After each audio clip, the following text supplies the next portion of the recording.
A very good morning from the Ageas Bowl, where the sunshine is out but the temperature is low, ahead of day 2 of this County Championship Division 1 match between Hampshire and Nottinghamshire. The state of play as we head into day 2 is that Hampshire, replying to the Nottinghamshire first innings total of 185, are 119 for 3. Championship debutant Fletcher Middleton resuming this morning on 56 not out, and Liam Dawson will be 23 not out. These two so far have put on 62 unbroken for the 4th wicket. Your commentary team today, well, I'm afraid it's pretty much the same as yesterday. In fact, it's not pretty much, it's exactly the same as yesterday. I'm Kevin James.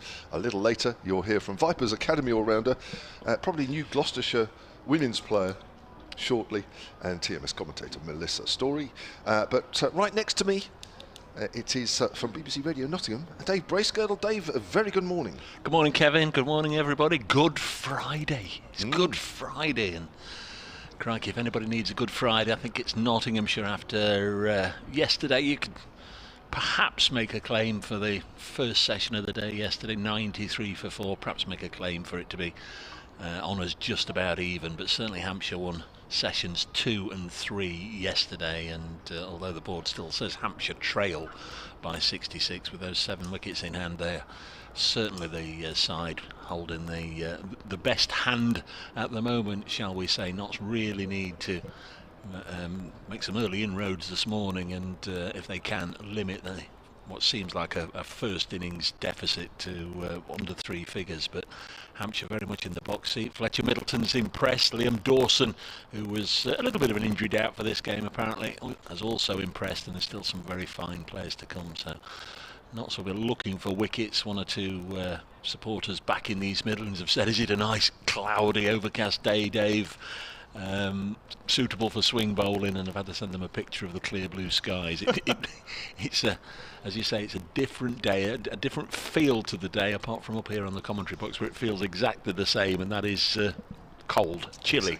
Exactly we're in the shade up here, and it's fairly cold, but lots of sun traps out there. We heard yesterday from lots of people who are planning on being here today, and I think, truth to say, 10-15 minutes before the start as we are, there's a lot more people in than there were yesterday. Yeah, already feels like a decent atmosphere. Interesting, the after-day interviews last night, I listened to Tom Moores, who made a very good 49 not out in the Nottinghamshire innings. Quite generous, actually, with his comments about Hampshire as much as Nottinghamshire. Thought that Fletcher Middleton played really well on his debut, and generally the Hampshire Bowl, as he said, were hard work, but equally so he thought that Joe Clark, who also made a score in the 40s, played particularly well. Just 47. Yeah, just enjoyed listening to him. Actually, quite positive on both aspects, both teams. He thought Hampshire were probably just about in front, but a couple of early wickets, of course, Dave. Things can change very quickly. They can indeed. Not's missed 1 or 2 opportunities. It's never straightforward when we're 150 yards away from the action. It did seem definitely as if Stephen Mullaney put one down in the gloom just before they went off, the final over before they went off, bowled by the spinner Liam Patterson-White. That could have been a wicket just to send Notts off with a spring in their step. There might have been 1 or 2 more sort of half chances. Liam Patterson-White, I remember him diving for one that did he get a hand to it? It looked like it from here, but you can never be entirely sure. But chances come and go. That's the very nature of cricket, and I think fair to say that Hampshire put 1 or 2 down as well. Mead was dropped, second ball of the day. Liam Patterson-White was dropped, his first ball that he faced. So chances will come and go, but Nottinghamshire this morning, if they are going to, I won't say get back into it, but if they're going to keep themselves very much in contention, it's only the start of the second day after all. If they're going to keep themselves in contention, need a really big session here, and probably in truth they need a really big day come the end of the day tonight, 6:30, 6:45, or whenever it's likely to be. We probably, from a visitor's perspective, need to say, well, yeah, that was Nottinghamshire's day if they're to go into the second half of this match with a realistic chance of getting something from it. Yeah, well, we lost 7 overs last night due to bad light, quickly followed by a torrential downpour. I'm just looking at the board. It's showing 96 overs for today, so those overs don't look as though they're being added. You don't get them back, do you? After 6 o'clock, which is another bizarre quirk of the regulations.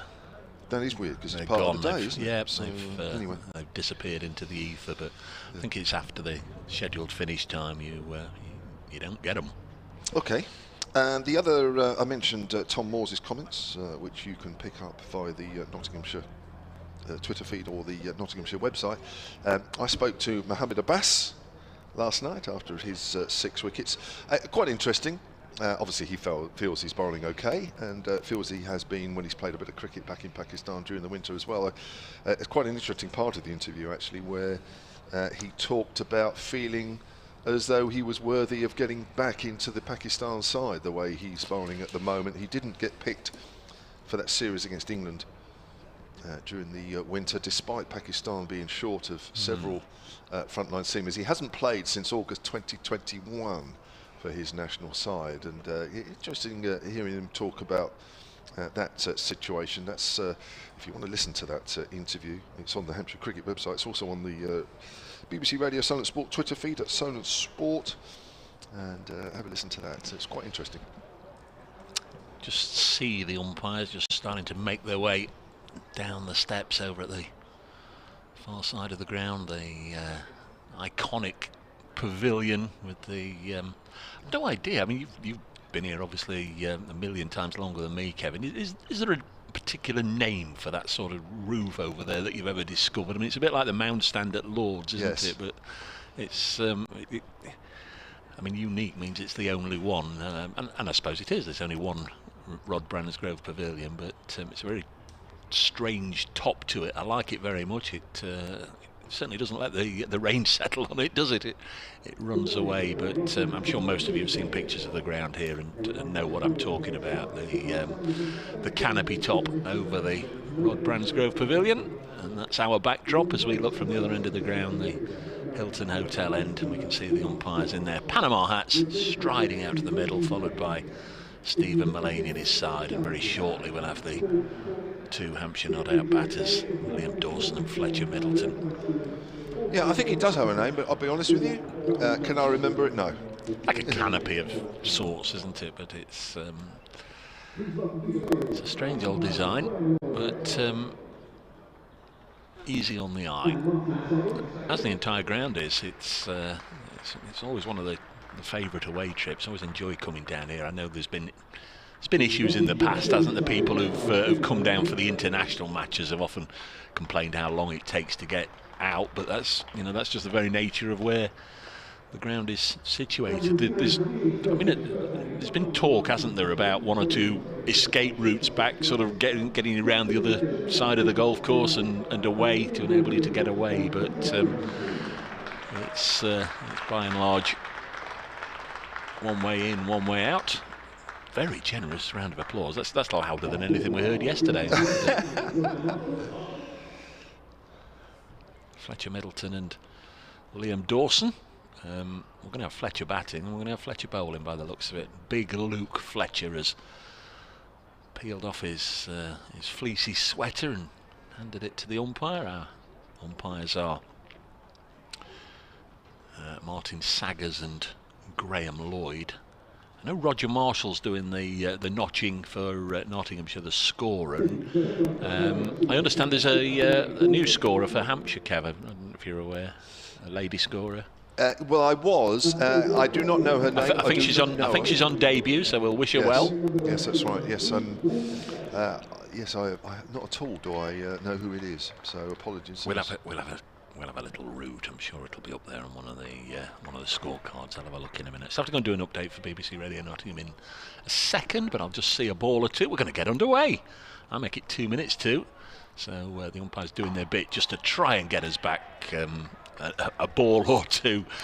that we lost yesterday, and the first one is defended by Liam Dawson. Yeah, the digital numbers on both scoreboards, absolutely both matching each other. Both still say it's 10:59, but the umpire's clearly not going by those times, or if they are, they're not bothered, as it clicks over to 11 o'clock now.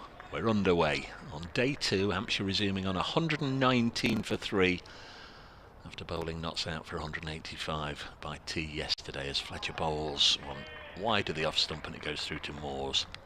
2 slips, 4 more on the offside, including a third man. I've also got a man down at long leg and a mid wicket and a mid on. Fairly standard 6-3 offside field for Luke Fletcher. We've got one of the wickets yesterday, Nick Gubbins, caught by Ben Duckett in the slips. Duckett also caught Felix Organ off the bowling of Ollie Stone, a maiden Nottinghamshire wicket for Ollie Stone, and Lyndon James, good to see him back bowling. He bowled James Vince as Fletcher in again and Dawson defends, and I'll be back shortly. So 62 these two have put on. Sunshine out. Not many clouds in the sky. It's beautiful overhead. Oh, a trifle cold. It's not too bad. SolentCricket@gmail.com if you want to get in touch. At Brace Cricket for Dave Bracegirdle. At Solent Sport on the Twitter feed. Or at Melissa G Story. Oh, he's playing a missing outside the off stump. There is that ball that Luke Fletcher is well known for. Pitching it up. Hits the deck. Hits the seam. And it just nips away. It is a very dangerous delivery. And almost caught the edge of Dawson's bat. That's what Luke Fletcher offers, and he's done it consistently over the years. 4 dot balls to start the morning off, day 2. Fletcher runs away from us once more, right arm over, and bowls Dawson forward, and he falls over there, Luke Fletcher, and just does the little arrow on his knees, a la Usain Bolt, back to Dawson. It almost wasn't a fall over on his follow through. He'd actually followed through by 3 or 4 paces before he actually fell over. I think he just must have tripped on the side of the wicket. But he's okay, no worries there. The crowd that I can see is predominantly at the far end, just to the right of the Rob Bransgrove position as I look around clustered around the Hampshire dressing room, on the end of the Shane Warne stand there. There's a few to the right on the west side of the ground as Fletcher bowls. That's straighter. Dawson works it away behind square on the leg side. There'll only be a single there. So Dawson is off the mark this morning. He moves on to 24. 120 for 3 Hampshire, trailing by 65. That's the first over of the morning completed. Luke Fletcher has 10 overs, 1 for 24. So Dawson will keep the strike. Dane Patterson will bowl from the pavilion end. 6 overs, 2 maidens done for 19 for the South African yesterday.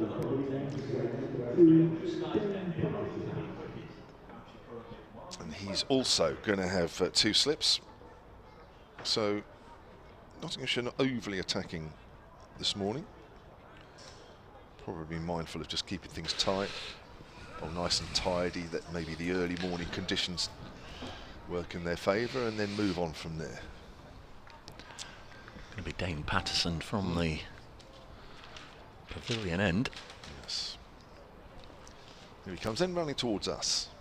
Bowling to Dawson. Bowls. Dawson forward, punching that out into the covers. And there'll be no run.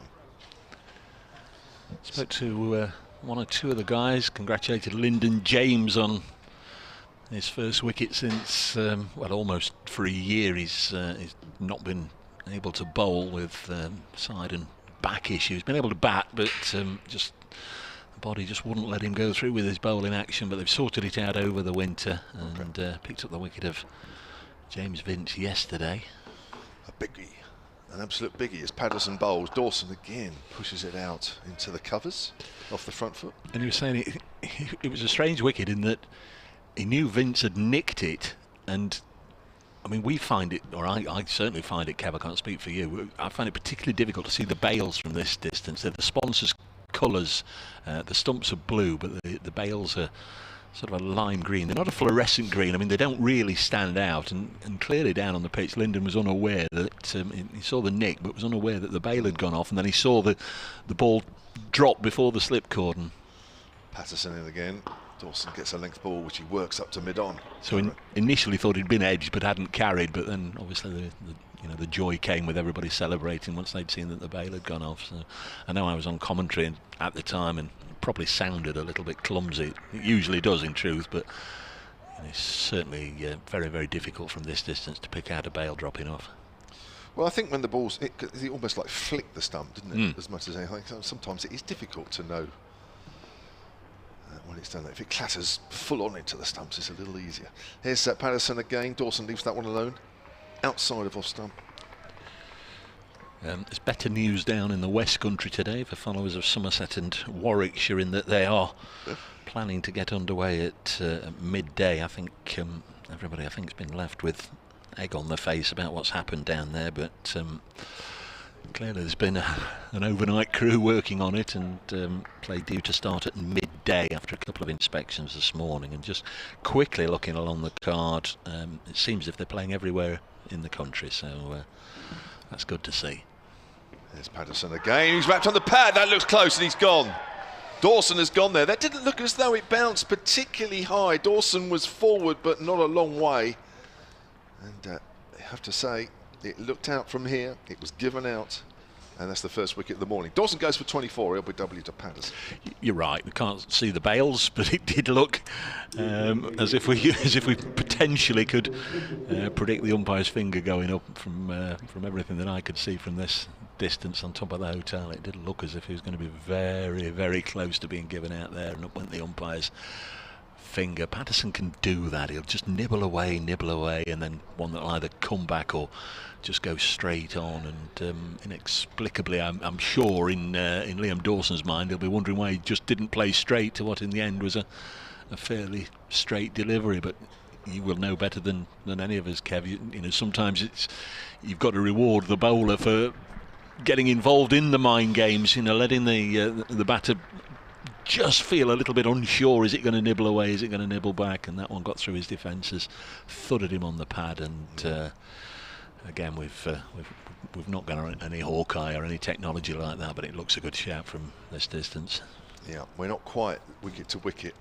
We are probably about 4 wickets or so to the left, but high up. We had a good view, and everything looked right. Even on the angle that we were. Let's put it this way, if we were fielding at fine leg, we would have been dancing up and down, shouting.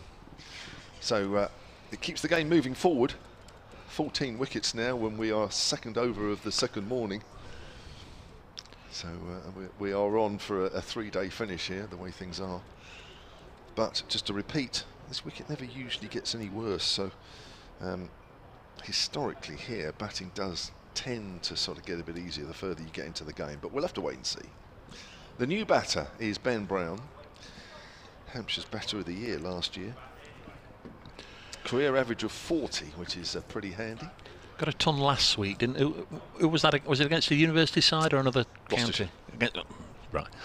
Apologies to all Gloucestershire supporters.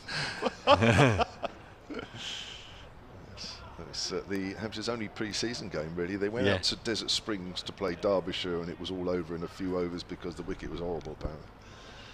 The game against Sussex, they didn't even go down to Hove.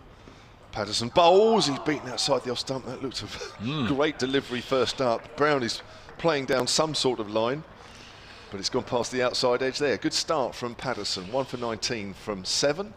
120 for 4. Hampshire have added 1 run this morning for the loss of 1 wicket. I actually said last night in a close of play report, I actually thought Dane bowled as well as anybody yesterday, and it's the way it goes. Stone Fletcher and Lyndon James got the wickets yesterday. Dane didn't. Was first over today. He gets one. It's a funny old game, Saint.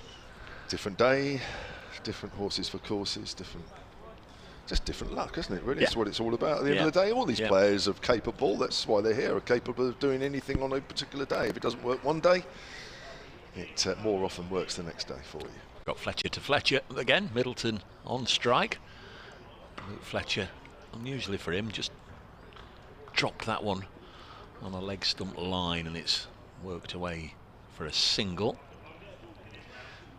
He's had some trials and tribulations on this ground, Luke Fletcher. In just his 4th first-class match back in 2008, he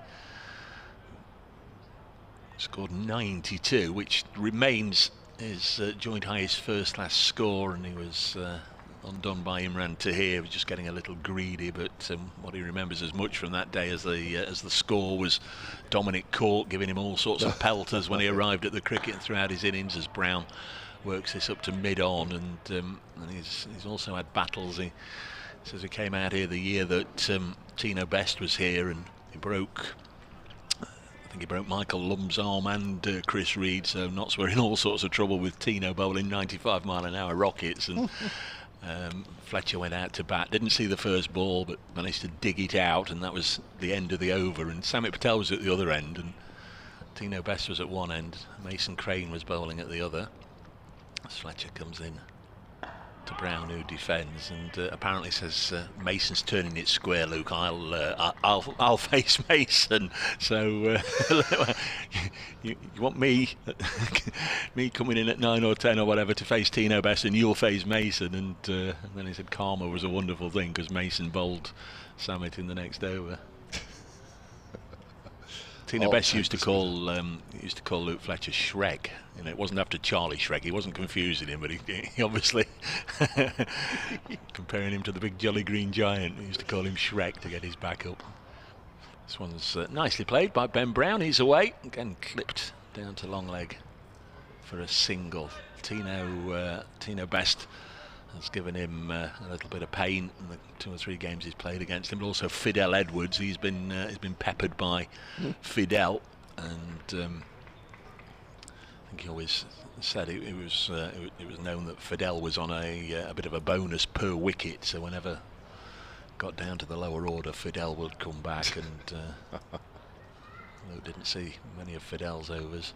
That's a good-looking ball just outside the off stump. Thought he had a snick, but could have been anything. As I say, we're a mile away. Fletcher Middleton on 57. He's added 1 this morning. Hampshire have added 3 runs for the loss of Liam Dawson. Is that the first no, Stephen Mullaney was out LBW. It's the second LBW of the match. Yeah, there hasn't been that sort of wicket really, has it? No. It's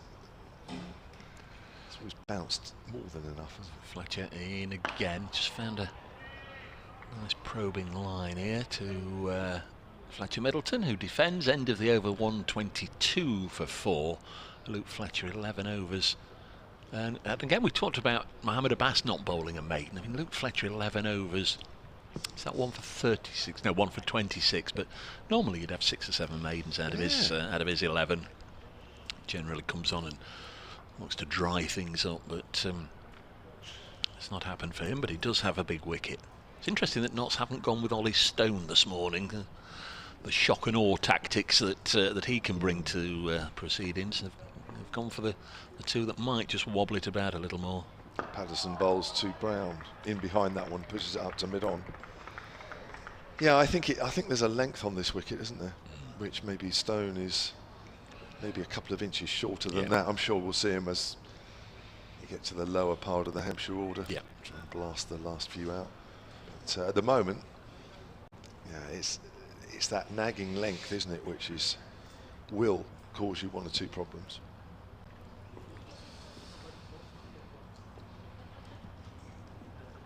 I see Northants have already lost a wicket this morning. It's outside the off stump. It's left alone. They were 89 for 7 this morning. I see Sales has already gone against Kent. So a couple of early wickets in the county championship on day 2. Who was the first one yesterday? Yeah, was it? Oh, it was Rory Burns, wasn't it? It was the first wicket of 2023. What a tag! Do you know what? In 20 years' time, isn't it? You can say, do you know what? I was the first wicket of 2023.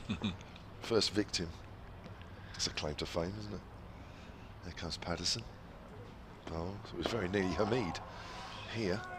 It's pushed up to mid on no run. Well, there was always the thing when they used to have the champion county game in Abu Dhabi as to whether that counted or not. But I know when Notts went out there as county champions in 2011, Paul Franks opened the bowling then, and he got Chris Rogers out, who was skippering the MCC, and it was about 25th, 26th of March, something like that. The first wicket of the English domestic season, but taken in Abu Dhabi.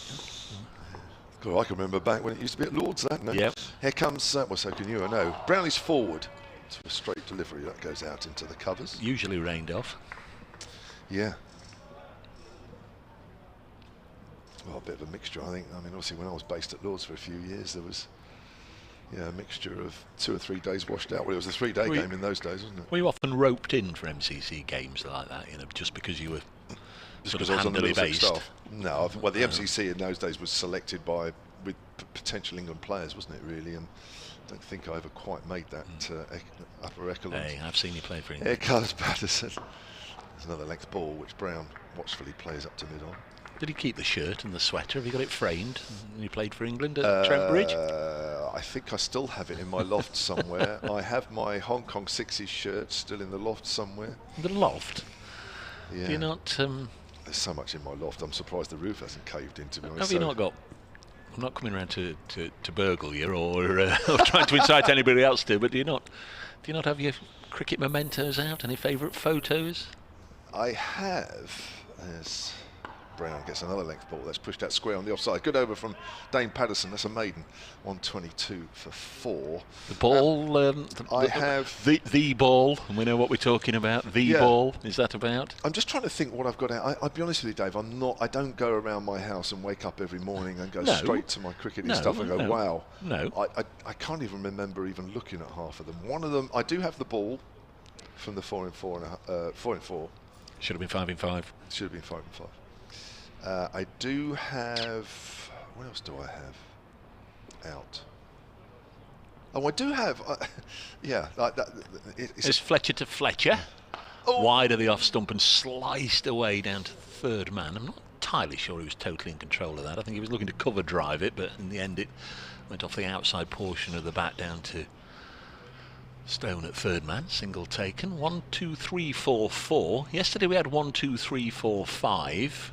Momentarily. I wonder if we'll have it here. 1, 2, 3, 4, 4. Confusing. I do have 2 winners' medals for the Benson Hedges and NatWest at Lord's. I have those out somewhere. It's Fletcher in once more. Bowls. Ooh, good leave from Ben Brown. Best cricketing photograph taken of you in your lifetime? Is the one that you think, oh, I like that one. You're chuckling, maybe you're being bowled, maybe you're bowling somebody, maybe you're taking a diving catch. Best photo taken of you in your playing career? I tell you what was really funny. At the time, there was somebody had this collage done of all the Hampshire first team at the time, and I think it might have been somebody's benefit year, and it was Robin Smith playing this dashing cut, or Malcolm Marshall racing in. Fletcher to Brown. Again, just drifting down the leg side, and that's tickled away, and they might get a couple here. They will.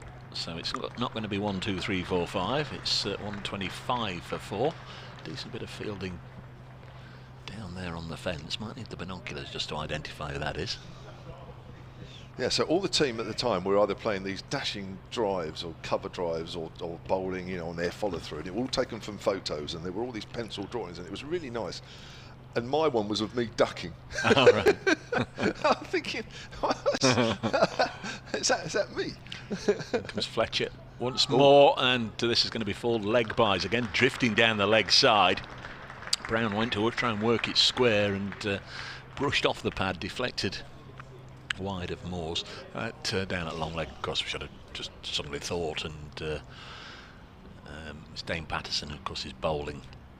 At the other end, he's fielding down at long leg, unable to get anywhere near that. 4 leg byes just helps the Hampshire total up to 129 for 4. So let's do the math, Kev, as they say. 56 behind they are. Yeah, could end up being a 1 innings game. This 10 runs scored this morning, Fletcher.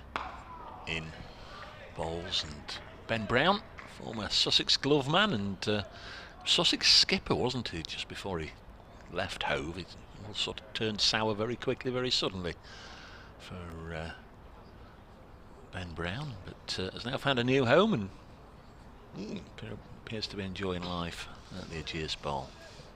Yeah, there's a bit of controversy one year down at Hove when Matt Pry was actually keeping wicket and Ben Brown was playing as a batter in the slip cordon, and he caught Alex Hales low down. This one's left alone, goes through to the keeper, and Hales stood there and the umpires conferred and chatted and all the rest of it. And I mean, we all know you're not entirely sure, are you? These low down where fingers, ball and grass all arrive at the same place at the same time. Anyway, he was given out after the two umpires conferred, and the Knots weren't too happy about it. And you know, as is the way, Sussex thought he was out and the Knots contingent didn't. But there was a photograph afterwards that appeared to show it hitting the ground. But again, you can never really rely on that sort of thing.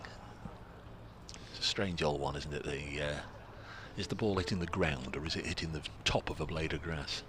Here's Patterson from the pavilion end bowls, and Fletcher Middleton's pushing forward. They'll take a quick single out in front of square on the offside. Middleton inching towards 60. He's 59 now, 130 for 4. Yeah, it's one of those, isn't it, where even on replays you can never tell for sure, can you? Yeah. Not, you rely on the fielder at times. Who'd be an umpire? Of course, they've got cameras now, but they're not designed for that. If you weren't with us yesterday, and this is the first time you've seen any cricket this year, you may notice umpires wearing cameras. Here's Patterson. Oh, that's kept a little low on Ben Brown, although he was stuck on the crease there a little bit. Just dug that one out and plays it out square on the leg side, but not where he was intending. Funny enough, I saw Martin Saggers last night and Graham Lloyd, and I said, and actually Peter Such, who's the match manager as well. And I said to them, gosh, what's all this about the cameras and that sort of thing? And I said, we'll be tapping into that soon. I said, you know, we'll be having a feed of that and get that angle, especially for the picture feeds and that sort of thing. And they said, well, yeah, but I think there'll be a lot of privacy issues about how you'd be using all that sort of thing. But yeah, not there yet. Always forward. I think there's an inside edge onto the pad there. Again, Ben Brown's not sure where that's gone. It's gone slowly down towards fine leg, but again, it's good bowling from Patterson. He's asking one or two questions here this morning. Hampshire move on a little unnervingly, really, to 131 for 4.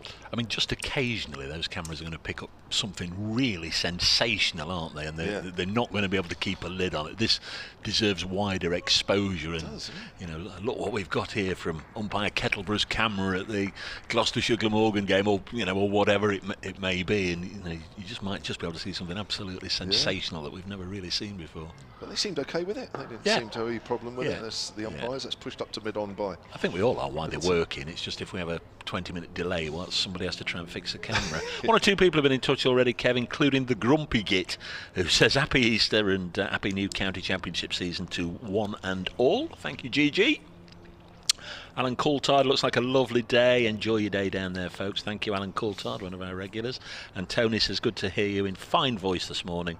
Already have booked annual leave to be at Trent Bridge next week to see the reigning Division 2 champions. Bit of extra bounce there as Middleton's on the back foot and plays that back to the bowler. My eye is just taken to a bit to my right, actually, near the scoreboard, and there is a little girl there in blonde hair playing cricket. She's got a bat and she looks really enthusiastic. I just love all that. Yeah. Speaking of little girls, I saw James Vince, must have been about 9 o'clock this morning. I was just sat on the balcony having a cup of tea downstairs, and James Vince walked across the ground. Presumably it's his daughter. I mean, you know, I'm putting two and two together, but walked across the ground with a little girl, and she looked, you know, absolutely delighted to be here with Daddy. Patterson in again. Oh, he's playing a missing outside the off stump there. He's trying to force it away off the back foot. Bit of extra bounce, bit of movement away from the right-hander. Middleton survives, 131 for 4. Middleton has moved on from 56 to 59. Ben Brown, who came in this morning at the fall of Liam Dawson's wicket, is on 4. Seems like it's been, certainly when I've been commentating the Luke Fletcher overs, oh, there's a 4 down there and there's runs down there, but we've only had 12 runs so far in 25 minutes. In fact, yeah, about 25 minutes, because we started a minute too early, didn't we? About 12 for 1. One or two more probing deliveries haven't brought reward. Brown is on strike on 4. Luke Fletcher bowls to him. I just wonder how that got from Luke Fletcher's hand into the gloves of Tom Moore's, because it looked for all the world as if it must either hit the bat, the pads or the stumps, but it didn't. Somehow it just went past all three and goes through into the gloves of Tom Moore's, who finished 49 not out. Not bad for the averages, as it get a nice little red inker, but certainly would have been open for more yesterday. I tell you what, there's some serious deliveries being bowled out this morning. This is a tricky period. It is indeed. There's Fletcher.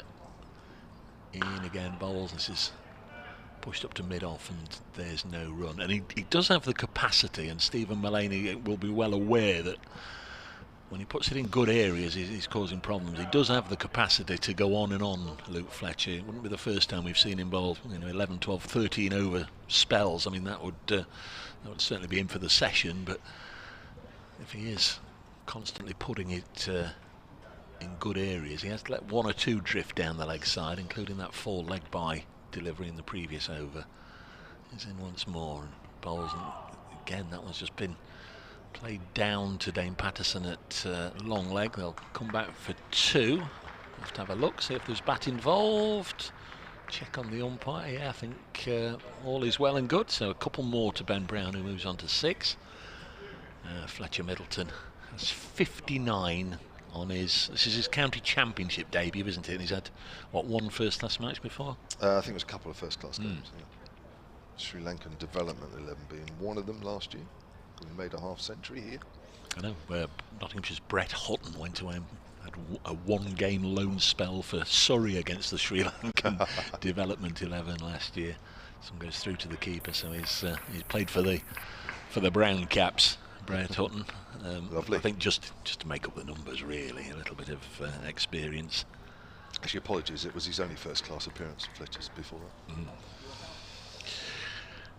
We're getting very close to the time when Melissa Story will be unveiled to her adoring public.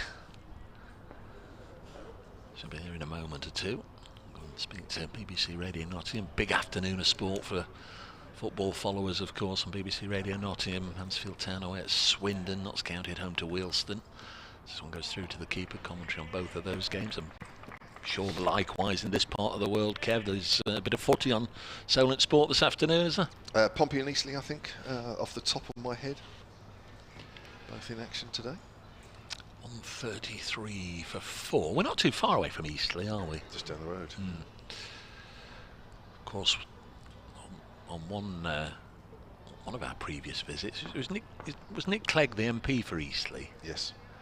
Because he was here, wasn't he, on yes, he's done the a couple occasion of of one here. Nottinghamshire visit. Yes, Luke Fletcher bowls to Benjamin Brown. Forced away to point, end of the over. 1:33 for 4. Brown has 6. Middleton has 59. More words from Kevin James, and then Melissa Story will be with you. Morning to Oliver Welsh at Solent Sports. He says, hopefully Hampshire build a good first innings lead here against Nottinghamshire. My first day of the season listening to the cricket. Come on, you Hampshire. I've also been sent an email by Ben Robertson. Morning to you, Ben. solentcricket@gmail.com. Under the heading of sunburn warning. Wow. Let's read that in a moment as Patterson comes in from the pavilion end, right arm over, and bowls outside the off stump, and Middleton leaves that one alone. He says, good morning all. Really enjoyed the coverage yesterday. Started watching the feed in the morning while at work. Weather looked like it would hold, so I left at lunchtime and came down to the ground. Unfortunately, the weather was a bit too good, as sitting in the West Stand near the famous fish and chips bus. Yes, it's there, we noticed it. I seem to have caught the sun somewhat. A warning to all at the ground today, a slap on the sunscreen even in April. I'm off to a family day out to Portsmouth Historic Dockyard today as Patterson comes in and bowls. Oh, is he edged through to the keeper? And he has, and Fletcher Middleton goes on 59. Full delivery outside the off stump, tempted Fletcher into the drive. Outside edge through to the keeper, and that is a second wicket of the morning, Melissa Story, 1:33 for 5. Disappointing way for Middleton to end his innings. Of course, he'll be happy with 59 on debut, but it was a loose shot. He was chasing that wider delivery, And just because it was such an expansive drive, it carried easily to behind the stumps. And Hampshire just losing the 2 wickets this morning now, 133 for 5, and still with a deficit of 52 on Nottinghamshire's first innings score, 185. Well, it often happens, doesn't it, when well, any player that plays well on the evening before come out the next morning and it's a different kettle of fish. And as I mentioned earlier, Tom Moores in his after-match or after-day interview actually singled out Fletcher Middleton, thought he played really well on his championship debut, and he did. And whilst it's disappointing for Hampshire followers to see him add, what, just 3 to his overnight total, I think, Mel, with that innings of 59 overall, I think Hampshire may just have found somebody worthy of maybe just improving the opening partnership. Absolutely, and Hampshire's opening partnership has been a point of contention for a few years now, but as we said yesterday, even though he hasn't been able to add much to his overnight score, he looked comfortable at the crease, he looked relaxed, and some of the shots he was playing down the ground and through the covers just gave the indication of a young man with a lot of confidence and a lot to play for. And I'm sure Hampshire, after this game, even if he didn't score another run in the next innings, would be happy to proceed with him for the first few games of the competition. Yeah, just the way he went about his innings, I think bodes well, but of course he will need to build on that over the coming games and over the coming seasons as well. The new batter in an unfamiliar place in the Hampshire 11 is Ian Holland, who has been opening the batting now for some couple of years or so, maybe a bit more, but very much playing as a middle order, lower middle order batter, now coming in at number 7. I'll just finish off that email from Ben. He's off on a family day out to this Portsmouth historic dockyard today, but I'll bring them along to watch what might be the final day of an interesting opening game of the season tomorrow. And he says, my 6-year-old daughter is especially looking forward to the beginning of the ladies' campaign. On the 22nd of April here at the Ageas Bowl. It was against, it's the Vipers against the Sunrisers. Always wrapped on the pad, is he? That looked close. Maybe there was an inside edge onto the pad, but that would have been close, I think, had there not been some bat in that. Patterson was half up. Dane Patterson isn't half looking dangerous here this morning, is he? And we're saying that Nottinghamshire elected to go for 2 of the bowlers who are more likely just to move things about a bit in the air, and Patterson's certainly done that. Yes, this is a spell that the batters need to get work through it. Unfortunately, Dawson and Fletcher Middleton have not, as Patterson comes in and forward is Holland and pushes that out towards extra cover. And there is no run. So 133 for 5 means Hampshire are behind by 52. And 2 wickets this morning means 15 overall in the match. And we are just over halfway, or half an hour into day 2. So the match is moving forward rapidly. If you were thinking of using your Easter Sunday to come down and watch some cricket, I think you might have to think twice. Might have to think about coming tomorrow. Here's Patterson again, bowls. Holland forward, edged, past 3rd slip. There is no 3rd slip. It's gone down to 3rd man. And that will be a single to Holland. He's off the mark, 134 for 5. Calvin Harrison. Thank you. I just had to look to see who that was. Calvin Harrison, the leg spinner, on as a sub fielder. He's quite easy to notice when he's down there because he is remarkably tall. Looks almost like Slender Man fielding on the pitch. Got his green cap on. Yeah. Here's Patterson, bowls, always playing a miss in there. That looked a good delivery to Ben Brown. That's pitched and just nipped away. And you can see why Patterson has become so valuable to the Nottinghamshire pace attack. 50 wickets last year. And you can easily see why he picks up so many. Now with 2 new batters at the crease, it's going to be just a bit of a struggle for Hampshire. It's going to be hard work to reach that deficit of 51 to Nottinghamshire's first innings score. Ben Brown scoring the 100 in Hampshire's warm-up game here against Gloucestershire. I've got that right? Yep. And he won the Red Ball Player of the Year last year after Hampshire's campaign, so it's a wise head to be out there in the middle. Did you present him with a trophy? I think so. I think you did. It's quite a fun night, that. I got loads of pictures with the players. You did.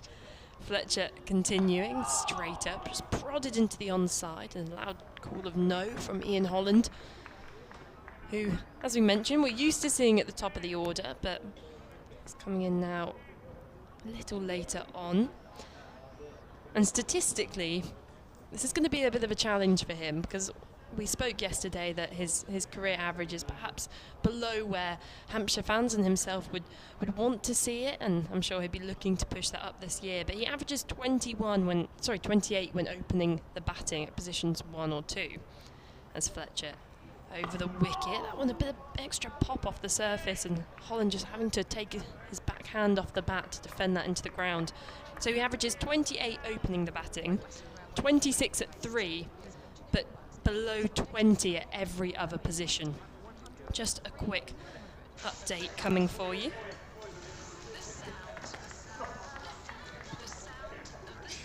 Just in a second. Fletcher at the top of his mark. Ian Holland ready, as is Mel. On to cricket we go, and it's the second day of Hampshire's County Championship. Bowls. Forward is Holland, out into the covers. There one. Hampshire resumed at 119 for 3. The focus on 21-year-old Fletcher Middleton, unbeaten on 56 overnight on his county championship debut. In the second over of the day, Liam Dawson was out LBW for 24 by Dane Patterson, bringing Hampshire's keeper Ben Brown to the crease. And just now, Fletcher Middleton gone for 59, again to the dangerous Dane Patterson, bringing in Holland to the middle. There remains a deficit of 51 to Nottinghamshire's first innings score of 185, and it's not looking easy out there for Hampshire batters. The score 134 for 5. Melissa, thank you very much. Melissa Story live from Out of breath after that one. Good effort. Oh, I might have to have a sit down. Good stuff. What was that, 31 seconds? 33? 33, a bit That's over. good. No, that's more than...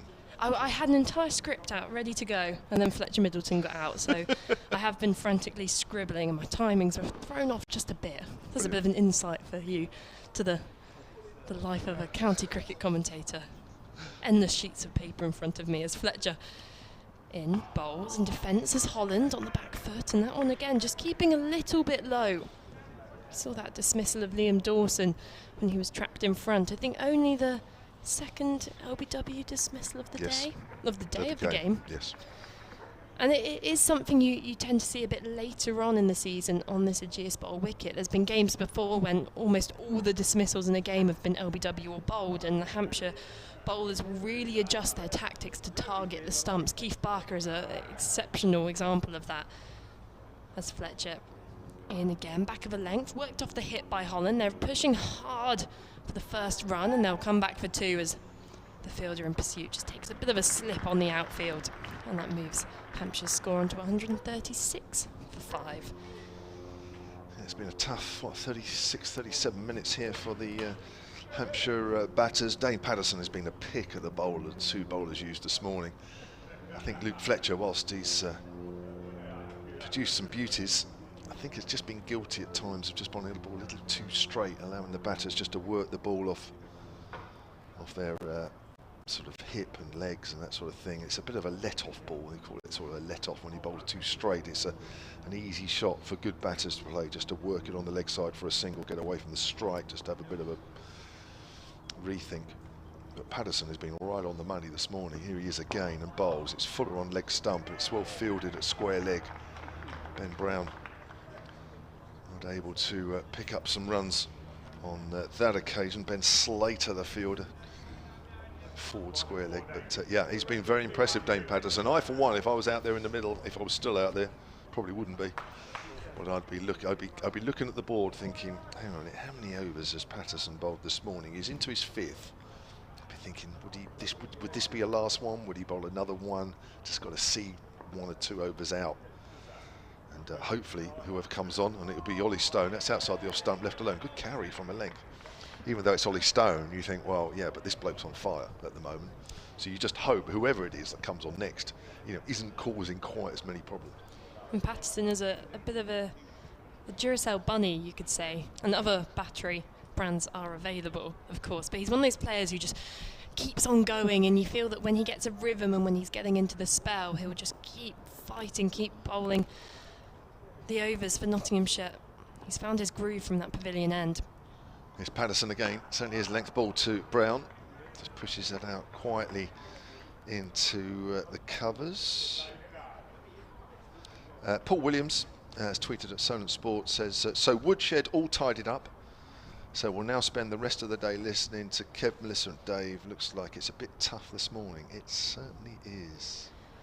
You were saying that if you were out there, Kev, you didn't think you would be out there anymore. You'd be back in the pavilion with a nice cup of tea on a cold day. But if you were one of the two batters out in the middle, what's the kind of conversations you'd be having?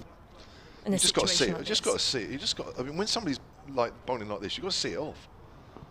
That's another length ball to Brown, haven't you? I mean, I always talk about finding a way. You know, it's what it's about. You know, how do you find a way? What is your best way? You know, some would look, oh, the minute it's slightly short or slightly full, I'll really give it the kitchen sink. Others will say, no, I'll just see it out. Just try and see it out. But there are he's bowled some serious balls this morning, hasn't he? And it's difficult to get into that, you know, you may get trapped into that mindset of survival rather than playing. And I've always been told when I'm out there in the middle, even if things are going a bit tough, still be positive, I guess, yeah. Length ball to Brown, covers up. Yeah, have that intent to not just I don't want to get out. That's the worst mindset to have when you're out in the middle, because then you're going to get out, you're going to be over-analysing every single bit of your technique. But if you're out there in the middle and you've got a plan, you know, I want to get runs, that doesn't necessarily mean you have to start chasing wide ones or playing, you know, silly shots. It just means, as you say, that when the bad ball is served, you absolutely put it away to the boundary and you're positive with intent. And if your partner at the other end knows that as well, then you're just going to be able to keep ticking the scoreboard along. But I think Hampshire have been guilty this morning of just maybe not getting enough runs away. Sure. That's slightly fuller. Looked like Brown didn't quite pick that up as quickly as he would have liked as it eases out into the covers. But I'm just looking. Patterson's gone for 3 runs this morning. That is the other side of it. Where is that scoring opportunity? Once or twice, there was certainly one to Fletcher Middleton where it was slightly short. Fletcher Middleton's gone on the back foot to try and force it away through the covers. It's bounced and it's moved away from him. Now that's a wicket-taking ball. So you have to be a little bit careful there, but you probably balance the risk against, okay, it's shorter, so I've got a chance of forcing that away. But the risk is the balls that he's bowling at the moment, there's a chance that that's going to move and the ball's going to be in a position that puts you in a bad position to execute the shot. So it's either a case of targeting Fletcher, who's continuing from our hotel end, bowls a fuller delivery, which is left alone by Holland. Shielding arms, or as you say, when Stone gets introduced into the attack, yes, he's got his England esteem and he's a bit of a quicker bowler, but actually on a wicket like this, sometimes the quicker bowlers can be a bit more expensive. James Fuller often is used as that impact bowler for Hampshire, and he does go at around 4 runs per over compared to Mohammed Abbas, who goes at 2 runs per over. But that's the purpose of that player in the team. They're going to just get the batters playing a few more shots so that they'll be lured into some false shots. Fletcher in, defending as Holland, back to the bowler, and Holland's score remains on 3 off 11 balls, and Brown at the other end 6. You know what it's like when you play. I mean, you evaluate the situations. You know, one bowler is, you know, at the moment, one bowler is bowling better than the other. You know, I think Luke Fletcher's bowling fine. I'm very used to being the bowler who's not bowling as well at the other end. But you'd look at that, wouldn't you? And you'd say, yes, okay, Luke Fletcher's bowled 1 or 2 decent balls, you know, that have just pitched and nipped away, but hasn't bowled quite those sort of balls as often as Patterson has.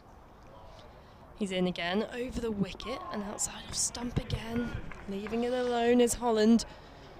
So the balance of probability is that you've got more chance of getting out to Patterson this morning than Fletcher. So, you know, you weigh that up, don't you? So you think, right, okay, so probably being selfish here, and unfortunately cricket can be a selfish game at times, you'd say, well, perhaps at the moment, in this situation, I would look to place Luke Fletcher a bit more than I would Patterson.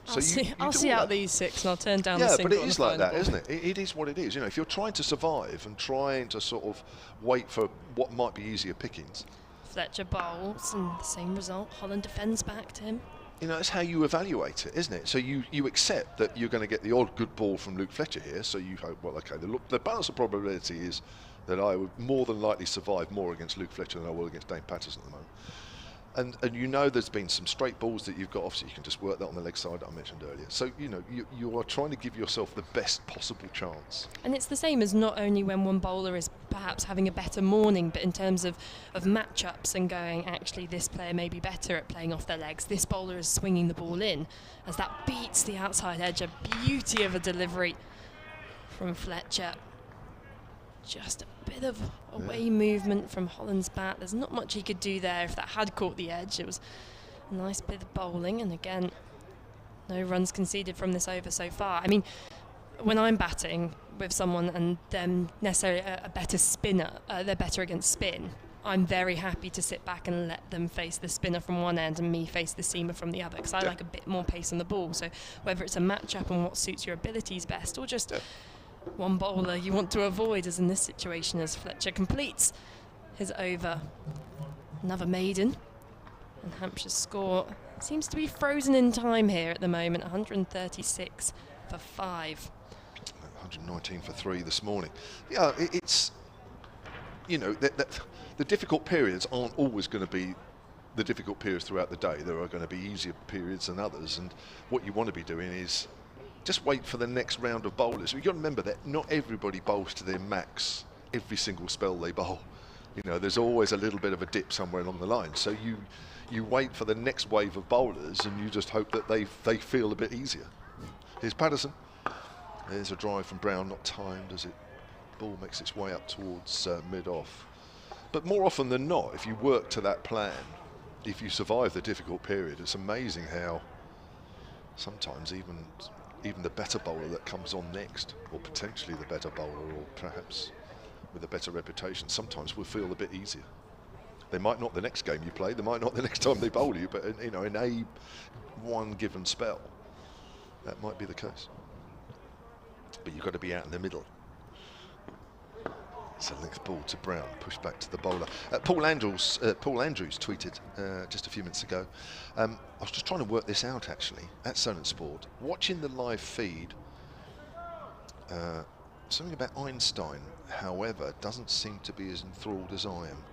Is Einstein his dog? Because that's the name of the dog from Back to the Future. Right. One of the best movies ever made. All right, there we go. Thanks for working it out for me. Great commentary from the team, which is nice, thank you.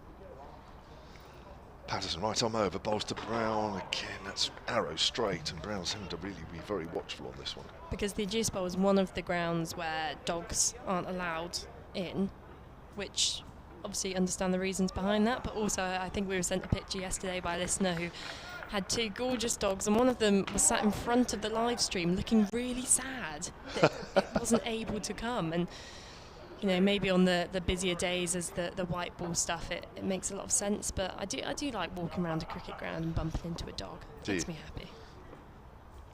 But not here, obviously, as that's pushed up to mid-on, because that won't happen. No. But there are plenty of people that walk dogs just sort of on the periphery, because we're near some public woods, aren't we?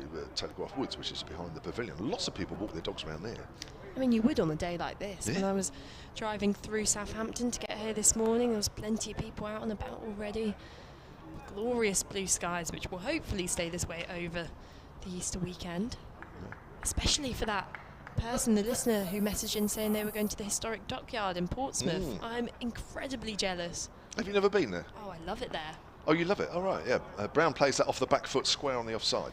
My dad used to take us there when we were younger, and there was a fantastic deal where you would get a boat ride as well as all the kind of museums, the Mary Rose Museum down there, but the best one was an interactive one which had a climbing wall in it, a simulator, these kind of instinct punching box test things where you had to test how quickly you could punch a light coming up on these boxing pads. What's that got to do with historic ships? I'll think about that after this delivery. Here's Patterson. He's giving nothing away, and that's a late decision to leave the ball by Ben Brown. Goes through to Tom Moore's end of the over, 136 for 5. Well, I had learnt so much in the Mary Rose Museum and about Tudor naval history and on the submarine museum that I just had to let some steam out, you know. So I had to go up a vertical climbing wall, and this climbing wall wasn't like a normal one. It's one which moves as you climb up it, so it's vertical to begin with, and it's on almost a conveyor belt, like a treadmill, and the entire wall moves closer so that you're almost hanging backwards as you climb. And when I was younger, I used to be very good at it. But when I visited in my second year of uni, I just fell off backwards and then was stuck on my back like a tortoise who couldn't get up. But it's a great place to take the kids if you've got a bit of time this Easter holiday. You won't find me promoting Portsmouth much, but I will promote the historic dockyard. Looks like there'll be a change of bowling as Lyndon James coming into the attack, replacing Luke Fletcher, who's bowled economically this morning, as both the Nottinghamshire bowlers have. And a good crowd has come in today to watch the cricket on this bank holiday weekend, and things have been a little bit slow so far. Here comes James, and it's back of a length, defended by Holland into the covers for no run. Fletcher's spell this morning, 6 overs, 1 maiden, 1 for 10. So even then we were saying that Dame Patterson was the threat, that Fletcher wasn't giving much away too, and that really shows the beauty of those two working in tandem and realising that actually the guy at the other ends, he's going to be picking up the wickets here. I just need to keep things tight, keep applying that pressure on the Hampshire batters. And particularly with those early wickets falling, the partnership from yesterday evening broken between Dawson and Middleton. It's James bowls, and that hits Holland on the pad. A bit of bat involved, and it's a muted appeal from the Nottinghamshire bowlers.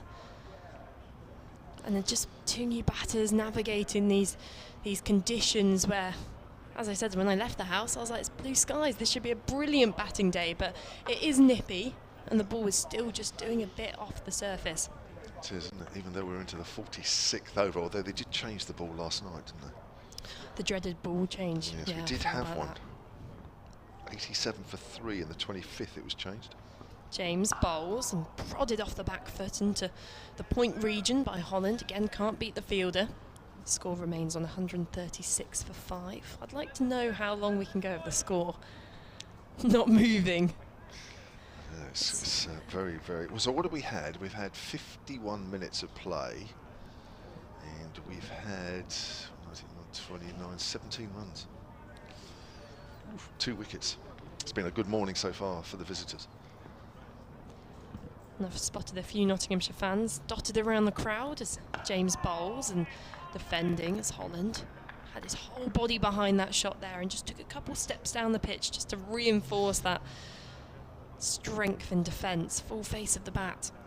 So how have you distinguished a Nottinghamshire fan from everybody else? Well, just like our dear friend Dave, a lot of them do tend to wear the Nottinghamshire kits, not quite the full tracksuit like Dave wears on the daily, on which I have pointed out it's a shame you don't do the same with a Hampshire tracksuit.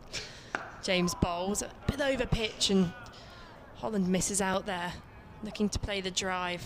Perhaps just wasn't the bounce he was looking for there, as he had to withdraw from the shot at the last minute. And you can see the yellow and the spots of green and black. I was saying to someone that they almost resemble the Australians in terms of their kit colours. Yeah. And I think as an English cricket supporter, I just have a natural instinct to fear those colours. So maybe it's an intimidation tactic. Dotted around, got to watch your back. James bowls and Holland defends. Good contest between the Hampshire batters and the Nottinghamshire bowlers, as that's another maiden over, this time from Lyndon James.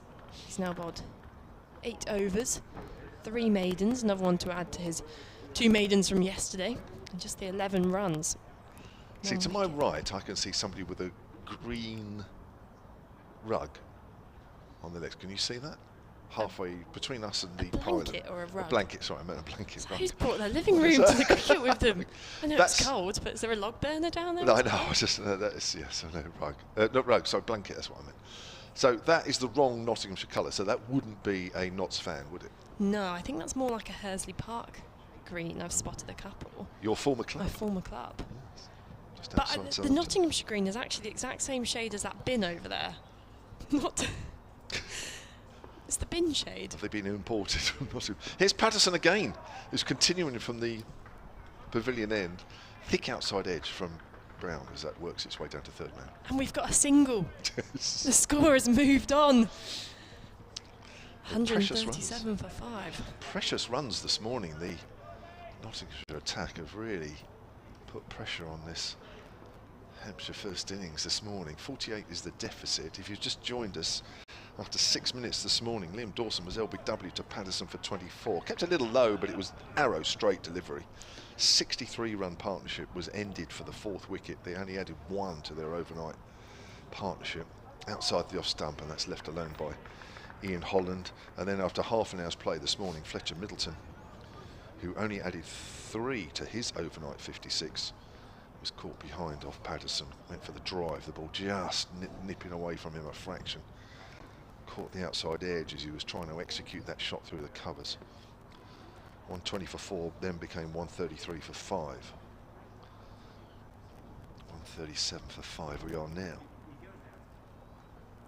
That wicket was, 25 minutes ago. As that's turned away down to fine leg by Holland, who moves on to 4. Patterson's gone for 2 runs this over. What's happening? He's getting Absolute tired. slacker, get him off. Yeah, he's getting tired, isn't he? So he's into his 7th over, isn't he? Yeah, I think after this over, it'd be worth giving him a break. He's had a fantastic spell this morning, completely opened up this game for Nottinghamshire. Has just been such a valuable overseas player for Nottinghamshire these last few years. Yes. Comes in the game, right arm over and bowls. Just gets turned around there a little bit, Ben Brown. He was trying to work that on the leg side, and somehow that ball has worked its way out towards the covers. And we saw that with James Vince, particularly in the evening session yesterday. A lot of the time he was stepping across his stumps into the offside and just looking to work the ball into the leg side, when potentially it wasn't there to play that shot. It's not probably the right conditions, and it was good bowling from Patterson there just to tuck Brown up, and Brown really getting bogged down here as well. 7 off 38. Both these batters low strike rates as Brown pushes forward. There is just nothing to hit at the moment at all. No width, no half volleys, no short deliveries. It's all in a very small concentrated area. Your mention of dogs has brought out 1 or 2 tweets at Sonnet Sport. Paul Fowler has sent a picture. Me and Miko are listening. I don't know what type of dog that is, but it's black and white. No, it's not a Dalmatian. I don't know. I'm not up on my dogs. I don't know if you are. I'll have a look. Whilst Can you see the picture? You might be able to say what it is. That's another length delivery, which is played back to the bowler by Ben Brown. Very impressive from Nottinghamshire this morning. It's brought its rewards with a couple of wickets. Hampshire under pressure. 138 for 5, 47 behind. Looks like a Jack Russell, potentially Jack Russell cross. I also have 2 Jack Russell crosses, so Miko's listening. And we've also got a message in from Andrew Wallace, who's said that this is Callie, his dog, having a walk at Wormsley Cricket Club yesterday lunchtime whilst I was listening to yourselves. Glad you had better weather than we did, because when I left that field it was white with hail. And we got sent videos of this last night, that whilst we were up here commentating in the sun, apparently there was a biblical hailstorm happening on the M3. So we were lucky to miss out on that in yesterday's play. James continues, and that's leg side line, clipped down to fine leg for a single.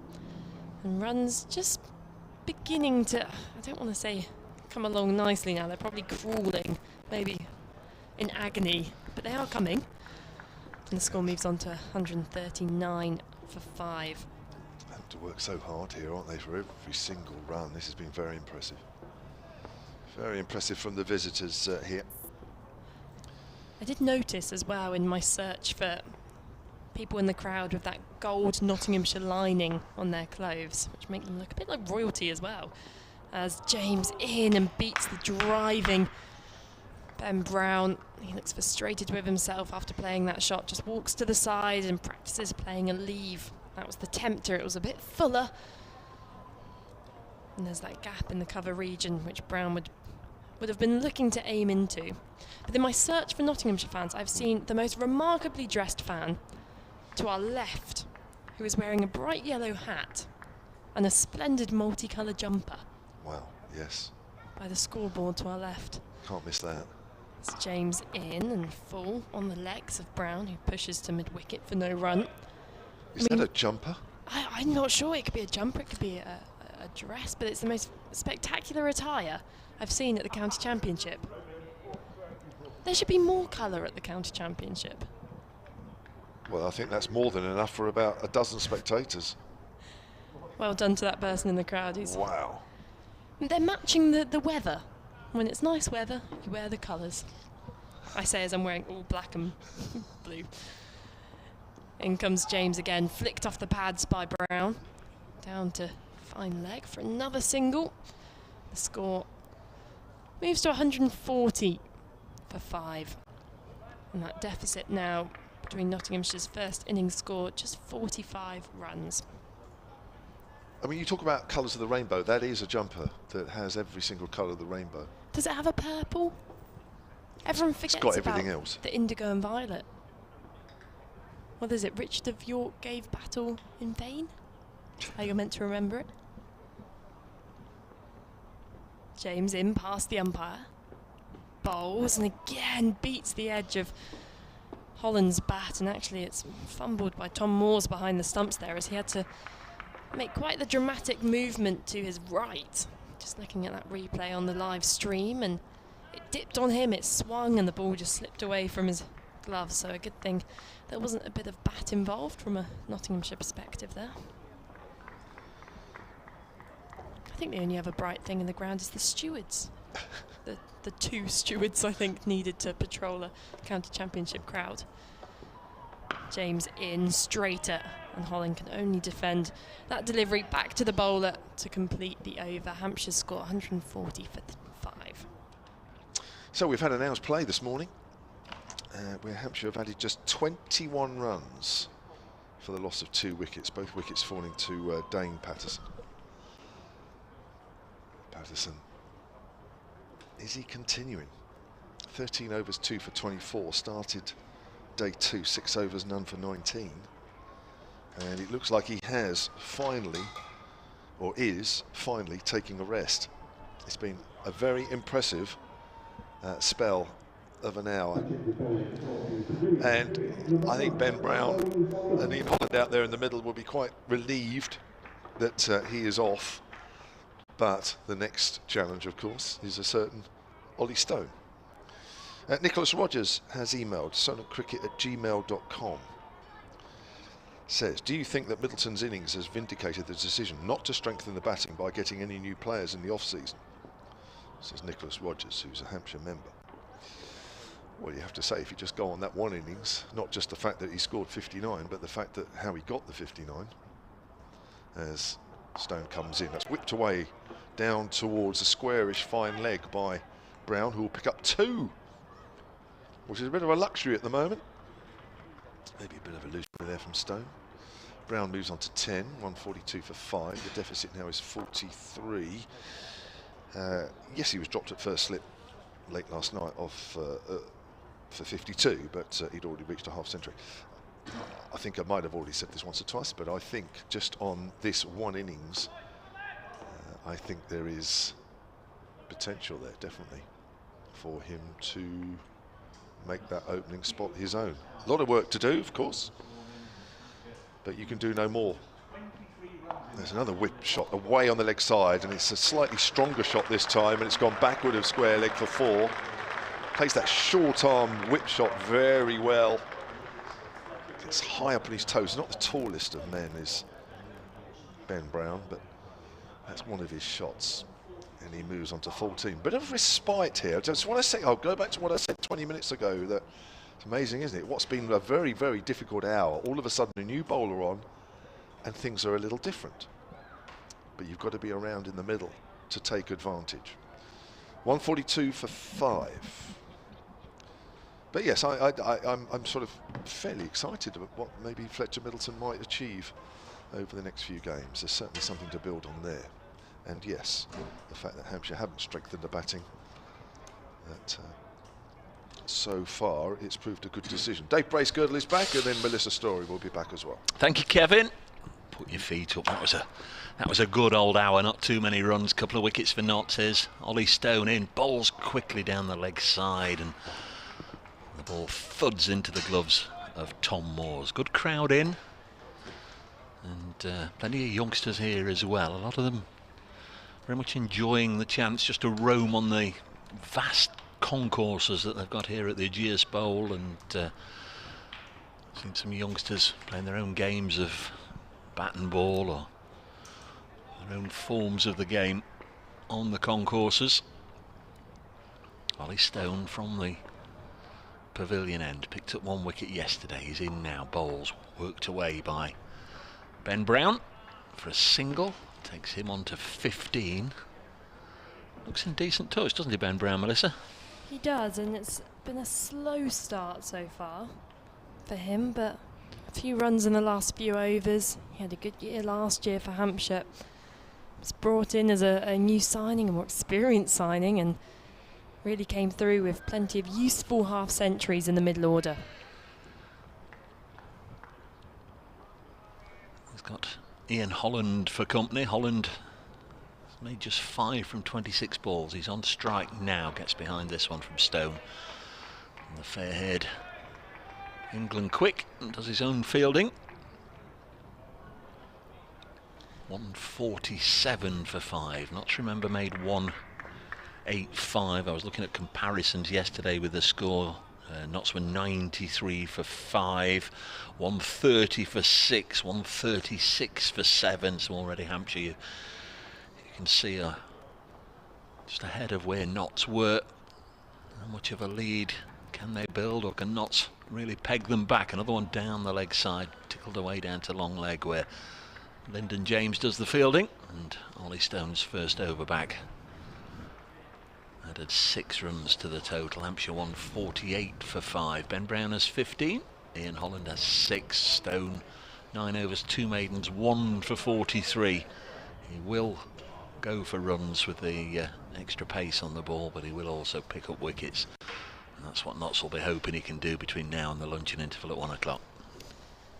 And Hampshire, as they will hope to slowly increase their strike rate as we head towards the midpoint of this morning session. It's interesting, Hampshire as a team have the highest strike rate of all the teams, at least they did last year, in Division 1 of the County Championship.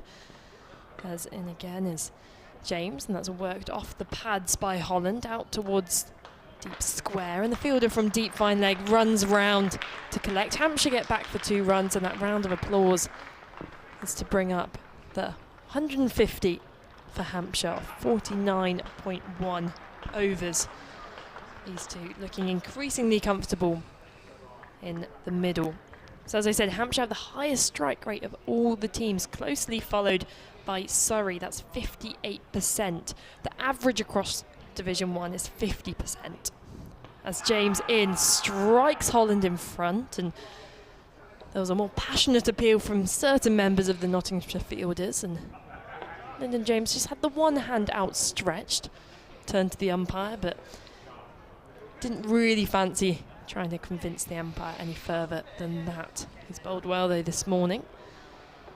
So to put those numbers into context, if Hampshire is striking at 58% as a team in the county championship, Hampshire would typically score 300 runs in 86 overs.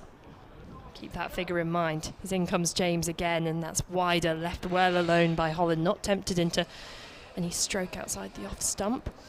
But on average, a Div 1 team would take 100 overs to score 300 runs with that strike rate of 50. If you look to the extremes on teams who score at a much slower rate, the likes of Warwickshire and Essex, they're taking over 109 overs to score 300 runs.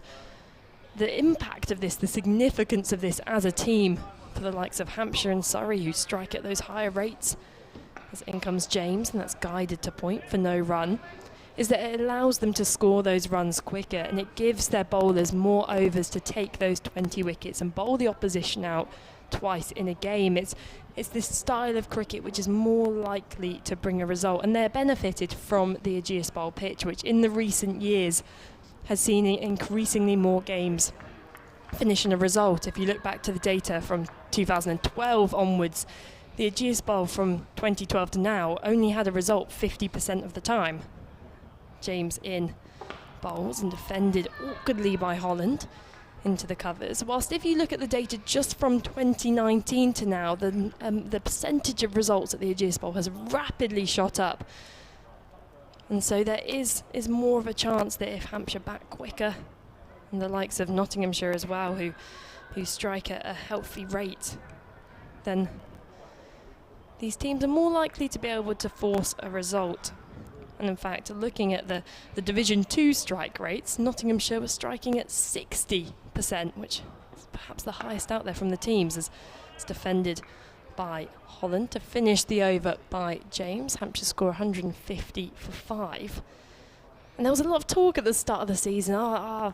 Nottinghamshire going to be that team to bring the attack to perhaps some of the other Div 1 teams. They've just won the Division 2 title. They've got a lot of confidence coming back into Division 1, and with the likes of Joe Clark, Ben Duckett, the top of the order, who are aggressive red ball players.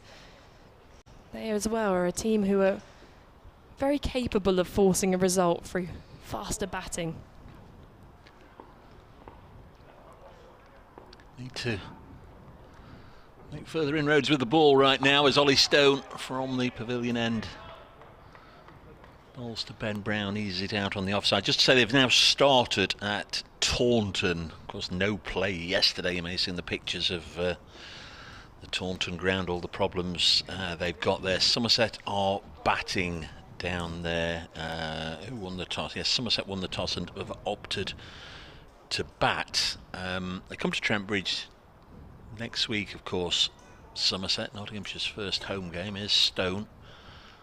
Now to bowl to Ben Brown, just pushes it to mid-wicket, no run. That's Somerset's side. I mention this, as I say, for the Notts fans primarily because many of them will be heading to Trent Bridge next week. The Somerset side: Sean Dixon, Tom Lammonby, Cameron Bancroft, Tom Kohler-Cadmore. So there's plenty of new signings there. Dixon, Bancroft and Kohler-Cadmore, 3 of the top 4.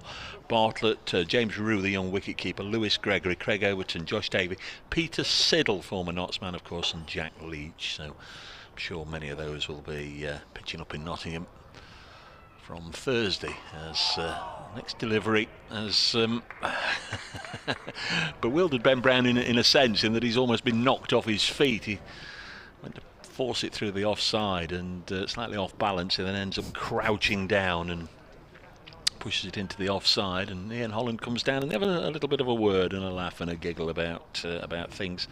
Early hours of the morning, or our early hours, Bangladesh defeated Ireland. You may have been aware there's a test match going on. Bangladesh won that by 7 wickets, as Ollie Stone is in and bowls 150 for 5. This is pushed back to him. Other Division 1 scores, just whilst we're going through it: Northants all out for 117 at Canterbury. Kent in reply 16 without loss. Former Nottsman Ben Compton at the top of the order there. Surrey bat on at Old Trafford, 438 for 9 now. Cameron Steele's marathon continues. He's 141 not out. At Lords, Essex 200 for 4 in their first innings. Lost quite a lot of cricket yesterday, as the next one's clipped away behind square on the leg side. So you're up to speed with Division 1. Division 2 quickly: Derbyshire 321 all out. Zach Chappell, former Nottsman, has just moved to Derbyshire, made 46. Worcestershire again with a former Nottinghamshire name, Jake Libby, at the top of the order, a 21 without loss in reply. Glamorgan a 46 for 3, replying to Gloucestershire's 165. Down on the south coast, Durham made 376. Sussex have just started their reply, and Yorkshire, they're going to rack up a colossal score against Leicestershire, as Ollie Stone is in and bowls, angled down on the 45 to Fletcher for a single, 152 for 5. So coming back to what Melissa was telling you about the strike rates and the Division 2 scoring rates, Yorkshire 401 for 6 in 79 overs against Leicestershire there. 132 for Dawid Malan, 116 for Finlay Bean. And when you see Leicestershire and Derbyshire and Durham bowling in Division 2 on certain days when things aren't going for them, there's no surprise that some Division 2 sides with international batters in their ranks can rack up that sort of strike rate that you were talking about. Absolutely, and Dawid Malan will be happy to get some runs under his belt early on in the season for the red ball stuff. He's a pretty, you'd say, regular fixture now in the white ball teams, but hasn't been back in the red ball. I mean, it's so hard to get in the red ball team nowadays for England. And I've seen a few funny things this morning in the county championship. First of all, with the Somerset game, that the solution in the end for that damp and sand dust on the boundary has been that they've brought the boundary in quite significantly. As James continues, and this is dropped down by the feet of Holland. He was looking to work it square off his hip, but didn't make the contact he required. And so I've heard that the boundary straight now at Taunton is about 40 yards, which is a strange one, because if the end result was just to move the boundary forward, then you feel that decision could have been made at some point yesterday, rather than losing a whole day of play. I thought it had to be at least 50. Maybe wrong. It's just an accepted norm of 50 at least. James in again, and defending late is Holland, and his score yet to reach double figures. He's faced 38 deliveries. And then the other thing which piqued my interest was Gloucestershire over at Sapphire Gardens opened with spin, which isn't something you would really be used to hearing in April. But is that this morning, or was that last night? That was, if it might have, I think it was the third over, maybe of the second innings, and then maybe the first one of today. I have to look at the scorecard for that one. It's driven but not timed to the gap at extra cover, and the fielder from mid-off comes round to field. A single taken, and Hampshire's score moves on to 153 for 5. Yeah, I don't know how many overs there were overnight. Marchant de Lange bowled the first over, and Zafar Gohar bowled the second over, so I don't know if that was this morning or last night. Of course, we did have an over of spin in the gloom last night here, I think, where they wanted to bowl one of the quicks but weren't allowed to. James, low full toss and driven by Brown, but he's frustrated as he doesn't find the middle of the bat there, and he's missed out really there on a juicy low full toss. I've not bitten into it myself, but I see there's a little bit of added interest around the cricket fantasy leagues this year. Seems to be a lot of people talking about it and offering up their fantasy leagues and what have you, who might be a good pick and who might be a good buy at whatever number has been put on them.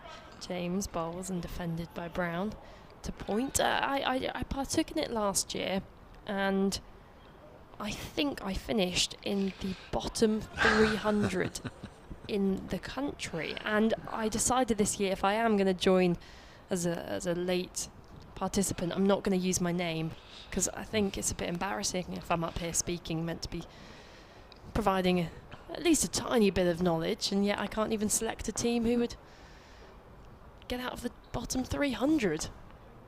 It's not a comforting thought, as in comes James and keeps low. And holding the pose does Brown in defence.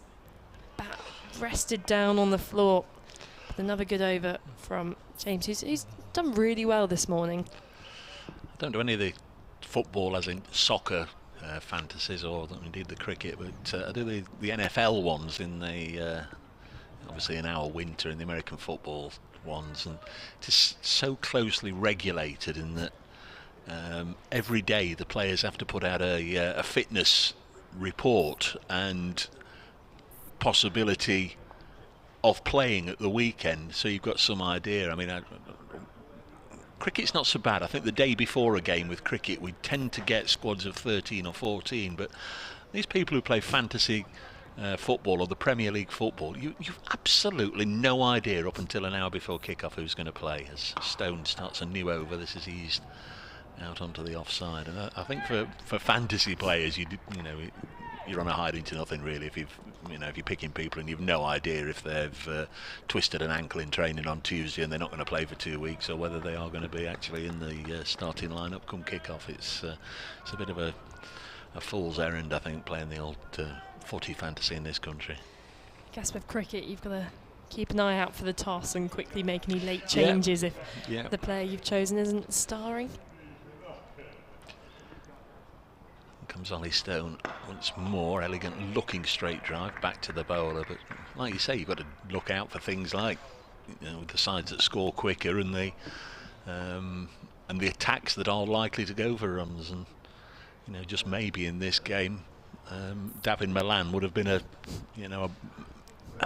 certain pick. You could imagine that he would get runs against Leicestershire, because it doesn't always pan out like that. Anybody can walk out to the middle and either get a bad decision or nick their first ball and they're on their way. But next one's steered into the covers. I think as long as you do it with a little bit of fun and accept that you're not going to get the all the necessary information, then fine. But it is a little bit of an impossible task to pick teams when you've no idea who might be playing. I remember the key thing was, as you say, looking at what teams are playing who when I was choosing my teams last year. So if you did have a Surrey player who was potentially playing Kent, then you're more likely to squeeze them into your squad that week if there was a higher chance of runs being scored.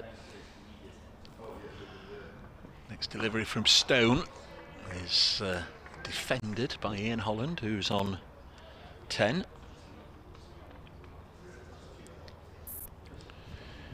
Steve Crawley says literally no picnic being the 12th man here. Monty literally hasn't sat down this morning, so Steve's obviously watching Matthew Montgomery, who's been fetching drinks and sweaters and helmets and heaven knows what else on and off all the time. Matthew Montgomery and Calvin Harrison doing the 12th duties for Notts. As Stone comes in, again bowls, and Holland eases it into the offside. Didn't see either Brett Hutton or Jake Ball this morning. May well have been that they've been released and gone back to the East Midlands. But Harrison and Montgomery doing the 12thers. Hampshire inching closer to the Nottinghamshire score there. 22 behind. Here comes Ollie Stone once more.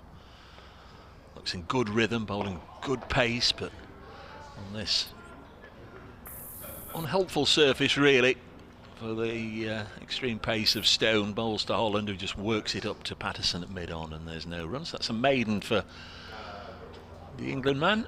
11 overs, 3 maidens, 1 for 45 for Ollie Stone here on BBC Solent Sport, BBC Radio Nottingham, and through the Hampshire County Cricket Club live stream. Kevin James, myself, Dave Bracegirdle, and Melissa Story. And if you want to get in touch with any of us, send in your emails to solentcricket@gmail.com, or you can tweet us at BraceCricket, at Solent Sport, or at Melissa G Story. If you'd rather fancy coming into the Ageas today to see the action with your own eyes, there's a healthy crowd in today for this bank holiday. There's James from the pavilion end, not the pavilion, the hotel end. No ball actually, so a couple of runs. Also, I don't think Kev minds if anybody wants to get in touch on the old email, solentcricket@gmail.com, and he'll be happy to give you a mention or pass on any of your thoughts. The old email, solentcricket@gmail.com, and our esteemed host, Mr. James, will pick those up for us as Lyndon James runs away. Bowls and straight driven back to him, and he gets a bit of hand, a bit of foot on it, anything to stop the ball going past the bowler, as we saw in first day's play. It's a quick outfield here at the Ageas Bowl. Not that there's been many boundaries this morning.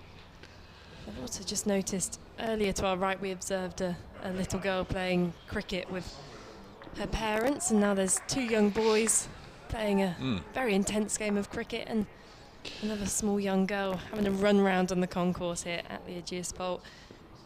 As James in and uncomfortably worked down to fine leg by Brown for a single. Score moves on to 156 for 5. Yeah, they're perfect, those concourses, for that, aren't you? Just get out there with a bat and ball, let the kids run about, and also for spectators that just want to get up and stretch their legs and have a little bit of a wander around the ground. It's a little different, isn't it, from most of the other grounds up and down the country. You can't really do that, sort of wander round, still be able to watch the play that's going on, but sort of stretch your legs behind the seats and have a little look at what's going on. Is there somebody behind the bowler's arm here? There is. I'm going to have a little steward. snoop. It's the steward again in a bright orange bib. There was a gentleman there yesterday. I don't know if it's the same one. You would think that would be the one rule. Translated as that ball's left alone by Holland.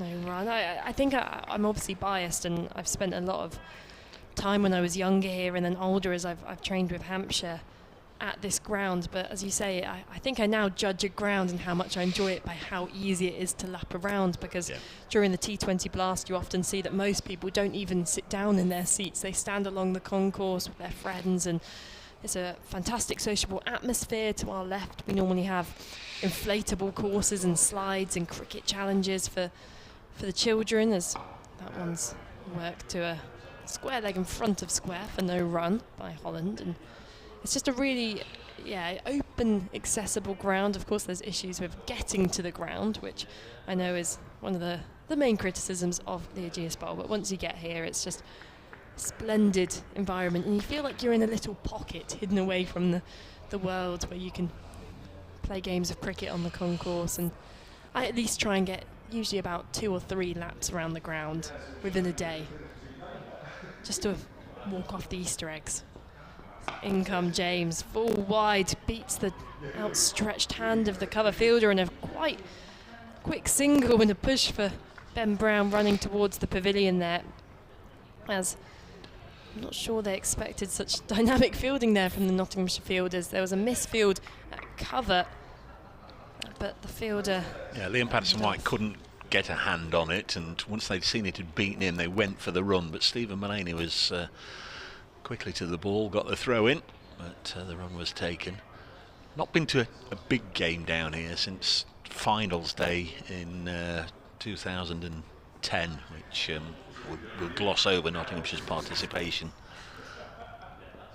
In comes James, and full straight on drive to mid-on, fielded by Fletcher for but no is run. this now the seating capacity for big matches, or are there more temporary stands brought in for the internationals? So more temporary standing is brought in to the hotel side of the concourse. They tend to leave some open areas, but I mean for internationals and the 100, I know that those stands come in. I think there's the women's ODI being hosted here against Australia for the women's Ashes, where I think they won't have the standing up for that game, but I know they are incredibly close to selling out the ground at its normal capacity. I think it's about 90% tickets sold. I can only presume this is a bit of a conflab about the ball. The two umpires have got together. They're deep in conversation. Seem to be appearing at looking at the ball, and then it's been handed to Stephen Mullaney. Again, we always presume, there's an issue with the ball,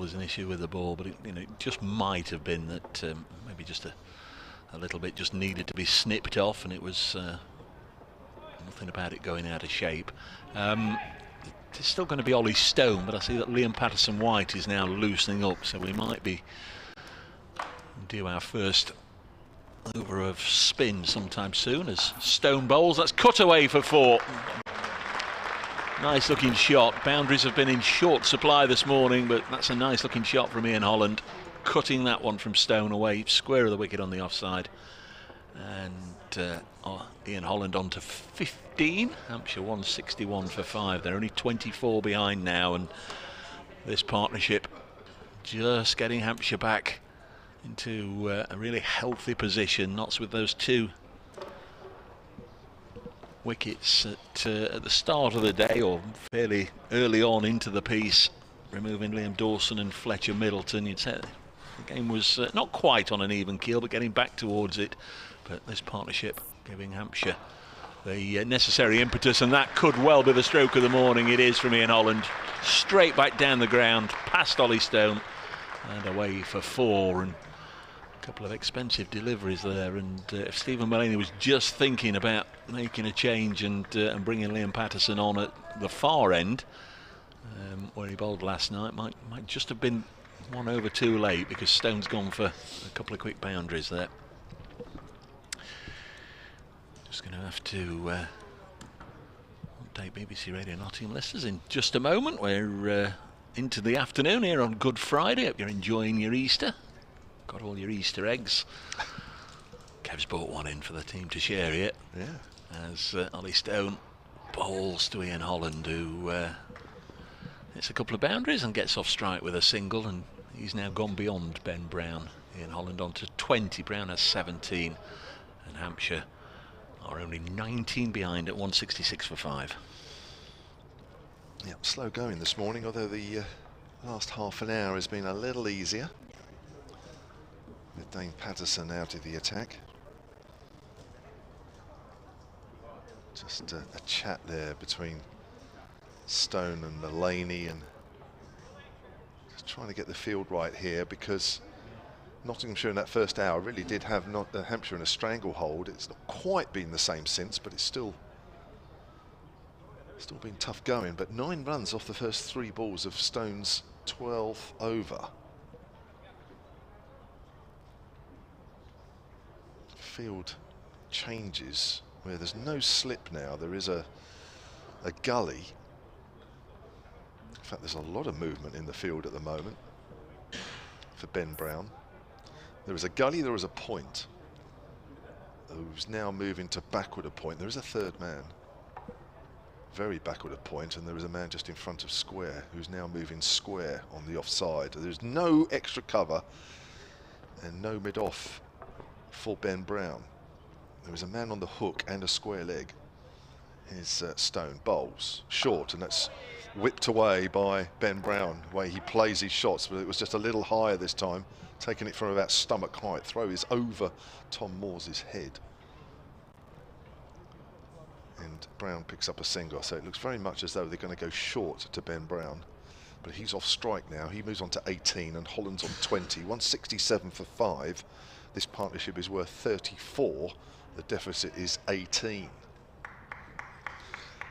So a tight moment in the match is, although it's been tight all morning, a wicket or two now, Nottinghamshire will feel that they could get very much on par. If Hampshire can just hold on here and keep going, then maybe a decent lead. That's a bouncer to Holland, who ducks underneath that one. Ball just about carried through to Tom Moore's. Not a lot of pace once it had pitched. That's the challenge for Ollie Stone. Hasn't really found much pace out of this pitch. There isn't a lot of pace in this pitch. Fine leg is there, but there is also a man at a very deep leg gully for Ian Holland. 10 runs off the over, which I would say is comfortably the biggest over of the day. That's another bouncer, which is a little leg side this time. Holland hardly had to move, allowing that ball to go through to Moore's. End of the over. Stone has 12 overs, 1 for 55, having started the day 8 overs, 1 for 35. Added just 1 maiden to his tally this morning, 3 of them in total. Brown is 18, Holland is 20. There's 2 wickets that have fallen this morning. Just to remind you, after 6 minutes of play, second over of the morning, Liam Dawson, the LBW, to Dane Patterson for 24, added just 1 to his overnight total. That ended a partnership worth 63 for the 4th wicket. Good delivery from Patterson, which may just have kept a fraction low, but even so. And after half an hour's of play, Fletcher Middleton, who played so well, making his championship debut, was caught behind off Patterson for 59, added 3 to his overnight total. Fletcher Middleton just tempted into a drive outside the off stump. The ball just moved away on him a fraction, which caught the edge. Liam Patterson-White, with his slow left armers, is into the attack. First over of spin this morning. Dave Brace girdle back. Yes, and I was done there because I was looking at the scoreboard, not at the field of play in front of me, and it said new bowler was Stephen Mullaney. Then they quickly changed it, whether Mullaney had got into position beside the umpire just to direct the field placings or help Liam. I'm not sure, but the board went for Mullaney. I think we're going to do an update on Solent Sport in just a second, but it is Patterson-White bowling to Ben Brown, who's on 18. I'll leave you with Kev. Shout half shout for an LBW, but he's a long way forward. Patterson White, who had Fletcher Middleton dropped at first slip last night when he was on 52. Wasn't too expensive in the end, only an over 7 from there. Here's a quick 30-second update. Hampshire 167 for 5 in their first innings, so they are now 18 runs behind Nottinghamshire, who made 185 yesterday, but it's been slow going for Hampshire this morning. They were looking to make a bit quicker progress than they have done, but some fine bowling by all the Nottinghamshire seamers this morning, most notably the South African Dane Patterson, who picked up 2 early wickets. Liam Dawson in the second over the morning LBW for 24, and Fletcher Middleton, playing his first championship game, was caught behind for 59. He only added 3. 168 for 5, Hampshire behind by 17.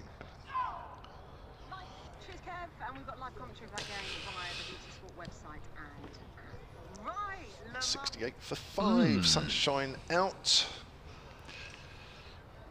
but cold still. Decent crowd, a few more than yesterday, just a few. There's Patterson White round the wicket, bowls, Holland forward, pushes that out towards mid-wicket. Could have had a wicket last night, couldn't he? Patterson White had Fletcher Middleton, or certainly appeared to have had Fletcher Middleton dropped by Mulaney at slip. Late on in the gloom, the gathering gloom. Yeah. The light quickly went downhill, didn't it? Another straight delivery, which Holland pushes to mid-wicket end of the over. Yes, it was not long before it was absolutely chucking it down. The ground staff had to quickly get those tarpaulins out there. They got the hover cover on quickly, but they had to drag on the tarpaulins, otherwise the square would have been absolutely saturated. Chucked it down as Kevin was trying to make his way over to the far side to do his interviews. It was dry then. And, you got there before it rained, did you? Fortunately, just, I think. There wasn't much in it. It's a long way to go if it's raining, that's for sure. Still going to be Ollie Stone. Gone for a few runs, hasn't he? He's gone for 20 this morning. He's bowling to Ben Brown, who's on 19. Ian Holland has 20, and he bowls short, pulled away behind square on the leg side. Also just trying to create something. Stephen Mulaney had gone very square, almost where a square leg umpire would stand for reasons best known to himself. The umpire's gone over to point. Is it Saggers at this end? Yes. It's gone over to point, despite them being 2 right-handers out there. Don't think it would be looking into the sun or anything. I think it's probably just because Nottinghamshire are just almost flirting with having 3 behind square on the leg side. Let's have a little look here. Yeah, they've got Ben Duckett at leg slip. So it might just be a bit of leg theory here, a bit of the old Harold Larwood from Ollie Stone here. We've got Ben Duckett at leg slip. We've got Lyndon James at long leg, and there's 2 fielders almost square of the wicket, bowled and dropped down on the leg side. One of them is Calvin Harrison, who's back on the field as a sub. Yes, a bit of I don't know, left shoulder music from Ollie Stone. He's going to try and get it up there, get it in the ribs or towards Ian Holland's left shoulder. Hope he either fends it behind to duck it in that leg slip position, or maybe out as far as square leg where Calvin Harrison's fielding. But that's why the umpire's gone over there, just so he's got a good look to make sure they don't have 3 behind. It's hard work for Ollie Stone to get anything out of this pitch in terms of pace, and it seems to be the shorter he bowls, the slower the pitch is. Yeah, it seems to sit up and enable some shots to be played. Crikey, there's more theory than Darwin out there at the moment. They're trying this, they're trying that. Well, Calvin Harrison has, one step at a time, very deliberately got himself almost into a square short leg catching position. Stone comes in, they've gone on the pull, and it's nicely executed away for 4 runs. We're not so got fielders here, there, hither and thither, but nobody able to cut that off, and it's gone away for 4. I mean, it was certainly premeditated. Ian Holland knew exactly what was coming in his direction. It was going to be short, it was going to be fast, and There was some potential danger if he went to fend it off his body, either square of the wicket or indeed, as I say, deflecting it behind the wicket on the leg side, but he didn't. He met it with the full face of his bat. Trying to get the combination right on the leg side, aren't they, really? I mean, Harrison, because he's got no helmet on, is about 3 pitches away. Yeah. A deep short leg. Now we've got a deep leg gully. 173 for 5, so just a couple of mighty blows away from matching Nottinghamshire's 185. This is nicely taken by tumbling Tom Moores down the leg side.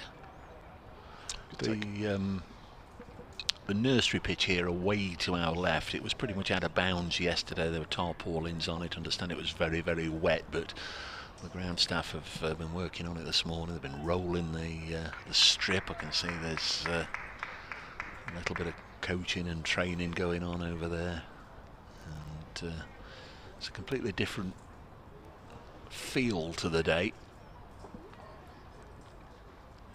Stone in again, short, too short, allowed to pass through to Tom Moores, with Ian Holland just leaning back and watching it sail past his nose on its way through into the gloves. No slips at all to Ollie Stone. That doesn't happen very often in a county championship game. No, and just watching that short delivery, I mean, that's on its way down through to Tom Moores, isn't it? Yeah. I mean, that's not fizzing through at all. Not entirely sure this is why Stone is in the side, really. Well, for a man that's injury prone, I mean, this is probably taking more out of him than ever. Yeah. Joe Clark has meandered this way, and that has now found himself in the gully. They really are just clutching at straws a little bit here, hoping that there will be an edge and it'll fly to somebody they've got. This one is played down by Ian Holland, well in front of Calvin Harrison, and that's the end of the over, and it may well be the end of Ollie Stone's spell. We are 20 minutes away from lunch with Hampshire 12 behind. Got an email here from Mike James, suncricket@gmail.com. Lyndon James has just been replaced actually by Liam Patterson-White, and it's about him. He says, good afternoon all. He says, looking at Lyndon James's bowling run-up and action, he reminds me so much of Ben Stokes. Does anyone agree, says Mike, who's in Cowes on the Isle of Wight. I'm not sure that immediately came to mind. Mel's suggesting that that might have been in her mind. Does he remind you of Ben Stokes when he's bowling, No. Dave? No. There we go. So Dave, don't sit on the fence, Dave. No, I haven't immediately looked at that and thought, oh, there's Mr. Stokes. There's LPW bowling down the leg side, and that's just been paddled away for 4. Sorry, this is your over, isn't it? That's all right. If there's going to be another boundary, I'm more than happy to paddled away for 4. I was just looking, see if there's any significant changes anywhere up and down the country. At Old Trafford, Lancashire, at long last, are batting. They've got Surrey out for 442. So the reply begins. 2 of Hampshire's chief contenders, I would say, for the title, as LPW again bowls a ball right up in the block hole that's squeezed out by Ben Brown. What result do you want from that then at Old Trafford, Lancashire, Surrey? Draw. Somerset have lost a wicket in the game that didn't start yesterday, and it's Sean Dixon who's moved down from... He began with Kent, and then he's been to Durham, and now he's down at Somerset, so that's a little bit of a this one's swept away. It's a little bit of a strange route. That's not a shortcut, is it, from Kent to Taunton via Durham?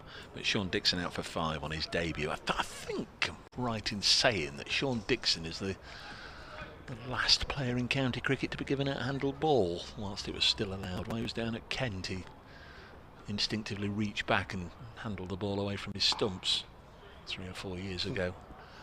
178 for 5. You ever given out handled ball? Don't remember it, Dave. No. You? No. No. Hit me stumps once. Legs went from completely underneath me and I fell back onto my stumps, which is embarrassing and annoying and frustrating in equal measure, as the next one's dug out as far as Ben Duckett, who's having a little bit of a wander in the outfield, a bit of a graze. You usually find him at slip, except when Patterson-White's bowling. Tis Mullaney who always goes in there, and normally he's got a pretty good record, but he did put that one down yesterday. There's another single. 179 for 5 at the end of the over. Stephen Easton has emailed summercricket@gmail.com. Says, great to hear the sound of summer back online and also on the excellent live picture stream. I'm old enough to have been watching Hampshire when they last won the championship 50 years ago, in case you don't already know. It can't go on eluding us forever, so here's hoping that this will finally be our year, although Surrey are already looking ominously strong. Looking forward to being at the Ageas on Saturday for what may well be the last day. Thanks to you, Melissa and Dave, for the brilliant commentary. Thank you. Who was the skipper then? Roy Marshall? Ingram Mackenzie, was it? Oh, yeah, that's... I'm saying that, and I should know, and I'm saying it off the top of my head. Yeah, that'll be it, won't it? I think. Says he, looking at the Colin Ingleby Mackenzie stand. Well, yeah. That doesn't necessarily mean that he... I think I should look this up. Did you ever meet Roy Marshall? I know you've done a lot of Did he have a pub down in hosting Somerset? past players' days and whatever. Was he the one that had the pub down in Somerset? I don't know. I know. Again, I should know this, and I'm not very. I think I might have just been introduced to him once. I think that's all. Luke Fletcher from the pavilion end into the attack for his second spell of the morning outside the off stump, and Holland leaves that one alone. Fletcher's spell this morning in partnership with Dane Patterson really strangled Hampshire in the first hour. 6 overs, 1 maiden, 1 for 10 this morning. Because the far end... Sorry. He didn't pick up a wicket this morning. What am I talking about? None for 10. No, he got a wicket yesterday, didn't he, right. Fletcher? He got Gubbins. Because the far end is Marshall Drive, isn't it? But they're not specific whether it's Roy or Malcolm. That's right. Just lump them all in together. The deficit is 6 currently as the sun disappears. And Holland's playing a missing outside the off stump. There's another beauty. Yeah. A little earlier, we were talking about Nick Clegg. Myself and Melissa were, because we remember Nick Clegg once did a Lib Dem rally here in the stands, up in the Colin Ingram and Mackenzie stand. And Richard Gilliatt, apparently, I've just been told, was the captain in 1973. Thank you very much. I'll just come back to that in a moment. This is from Martin Holodinsky. I hope I've got that right. Yeah. Sunatcricket@gmail.com. I can only get hold of Mr. Girdler when one of his colleagues does the email, so that's nice. You obviously know him. Here's Fletcher on the back foot. Holland pushes it out into the covers. Nick Clegg, I'm given to understand, also lived on the green in Ruddington when he was East Midlands MEP. Who was he supporting cricket-wise? Be back in touch, no doubt, during the course of the summer. So I know when he came, or when we saw him, I mean, the story, just to go back very quickly, we arrived, whatever it was, Kev, second or third morning, and there was all these signs for the Liberal Democrat conference or whatever it was. I think Eastleigh's a bit of a Lib Dem area, if I remember rightly. And it's pushed back up to mid-off. And we both asked what was going on, and there's somebody coming, there's somebody coming. And it transpired it was Nick Clegg, and all his supporters were here, weren't they, with all the orange placards and whatever. And he had a walk around the ground. I've got a few photos somewhere. He had a walk around the ground, and then it was right at the back of where we were commentating from, and he held a little bit of an impromptu sort of press conference, didn't he, just to... Yes, that's right. Yeah, good memory.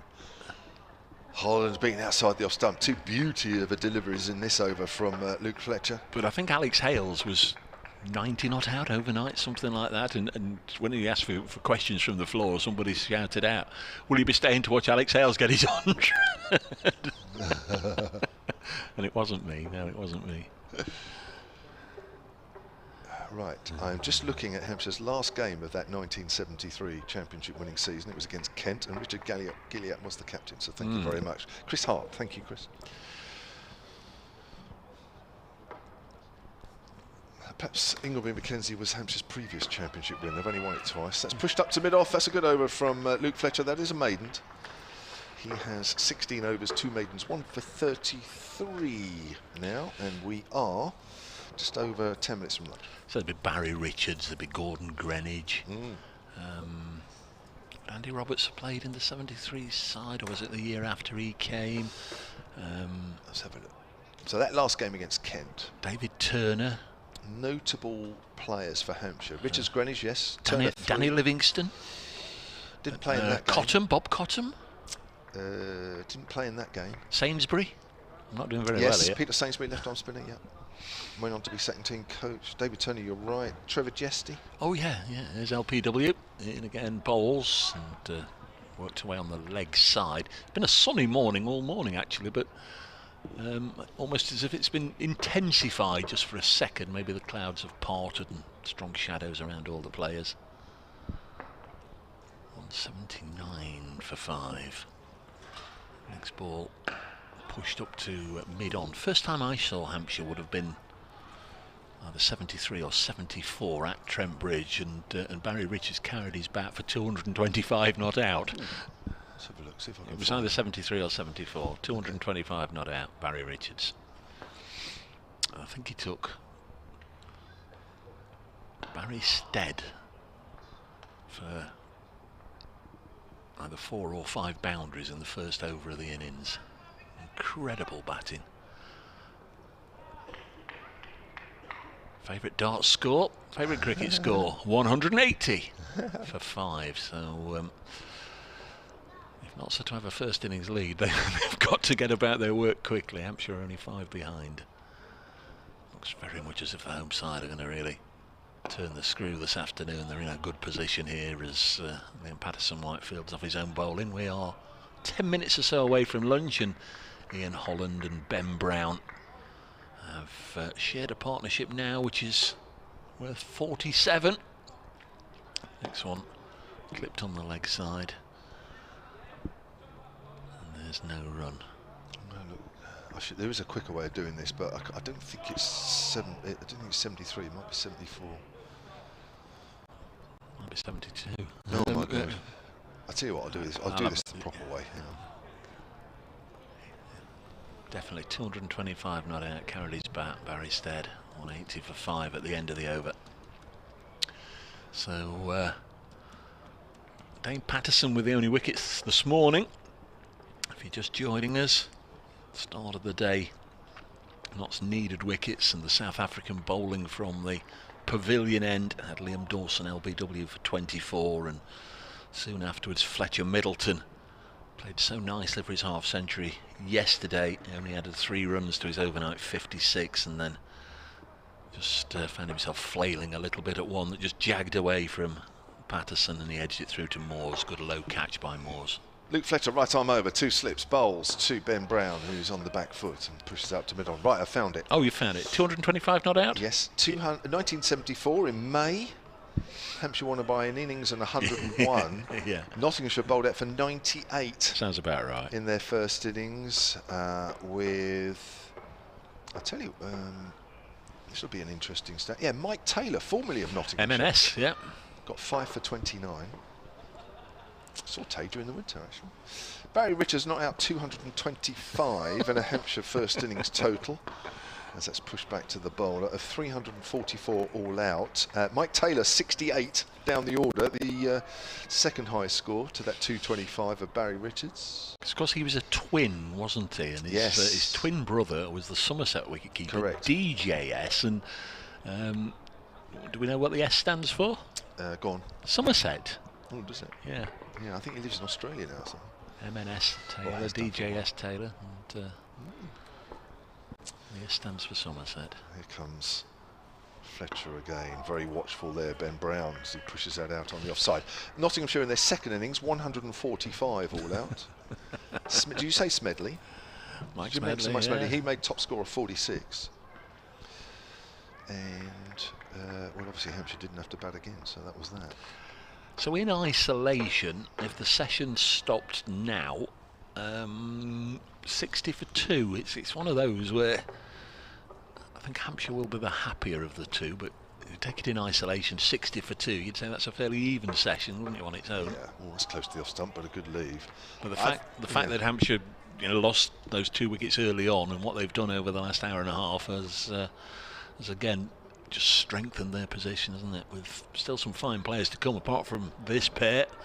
James Fuller, Keith Barker, both can get runs, and maybe some lower order flailing from Kyle Abbott and Mo Abbas when it's their turn.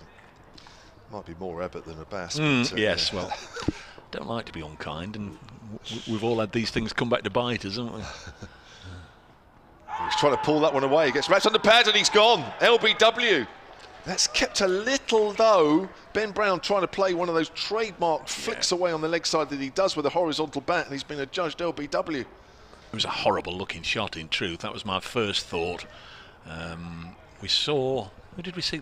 Saw Tom Moore's trying to do that a few times yesterday, didn't we? Walk across his sticks trying to deflect it down on the leg side, and he missed it a couple of times. Well, Ben Brown did there yesterday. Perhaps it's a wicket-keeper's thing, but I wasn't at all surprised when he was given. And Ben Brown has gone, and Notts have 2 bowling bonus points, but more significantly, they've just given themselves a wicket just before lunch. And again, all they can really hope for, I think, today is just to limit that Hampshire lead, because it is going to be a Hampshire lead, to as few as possible, and that certainly helps, because Brown was a real thorn in their side throughout this session. 180 for 6. Luke Fletcher has his 2nd wicket. 47-run partnership, I make that? Yes, yeah. I suppose the only doubt for me is the height. I think I'd like to see that again. I know it's been on the replay if you're watching the live picture feed. I think I don't know. I'd love to see a ball tracker. I think height could have been an interesting one on that one.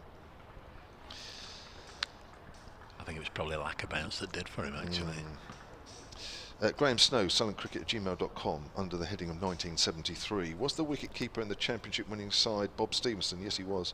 Who also played football for Cows on the Isle of Wight. From Graham Snow, Newport on the Isle of Wight. Keith Barker. It's a warm round of applause as he comes in. Also under the heading of 1973.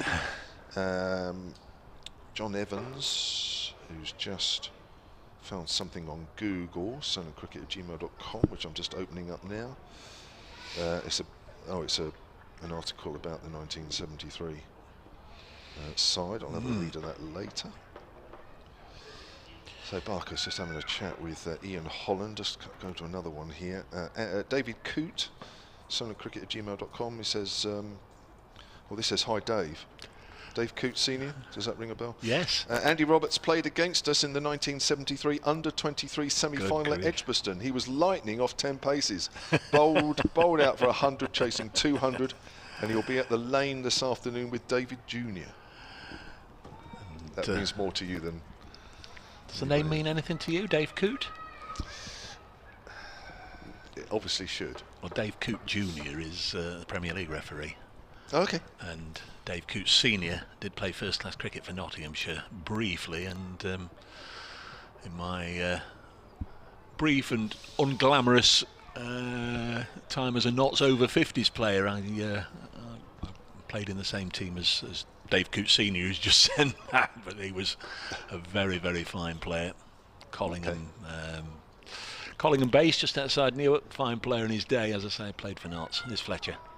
Round the wicket, wrapped on the pad, shout for an LBW as the ball makes its way very fine on the leg side. Hamid just drags it back off the boundary, does well, gets a round of applause for the same time, and that'll be 2 leg byes, which takes the total on to 182, I think that'll be. And I love things like that, not because I know who they are, but Premier League referee, there's no Premier League matches today. What's he doing? He's going to go and watch Notts County.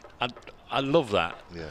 You know, if he said he was going to go and watch X, Y, or Z, I just think it's brilliant, isn't it? When a sport's in your blood, that even on your days off, you'll still go and engage and enjoy it. You need Terrific. the fix. Yeah. No VAR at the Lane today. They might need some on Monday when Wrexham play Notts County, that big match. But of course, Notts County have a home game against Wealdstone today that they need to negotiate. Aeroplanes away to our right. One just taking off. We're not that far away from the airport here, are we? A couple of miles from Eastleigh. Never flown in or out. That's Southampton Airport, is it? Yeah, Eastleigh, yeah. Very handy when you're going up north and you need to be up there quickly. Is Liam Patterson-White bowling, maybe the final over before the session. Is that how you get around? Do the Beeb send you up north on... I've flown a few times. I wouldn't say I've done it loads. I mean, well, pre-COVID. It's a long way to Durham, isn't it, from here? Yeah, I've flown to Durham from here. I've flown to Scotland from here. I've done 1 or 2. Southampton football do quite a lot of flights from there.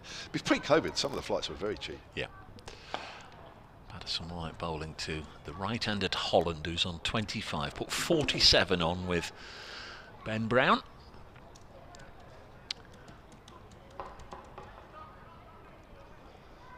Not That's just moving Lyndon James out from a run-saving position at midweek. A wicket 3/4 of the way out. I'm not entirely sure that Ian Holland's going to take that particular challenge on and try and chip one down his throat 3/4 of the way out.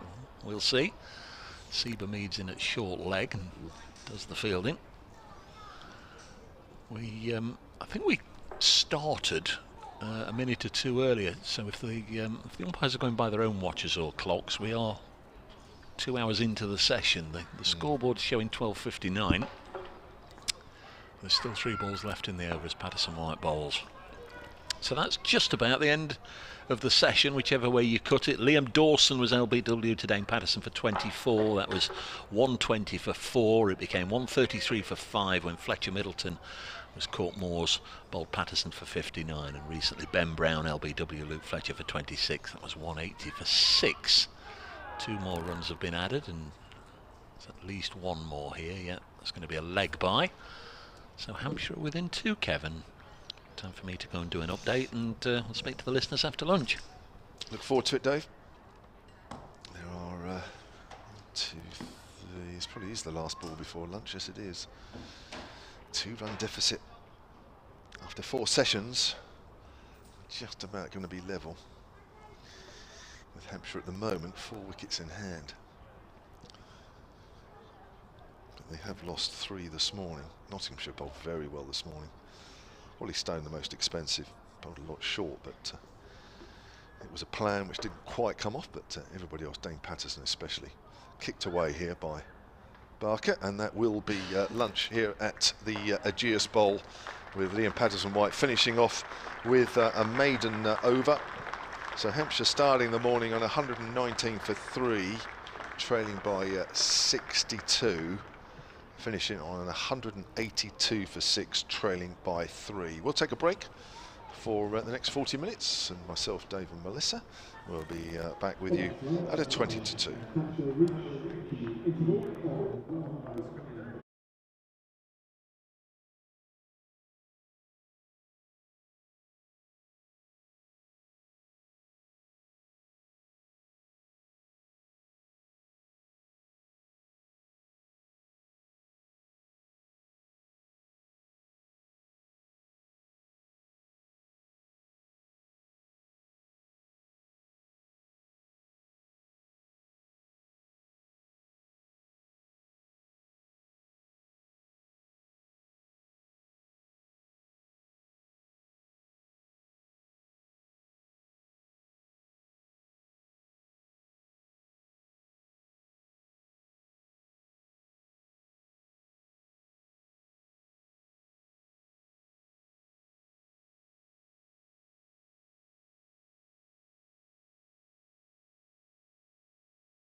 From the Ageas Bowl, where we are just minutes away from getting the afternoon session underway on day 2 of this county championship match between Hampshire and Nottinghamshire. It was a hard-fought morning. Not Hampshire resuming on their first innings of 119 for 3, trailing Nottinghamshire by 62, find themselves at the break 183 for 6, trailing by just the 2 runs, but Nottinghamshire, and particularly Dane Patterson, put in a great stint, especially in that first hour, and really strangled Hampshire. They lost Liam Dawson early for 24, Fletcher Middleton for 59, both to the South African, and then Ben Brown out with about 7 minutes to go until lunch. LBW to Luke Fletcher for 26. So Hampshire do have 4 wickets in hand, but it's been hard going this morning. They added just 64 for the loss of those 3 wickets. Your commentary team for this afternoon, as was this morning, Melissa Story, the former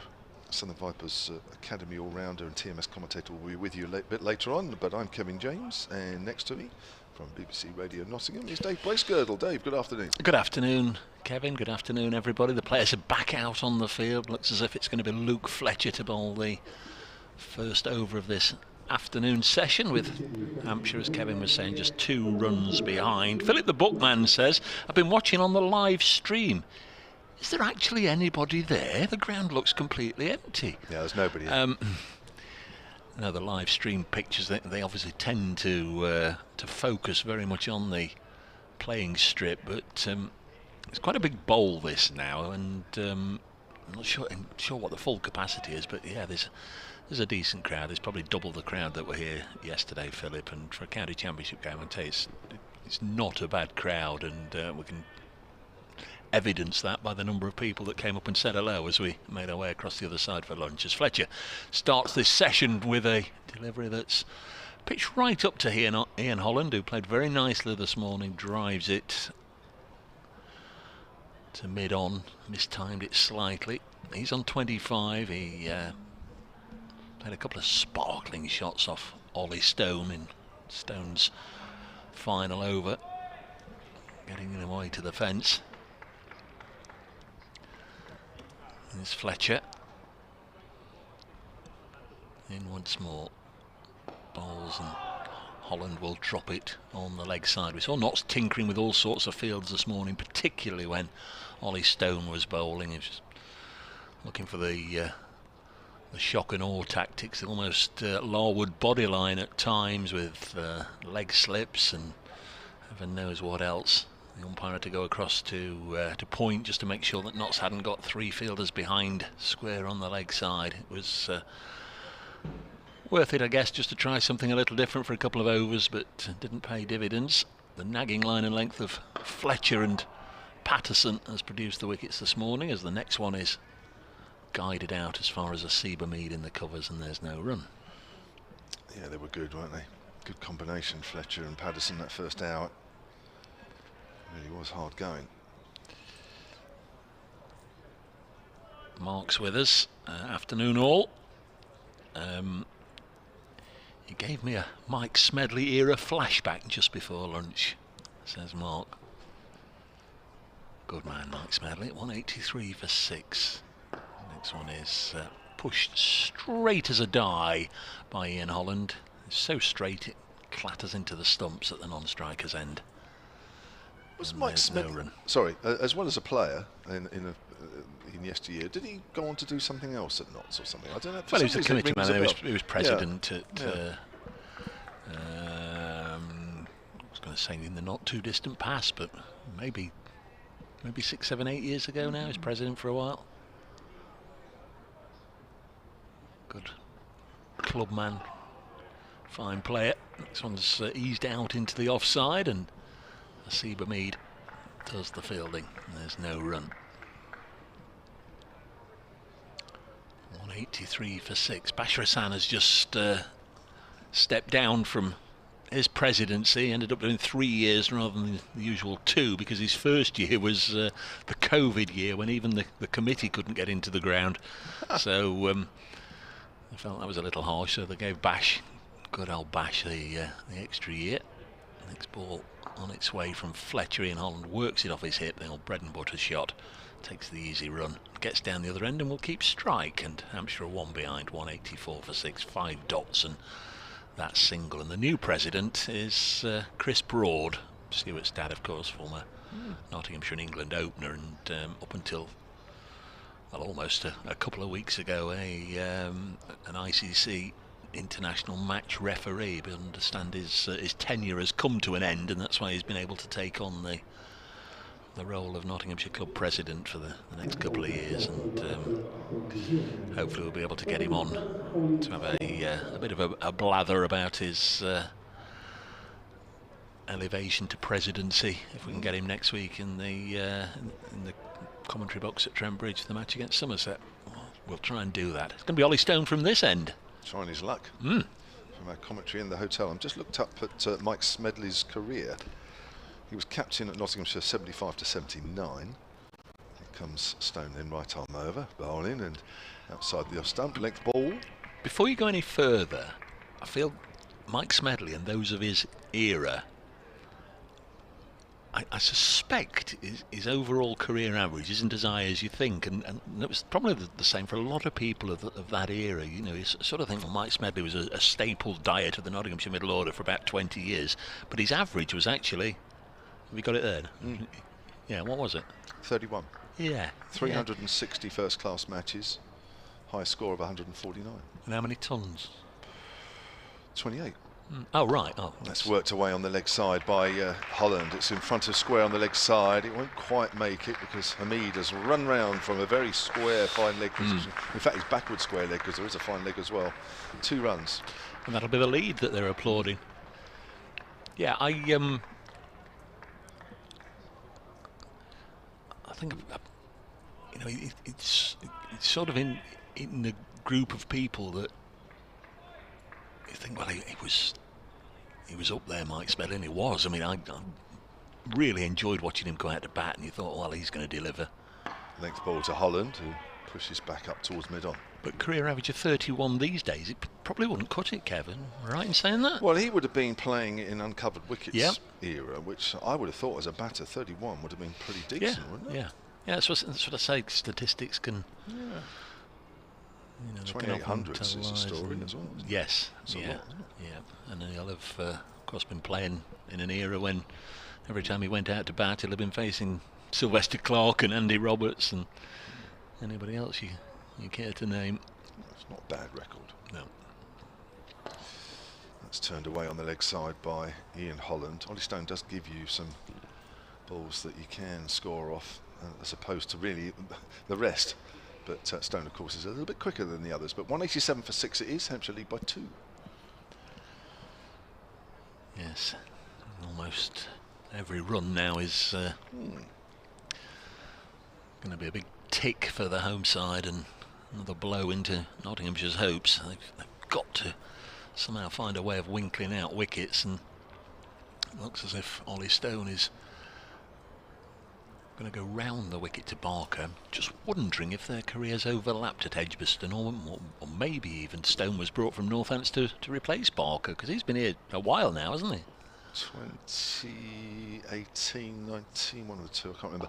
Barker works that towards mid-on. 2018, I think, was his first year, or 2019 might have been his first year, actually. Yeah, careers might have overlapped then. I think he had, no, that'd be about right. I think he had 5 or 6 years at Edgbaston, Ollie Stone.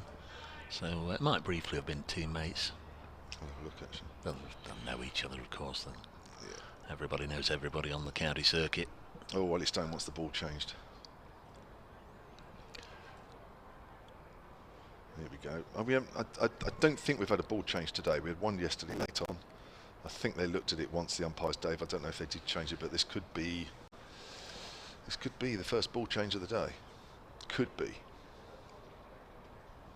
Depends on what both umpires decide. Martin Saggers thinks it's obviously worth having a chat with Graham Lloyd with. Yeah, it's sort of more encouraging for the fielding side when the two umpires at least get together and discuss it. It's when they just have one cursory glance at it and say, get on with it.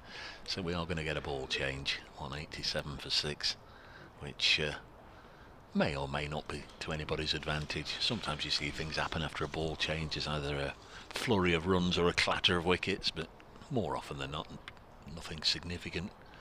As they look to find a ball that's pretty close to one that they've been using. So there was no ball change in the Nottinghamshire innings, but we've had 2 in this innings. Last night, 87 for 3 after nearly 25 overs. It was changed, and here we are after nearly 64 overs, and we're going to get the second change. Yeah. Just looking quickly up and down the scorecards. Playing all 9 county championship matches. I love it when all 18 counties are involved, and of course they are today because they started at midday at Taunton. No play yesterday. Someone said a 52 for 2 at lunch against Warwickshire, having won the toss and elected to bat first in that one. Periodically we'll give you the scores here, there and everywhere. Yorkshire continue to pile on the runs though against Leicestershire, 473 for 8 with centuries for David Milan and the next young star off the production line, Finlay Bean. So here we are with the third ball of this innings. Stone decides to come round the wicket to Barker. Length ball, that's pushed to mid-wicket, no run. Strange thing happened in Kevin Howell's favour last year at Trent Bridge. He was there for 5 Live. You know, the game was whichever game that Notts were playing in was on BBC Radio 5 Sports Extra, and Notts won, whether it be the 3rd day or the 4th day by lunchtime or whatever. And you know, we get our interviews and this, that, and the other. And there was a second 11 game going on down at Lady Bay, you know where that is, just down the road from Trent Bridge, as Fletcher looks to start a new over from the pavilion end and bowls, and this is worked away behind square. And Kevin had heard that this young lad Finlay Bean had got topside of 300, and so he went down and had a look, and it transpired he was there when he broke the second 11 record. I think he got to 400, didn't he, the first time in second 11 cricket. So he was Johnny on the spot to get the interview and the photograph and all the rest of it. So it's always nice to be there when something is some record is broken or something unusual happens, and you know, you can sort of be the one to break the news. Fletcher also going round the wicket to Keith Barker, who's plundered lots of runs against Notts in his time at Warwickshire. This one off a thickish outside edge, and it'll run down to the 3rd man fence. Decent stop from the diving Ollie Stone just inside the rope, and they'll come back for 2. 190 for 6. It's a dangerous man, Keith Barker, isn't he? Because when the mood takes him, he can just stand there and swat it away like you're swatting away an angry mosquito if you're having a picnic. He can be a clean striker of the ball, and Notts have been on the wrong end of it a time or two in the past. Averages 24 career. Fletcher to bowl to him. He lets this one go through to the keeper, and he's what? He's the godson of Clive Lloyd. Something if like memory, that, yeah. Memory serves. Yeah. The great Clive Hubert. He played a bit of footy in his time as well, didn't he? Yep. Keith Barker, as a youngster. Forget who now. Was it Rochdale's books he was on for a while, and then went into non-league before really devoting all his time to cricket.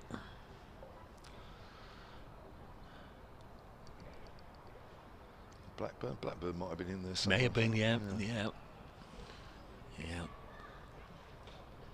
I was just calling the extra slip up, so I think that's the right thing to do, because Keith Barker, much as I say he's got a good record against Notts, he's fresh at the crease, he's only faced 5 balls, he's only 2 not out, so they brought an extra slip in. Oh, definitely. Clark, Duckett, Lyndon James, 1, 2, 3. And he drives this back past Fletcher, but can't get it beyond mid-on, and there's no run. Normally, or in years gone by, we'd be saying Hampshire 10 away from a batting point, but of course it's 250 now. Really does mean you've got to work for your runs in the first innings, and that's how it should be, really. chance of just drop the fielder out onto the deep square leg boundary here for Barker, who pushes this back towards Luke Fletcher. That's an interesting move. I've noticed actually a few more bowlers come around the wicket to Keith Barker these days. I'm just wondering if there's a stat out there that suggests that maybe right armers round the wicket to Barker is a little bit more. Oh, analyst A will have said it to analyst B, won't he? I think every ball, every dismissal, every shot is looked at, is scrutinised nowadays. There's Fletcher to bowl to him. They're looking to knock over the top of off, but this one just too far outside that off peg, and Barker guides it away for a single. 191 for 6. Jonathan Ewell emailed during the lunch break, silentcricket@gmail.com. He says, having spent a good day at the Ageas Bowl yesterday watching Mo take 6 wickets and Brown 4 catches, I'm now watching day 2 at home on YouTube. Thanks for an enjoyable morning watching and listening to you and the team's commentary. Nottinghamshire bowled well this morning, especially as you said in the first hour, but I thought Ben Brown's LBW decision was high. Interesting, when I was walking around the ground towards the pavilion at lunchtime, and 2 or 3 people stopped me in the crowd and said, what did you think to Brown's LB? I said, well, if you're going to debate it, it's probably height you're talking about.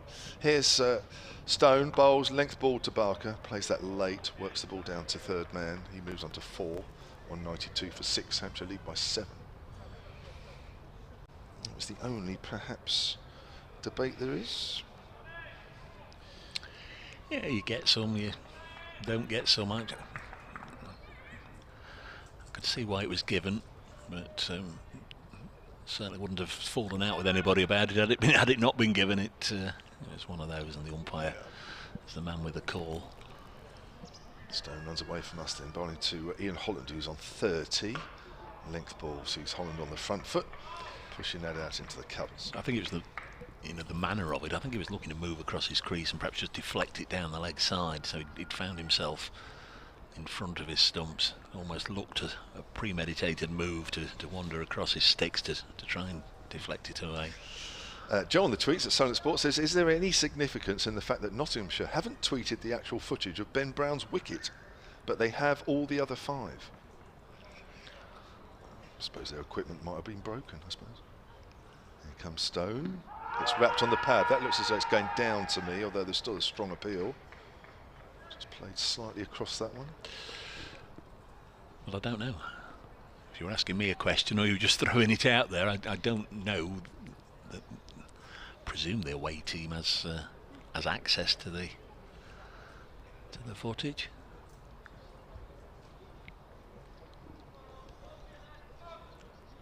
Maybe Hampshire didn't release that one. I don't know. I don't know, Kev. I just don't know how it works.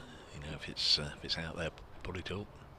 I should imagine it's on the ECB video website. Here's Stone, and forward is Holland. Not particularly convincingly, but in fact, I will do that actually. I might go on the ECB video website and just have a look for myself for a second time. You can pick them all up there from all the games. If you're not following your own club's Twitter feed at the time, just go to domestic on the ECB website. I haven't done that this year, so I'm just thinking, you go onto the county championship. I think you go onto fixtures. So I haven't done this since last year, so just bear with me. Holland works that off the back foot down to third man. He moves on to 31, 193 for 6 view all matches. I think that's the next thing you do. I'm just talking myself through as much as anybody else. There's all the games, so you can scroll down. Go to Hampshire, Nottinghamshire, click on that one, and then there will be, if I've got on it, click on the videos at the top of the screen, and that will appear as one of the videos. One would imagine. I haven't got through yet. Here comes Stone round the wicket to Barker. There's a man on the drive on the leg side, short, slightly down the leg side. Barker ducks underneath it. Although I think he was well outside the line anyway. 193 for 6. Now this is not letting me on the video site at the moment.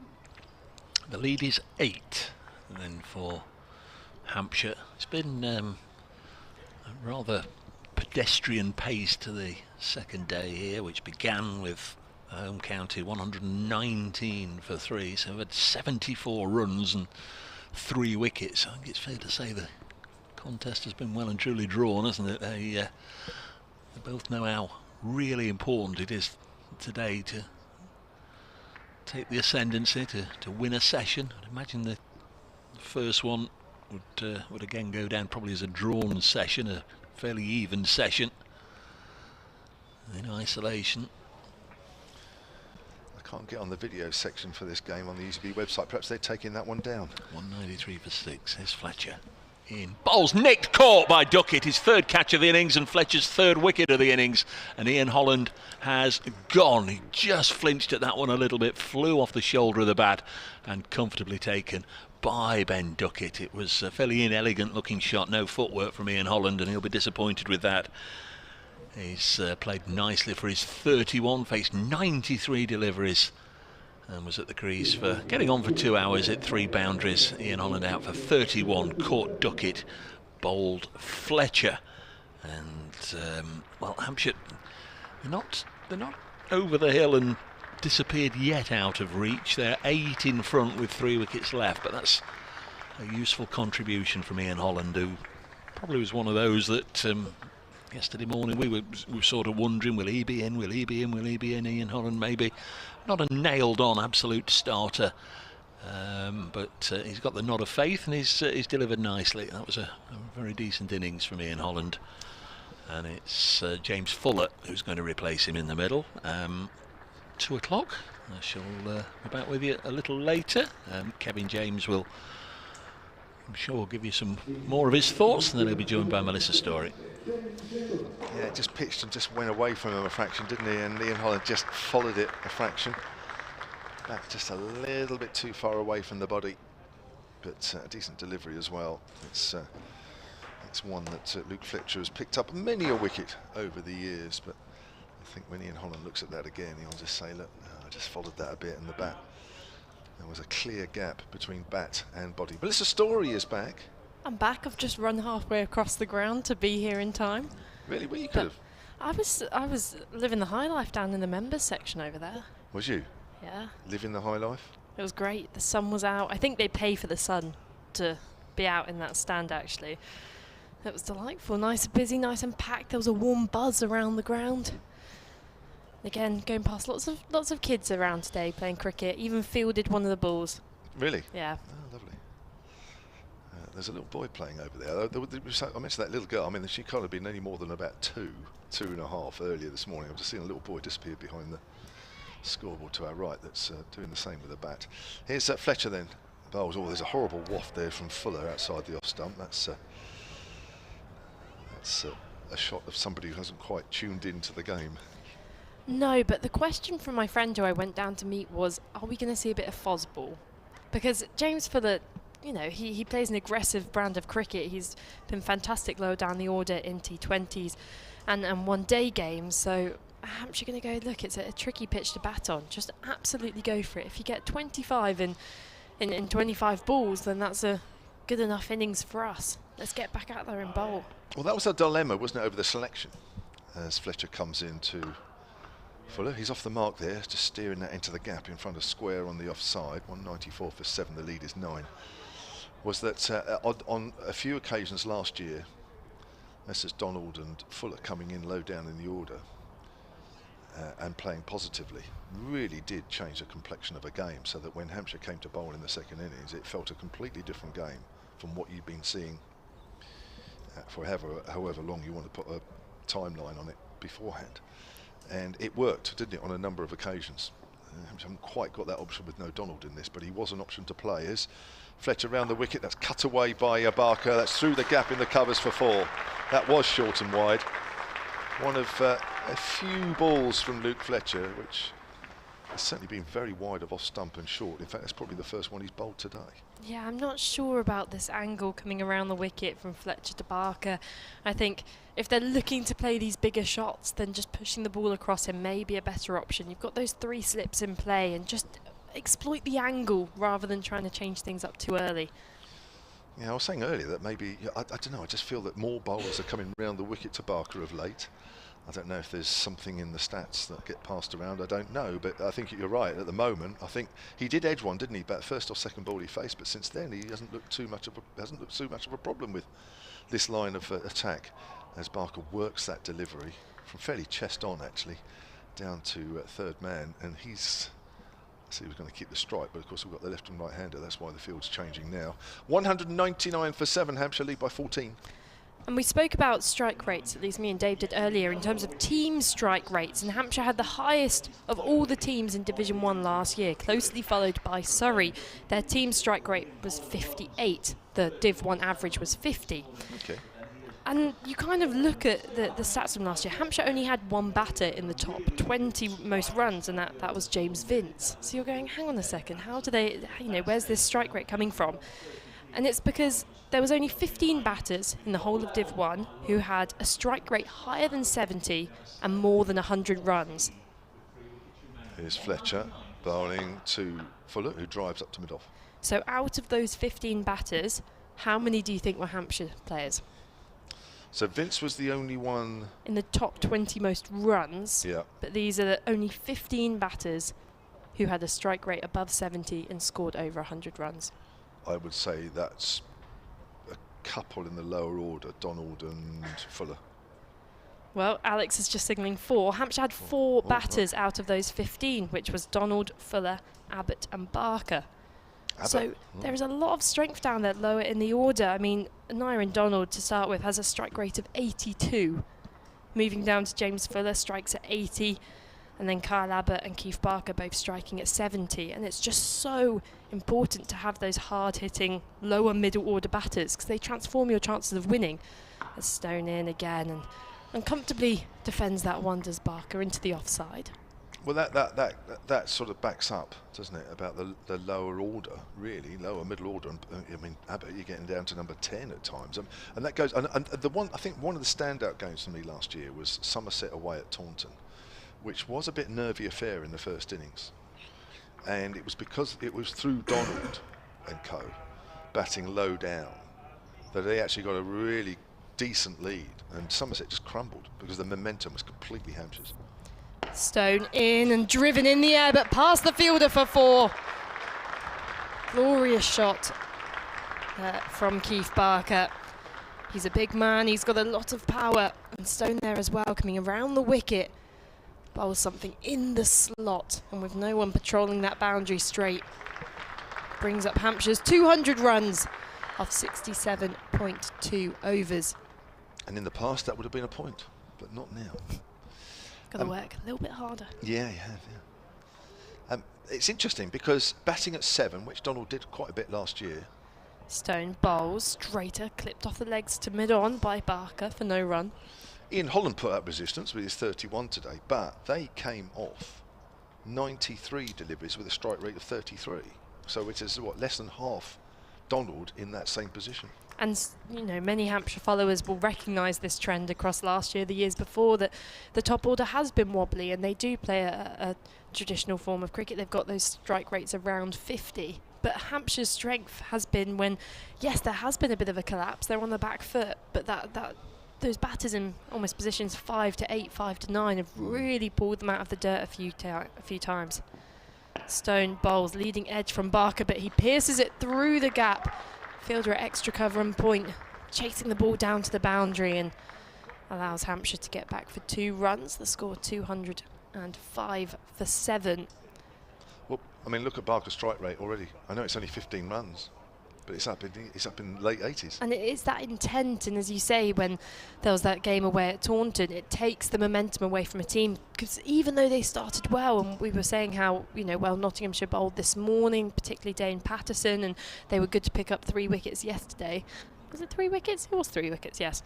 Yeah. And, that they may have thought that momentum was just in their way, but if there can be a middle to lower kind of rise and apply that pressure back and build some momentum, then it doesn't give you much confidence going into your batting innings. As looking to cut that one as Barker cuts it straight down into the ground, and is frustrated that he missed out there because it was short and wide from Stone, and there's no one out on the boundary at point.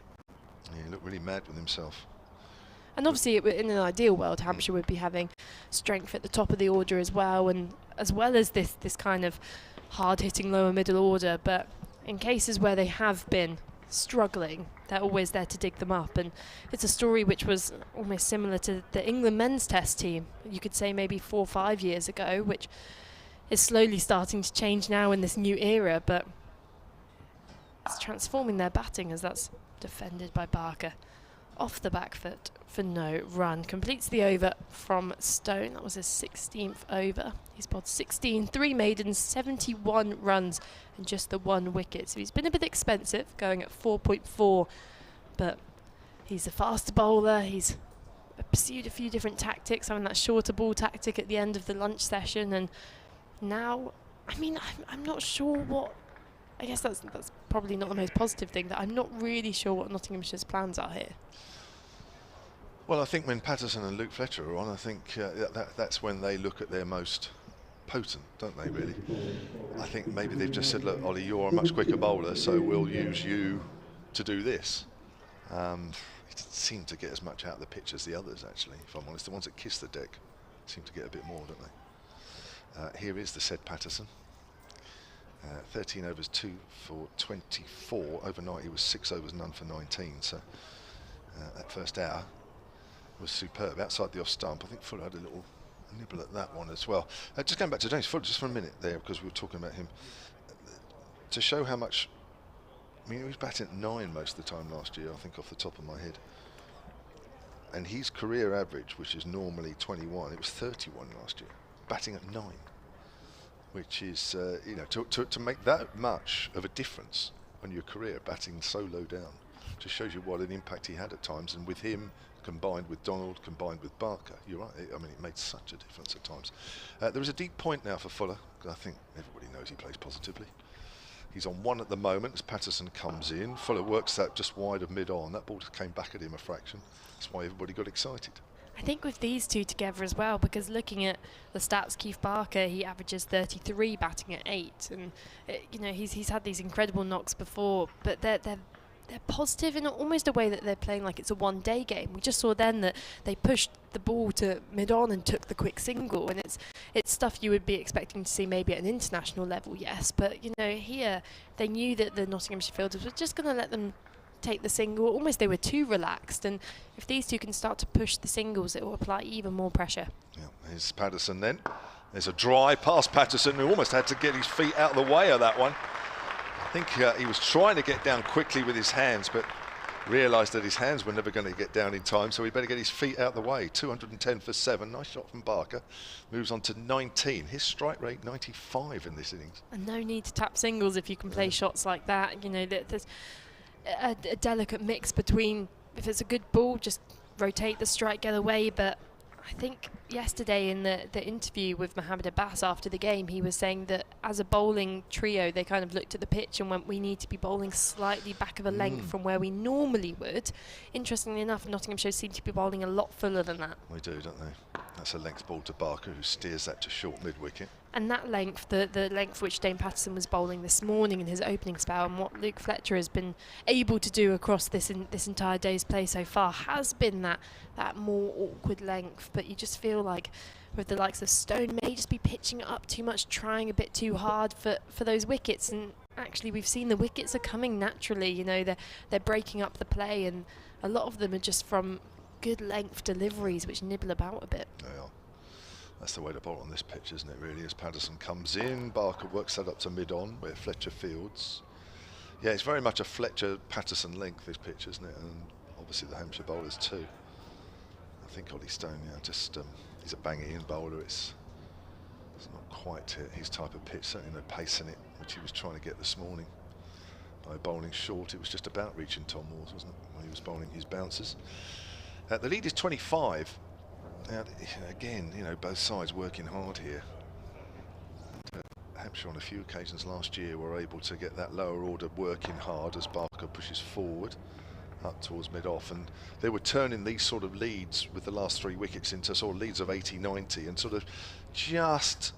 of just breaking the minds a little bit of the opposition, weren't they? And you feel that this is a situation again here where Nottinghamshire looking to pick up these 3 wickets quickly, keep the deficit as low as possible, but if Hampshire can get an 80 or 90 run lead, it's amazing what it does to the minds of the new batters.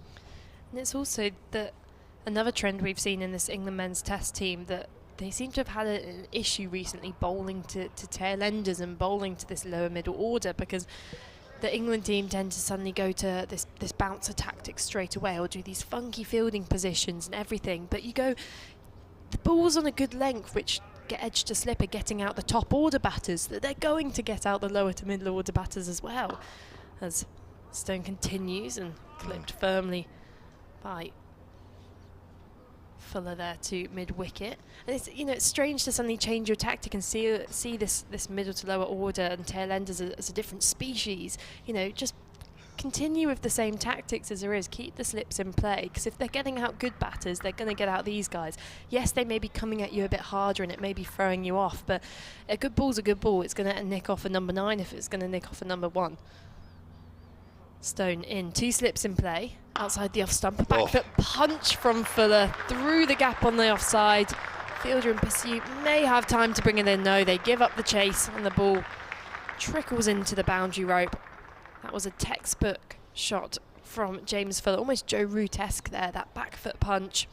Picks up another boundary for Hampshire. The score 214 for 7, and that lead now of 29. As you say, a lead of 80 or 90 in this situation, Hampshire, you'd feel would be happy with. Oof, more than happy. Especially as they've lost regular wickets across this innings, and it's certainly been difficult to bat out there. The Nottinghamshire bowlers have had tight lines. Stone in, better ball defended back to him by Fuller. You know, that boundary 2 balls ago, I think is typical of the sort of players Hampshire have lower order.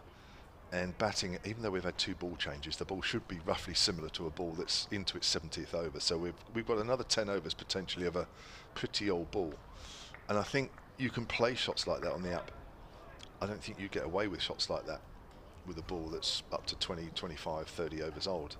But these batters are good enough to play those sort of shots. And they can get away with it with the old ball. Stone in again, a Yorker which is worked off the pads by Fuller. There's a deep square leg fielder who runs round to their left and scoops up the ball, keeps it down to a single, and the score moves on to 215 for 7. Yeah, I was looking at your James Fuller stats about where he averages at 10, and the database I use uses the colour scheme because I'm a child and I need things to be presented to me in an easy way, but it is just a stream of red to be negative, and then that spot at number 10 with the average of 37 just gleaming like a green beacon. And it must be something about, you know, being lower down the order. Obviously he's come up 1 more today, but he's positive lower down the order. That's a sharp bouncer from Ollie Stone. That was a goodie. So that's at number 10. So I'm probably I've probably elevated him too much. I've got his number where he batted last year. So what number 9 is an average of 27. Okay, which is still slightly more than his career. Yeah. But 10 is where he's best at. Apparently so. Gotta let the Hampshire changing room know this. Although it doesn't seem like he's struggling today.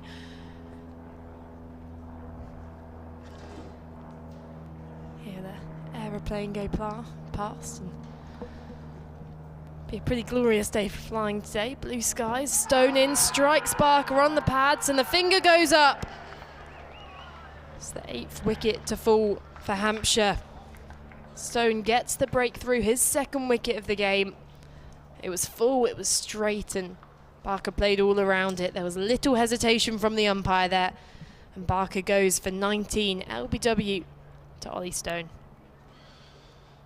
Yeah, I think the ball before may have just done Barker there a little bit. That was a seriously good bounce. A lot of bounces that Ollie Stone has bowled today haven't really gone through. That one did, and he really did have to get low very quickly, Barker, and maybe that was just in the back of his mind for that delivery. He wasn't really anywhere, was he, playing across it to a length ball? Yeah, I know what you mean, that the previous bounces, perhaps by fault of the pitch or the conditions, we've actually seen a few of the Hampshire players have to get down really low to the floor, and Ben Brown, Fletcher Middleton at points were very low down, but that one just took off the previous delivery, absolutely raced through, and it was a bit of a reminder of, this is how quick I can bowl. And Barker was taking the positive route, looking to clip the ball off his pads, but it was a lot straighter than he imagined, and does bring Kyle Abbott to the middle, of whom we have established has a strike rate of 70. So at least last year in the competition he did. So the assault could continue from Hampshire here, and I'm sure if at any stage it gets to the point where Mohammed Abbas is coming into the middle, then the other batter will probably go for it a bit more. I think you might hear the hover cover starting up. Oh no, you don't have a hover cover in between here. What am I talking about? The roller, of course. Hover cover? A million miles away. I thought you were suggesting that Mohammed Abbas would get hover covered onto the pitch because he was such royalty after his sixfer that don't make him use his legs. He's got to save those for the third innings. Yes, he has. 6 for 49 in the first innings. Nice interview with him last night, which is on the Hampshire Cricket website and free Hampshire app to download. You'll see that on there. Also, a couple of excerpts on that on our Twitter feed at Sonat Sport. Talks about getting back into the Pakistan side. Hasn't played since August 2021. Feels like he's, over the last few months, been bowling as well as ever. Certainly, on the evidence of yesterday, you wouldn't doubt him. Here's Patterson to Fuller then. Patterson from the pavilion end. Fuller on the up just drives into the covers. There's a big gap there between point and mid-off. Fuller moves on to 8. Brings Abbott on strike. Hampshire then are 216 for 8. A lead of 31. Which I suppose if you're a Hampshire fan, you'd like to see a few more runs. At least, if you're a Nottinghamshire fan, then you probably see. I'd look at that thinking 31's nothing. I think a Nottinghamshire fan would look at that saying, yeah, but it's 31. It's funny, isn't it, depending on who you support and how you view a figure. I think getting to that 250 score, picking up that batting point, is going to be the short-term goal for Hampshire here. Definitely. Patterson bowls to Abbott, length ball. Abbott steers that to point. Abbott with those luminous orange gloves and bat handle. Yeah. It's not that he needs to be, pointed out more than the other players. He is a lot taller than some of the other players, but it does just make life so much easier as a commentator. And it's a bit different. I love it when players add that little bit of flair. Some of them have them on their feet, don't they? Yeah, the red Luminous soles. Boots, and socks sometimes, yeah. I always think, though, that's a bit of a target, isn't it? The glove and the bat handle. Here's Patterson to... Oh, he gets wrapped on the pad there, but I think that's going down the leg side. Maybe the orange is to distract the umpire. Try and blind them so they can't tell whether it's hitting glove or... He's, as far as I know, he's about the only one with luminous orange gloves. I used to have the little neon style stickers and gloves and everything. Did you? I think I grew out of it, not going to lie. Is it a young person's thing? Because obviously you're not. I did want really flashy stickers when I was younger, definitely. Here's Patterson, always beaten outside the off stump, forward prod. Because? I mean, it was quite cool. Well, my first ever bat was a woodworm. Of course, other bats available, but I think that was the Freddie Flintoff effect, that I desperately wanted one of those. And then when I got affiliated with the county setups, there was certain kit where we had deals with, and I went for the bats with the luminous yellow flames on the back. And I think over the time, after observing maybe the Alistair Cooks of the county game, I went, I'm just going to get a bit more of a toned down kit, just the white handle. Patterson bowls to Abbott. I'll have to hurry here. The throw going at the bowler's end. He's home. The throw misses. Although I think it might just have flicked the bail, because there is an appeal for a run out from the Slips, would you believe, who are just about as far away as well, not quite as far away as we are, but they obviously saw the bails come off, appealed, but nobody actually square of the stumps at the far end did. Strength in numbers. You've just got to add to the sound. And funnily enough, that we can actually see the bail had gone off. We were speaking before the game about how quite inconvenient it is that the bail colour is green, so that you actually can't see anything. And we didn't see that, did we? It needs some... Perhaps if we put Abbott's gloves on the bails, that would help. That's pushed out into the covers by Fuller. That's the end of the over. 2:17 for 8 then. Abbott has 1, Fuller has 8. Hampshire's lead is 32. Patterson has now bowled 15 overs, 2 for 31. Hasn't added to his couple of wickets early on this morning in the first half an hour. We've had 2 wickets since lunch. Ian Holland recording the slips off Luke Fletcher for 31 and Barker LBW to Ollie Stone for a quick fire 19. When I was on my walk around the pitch, there was a few Vipers players out and about. Alice Monaghan and Ella McCacken, and I saw Maya Bouchier doing some laps as well. So they were meant to be playing an inter-squad game on the nursery ground today. However, that got cancelled. I'm not sure for what reason, but... Wet weather? Wet weather. There we go. A lot of rain. Guess it is a pitch down on a slope, so when the water does run down those banks onto the pitch, it might be quite hard to drain that. But as we've mentioned, the Vipers season gets underway on the 22nd of April. First game in the Rachel Hayhoe Flint Cup, the 50 over competition. A Stone in, and that's a beautiful delivery. Nothing Abbott could do about that one. So playing a defensive stroke, and Stone's pace just seems to have just gone up a little bit after that bouncer, then the wicket, and then that delivery. Not much wrong with Abbott's shot there. It's kind of one where you just smile, shake your head, and say well bowled to the bowler. Yeah, move on. Yeah. It's the Sunrisers, isn't it, here? And is it Van Niekerk that signed for the Sunrisers, isn't it? The South African. I believe she has. I'm not sure what game she's going to be available for, as that's prodded off the back foot by Abbott and no run taken. That's a hell of a signing for them. It is, and I think there's a lot of focus on, in particular, the Charlotte Edwards Cup, the T20 competition in the women's game this year, because it's a 3-week competition, and you know the women's calendar is so jam-packed now with the Women's Big Bash League and now the Women's Premier League, that there is the opportunity for a few overseas signings potentially to sneak into that fold. All the England players are going to be available for those 3 weeks. As Stone in again over the wicket, a good delivery which is guided down to deep third by Abbott for a single. And the score moves on to 218 for 8. So we could be seeing some really massive names in that competition. All the England stars will be down here. Charlie Dean, Lauren Bell for the Southern Vipers, Maya Bouchier, Danny Wyatt, and should be a good competitive competition. But of course the opening game against the Sunrisers haven't had the best of luck. I think they've only won one game the whole of last season. So the Vipers will be looking to get their season underway with a win. That's here. Saturday, isn't it? 22nd of April. 50 over game. Rachel Hayhoe. Mel will be here with live commentary. A couple of others will be with her as well. I will be up in Northampton for the county championship. In comes Stone, full clipped off the pads by Fuller. There's a deep square who's running around to their left and does the fielding, allowing Hampshire to get back for 2 runs. Score moves on to 220 for 8, and that lead now of 35.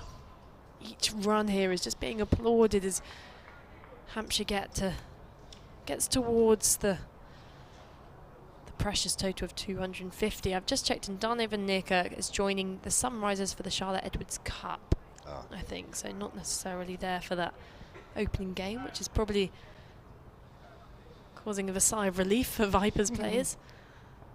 Stone in, shorter ball pushed off the back foot by Fuller. And another single taken. Yes, that is a relief, I guess. Now we are coming towards the end of the 72nd over, so there are 8 overs left with this old ball. The 3rd ball of the innings, but it'll still be pretty ragged, you would have thought. So with 2 wickets in hand here, you would think that the next 8 overs, if Hampshire can last that long, will certainly be their most productive. I think the second new ball might be particularly hard work, as it always is. Speaking of the value of batting points as well for this Hampshire team, as Stone's in again, and then small edge behind through to the keeper, given out by the umpire. And Abbott's got to go for just 2. Hampshire's 9th wicket falls, and speaking about getting towards the new ball, I think Nottinghamshire, they're alert now. They'll be looking to get this final wicket quickly, get back out there to bat. Hampshire scored 221 for 9. And Ollie Stone's 3rd wicket. So we're saying he was a little bit expensive, but he's come back after the lunch break, picked up 2. And the power of that extra bit of pace against the lower order. There is that. I actually think he's bowling a better length from this end. I think he was a little bit two lengths this morning, wasn't he? I mean, I know he went sort of short predominantly for a while, but I just never felt that the length he was bowling at that far end was consistent enough. Maybe he felt that length, short of a length, there was no pace there. There wasn't any pace there when he was bowling short. He seems to have just found a little bit more pace off the deck this end, and I think that's given him the confidence to bowl the length he should be bowling. And it will bring Mohammed Abbas to the crease, number 11 for Hampshire. Got 6 wickets yesterday, his third best bowling figures for Hampshire. They were, yeah, third time he's taken 6 wickets, yeah. I'll just have a note here to say that Nottinghamshire still haven't tweeted the video of Ben Brown's wicket, although every other wicket has been tweeted. Ooh. Suggesting nothing, of course. Well, I did walk past some people discussing that dismissal when we were on our way to get our highly nutritious lunch, in my case of just chips. And they were saying that on first look they were a bit sceptical, but then when they went and joined the stream and had another look, they said that he did get across his stumps before playing the pull shot, and even though the normal concern would be, was it hitting him too high because of the bounce off the pitch, but we have seen a few dismissals today where the ball has kept a bit low, particularly from the pavilion end. But it's more fun to stir the pot, so let's just say that they haven't tweeted that for a reason. Of course, it could be a perfectly legitimate reason.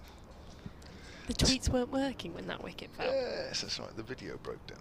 2:21 for 9, here's Patterson to Fuller. Hampshire's lead is 36 as Fuller's on the back foot, steers that out in the covers. We look for 2 here. I think they'll get 2 actually, they do, out towards extra cover. There is a fielder at deep cover, but Fuller found exactly the right area in which to pick up a couple of runs.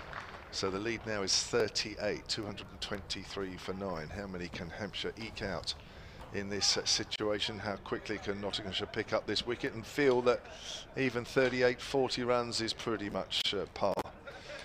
It's going to be a fascinating next few minutes, assuming the innings even last that long. Dave Bracegirdle is coming back in alongside me, and Melissa will take over from me in a minute. Just while Nottinghamshire are sorting out this field, trying to make sure that there are no 2s. In fact, the deep cover now is moving a little bit more towards deep extra cover to try and fill that gap. Here's Patterson. I'll just do this ball. Comes in from the pavilion end and bowls, and Fuller pushes forward. He's saying no this time. There would have been a single. Dave Bracegirdle. Turning down the runs to, well, the run to try and keep as much of the strike as he can here, James Fuller. 223 for 9, obviously every run vital for both sides, but Hampshire would love to get up to that first batting bonus point, but 27 runs from here, it's got to be astutely played by Fuller. Fielder's dropped out to prevent the boundary as Patterson comes in. Oh, that's one that's cut back sharply. Tom Moores moves across to his left, gets the stop, a combination of right glove I think and left instep, and the ball ballooned up and it was taken by Joe Clark. So Nottinghamshire have now picked up 6 wickets today. Ollie Stone with the most recent 2, Keith Barker, LBW, Kyle Abbott caught behind. This is the 73rd over, so as Kevin Melissa was saying, that second new ball might just be starting to appear in Stephen Mullaney's thoughts as a single is taken, this time from the 4th ball of the over. So Mohammed Abbas has just got to do his duty here and keep Dane Patterson out for a couple of deliveries.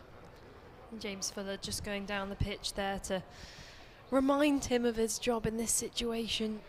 Just get through these 2 deliveries. You can see the Nottinghamshire fielders just squeezing in now. Certainly be pressure put on. 3rd slip going in. Abbas, yeah. Lyndon James comes in. Joe Clark at first. Nothing's come his way at all in the innings. Hardly touched the ball throughout the innings, and 3 catches have gone to second slip. Sometimes the way it goes. Here's Patterson in, bowls, edged, and that's a very good attempt by Ben Duckett down to his left. Got a hand to it. I think the ball pitched just in front of him. It was certainly no cries of exasperation that it was a drop chance. I think he's probably saved a boundary there, Duckett. Absolutely. And I thought it was going to be a case of you saying not much has gone to first slip and Joe Clark suddenly being in the game. Yeah, sometimes he retain that magic touch. There's Patterson. Figures of 2 for 34. Has bowled beautifully today, and Mohamed Abbas keeps him out. Hence the round of applause. Now then, still going to be Ollie Stone striding forward, so saving him for the second new ball. Clearly not an option here. This could be an entertaining over with James Fuller on strike and the pace of Ollie Stone. Hampshire just 26 runs away from that batting point, and last year, the eventual title champions, they had 11 more batting points than the next best, which was Hampshire, so they'll just be wary of that. Of course, there's arguably nicer batting conditions at the Oval than compared to here at the Ageas Bowl for Hampshire's home, but all sides will be very aware of the value of these extra points. But for now, for James Fuller, it's just going to be making the most of this over the field. Deep cover, deep square leg, deep third, and a fine leg on the boundary as Stone in, and that's worked off the hips of Fuller, who out of instinct almost went to set off for the single. Mohamed Abbas at the other end took a few steps and almost to say, "Are you sure?" And he went, "No." So I'm going to turn back round, and the single is refused. See what Ollie Stone does here, because Fuller isn't going to take the runs. He can afford just to pitch up the first 4 and then give him 2 short pitch balls, when he's somehow then got to try and take one of them on to get down to the other end. Both mid-off and mid-on just sat further back than usual as Stone bowls a full ball, and it's worked to mid-on, slightly to their right.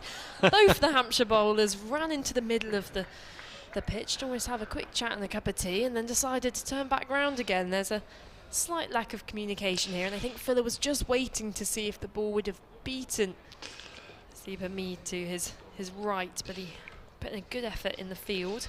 Yeah, it's a very good stop indeed. Certainly Fuller thought he was, if not going to get a boundary, certainly able to get back for 2, but he couldn't. But Abbas had gone all the way down. They could have actually shook hands. Stone in again, a shorter ball which is just fended off by Fuller to point, and groans a bit as it hits high up on the bat. And interestingly enough, this field has, you know, places which Fuller could target. That second ball of the over, which was more pitched up, which Hamid fielded, actually was probably the perfect ball Fuller was looking for, because there's no one out or at all in the ring at the mid-wicket region. They're tempting him to play that cross-bat shot to target that leg side boundary, but there's also the possibility of a shorter ball with that deep third and fine leg. He took a single 4th ball of the last over. In comes Stone, dropped into the onside, and this time they opt for the single, but again, can't seem to make up their mind, as they actually almost took a bit too much time there. Hamid was creeping in towards the ball, and things could have got a bit nasty, but again, just the 2 balls for Mohamed Abbas to navigate. And it's one of those, if Abbas survives, he'll say it's the right tactics. They'll keep on doing that for as long as they can. If Ollie Stone knocks him over, there'll be a rueful rub of the chin. Should I have taken that single or not? 3 slips in play. Mohamed Abbas expects something quite fast to be coming down at you in a matter of seconds, as Stone at the top of his mark charges in past the umpire, bowls back of a length but wide, and allows Abbas just to drop his hands and sway backwards out of the way. Just the one more delivery left for Abbas to survive, and even if Hampshire will be going just the 1 run off this over, still just slowly ticking along the scoreboard. Abbas got Stone out yesterday, caught behind. Ollie Stone would love to get a modicum of revenge right here, right now. Stone, final ball of the over into Mohamed Abbas. Bowls full and defended, and again the crowds seem to give out their largest applauses of the day to the most mediocre moments, but they see how much this means to the Hampshire team, and the score 225 for 9. Joe Clark spotted something. He's run straight over to the skipper Stephen Mullaney at the end of that over, just passing on one or two thoughts that he may have gathered over the last over or two. No significant changes to the field. They're going to be set deep. It's going to be Dane Patterson still from the pavilion end. 2 out on the offside fence, 2 saving 1 and 2 slips, and 3 fairly deep on the leg side as Patterson bowls, and Fuller just play it with soft hands on the leg side. No run. Lead is 40. 225 for 9. Not been too many partnerships of 40 or over in this contest, so it's a decent enough lead for Hampshire. They'll be hoping there's a few more in the offing, but lots of managed to get 9 out so far. Can they get this last one? Again, Fuller has the opportunity of taking a single, but doesn't take it. Dane Patterson doing his own fielding. 3 wickets to Stone, 3 to Fletcher, 2 to Patterson, and 1 to Lyndon James, who's been underused possibly. Just the 1 wicket yesterday, but a big one, that of James Vince. It's a long old walk back to his mark for Dane Patterson, because he actually did the fielding at mid-wicket. He's got back there, and again comes the South African bowls, and Fuller advances down the track. He's edged it down towards third man. In fact, it'll go for 4. Luke Fletcher had just too much work to do there, moving to his left to try and cut it off. Couldn't get there, and a little bit of fortune, but you make your own luck, and Fuller gets a boundary to move on to 19. I was going to remark, well, what Fuller would have been thinking in that moment. Does he try and dissect the 2 of the fielders there, or dissect 2 of the fielders and try and not time the ball well enough to be able to get back for 2? And actually, in the end, with the entire field spread, the only real places for the boundary is directly behind the slips and the keeper, or the one fielder who's up in the ring still is point. Lovely day. Pleasantly warm in the sunshine. Fuller this time will take the single. That's the 4th ball of the over. That's been his modus operandi. 4th ball the last few overs.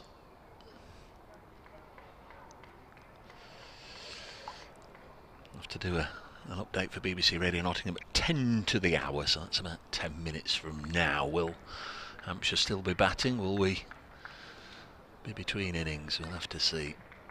Footy this afternoon on BBC Radio Nottingham, BBC Solent Sport. As Patterson bowls, that's a really good delivery. Just missed the off stump by a coat of varnish. Don't think Mo Abbas knew too much about that one. Content just to stay there with 0 not out to his name. This could be one of the most valuable not out innings for Hampshire. He won't mind how many deliveries he faces in the end, as long as he's there to support James Fuller, who's 20 not out.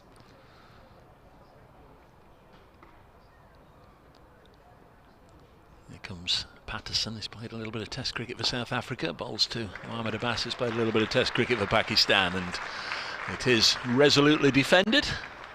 End of the over. Hampshire's overall advantage is 45 now. They're 230 for 9, 20 away from a batting bonus point. And to bowl the 76th over, it's still going to be Ollie Stone. I'm immensely jealous of Mohammad Abbas and the ability for him to defend the ball and get thousands, well, maybe around 1,000 people clapping him for the simple act of a defensive shot. But 5 runs from that last over, and it's just an outpouring of general relief, isn't it? The crowd are very much engaged in this. They know what's at stake. So. They want to see Hampshire stretch their lead, and as I say, they want to see if they can get up to that bonus point. So here we go again. Ollie Stone to James Fuller. Deep third, deep point, and a deep cover on the offside. Then a deep fine leg, a deep square leg on the onside. In comes Stone, and that's just mistimed by Fuller, who was looking to play a back foot punch, and the ball trickles very slowly to Haseeb Hameed, who's just a run in from the boundary. Just wonder if he had a word or two there, Ollie Stone. He tells me that he's not averse to having a bit of a chatter to the batters. Did look as if he hung around and perhaps offered some words of advice and encouragement to James Fuller. It's a long way back for him as well to the top of his mark, but he's charging in again. Bowls over the wicket, a Yorker, which is punched away to Hameed at mid-on, and definitely some words being exchanged there between James Fuller and Ollie Stone. I can't vouch for Ollie Stone, as you say, but I can confirm that James Fuller is a fiery character, so if a few words have been exchanged to him, he'll certainly have some to say back. So Notts have brought one of the slips out into mid-wicket. I'll be well aware that certainly the last 3 overs, maybe the last 4 overs, Fuller has taken a single from the 4th ball of the over. Here comes delivery number 3. Stone in slower ball, which is full and clipped off the legs by Fuller, straight to deep mid-wicket.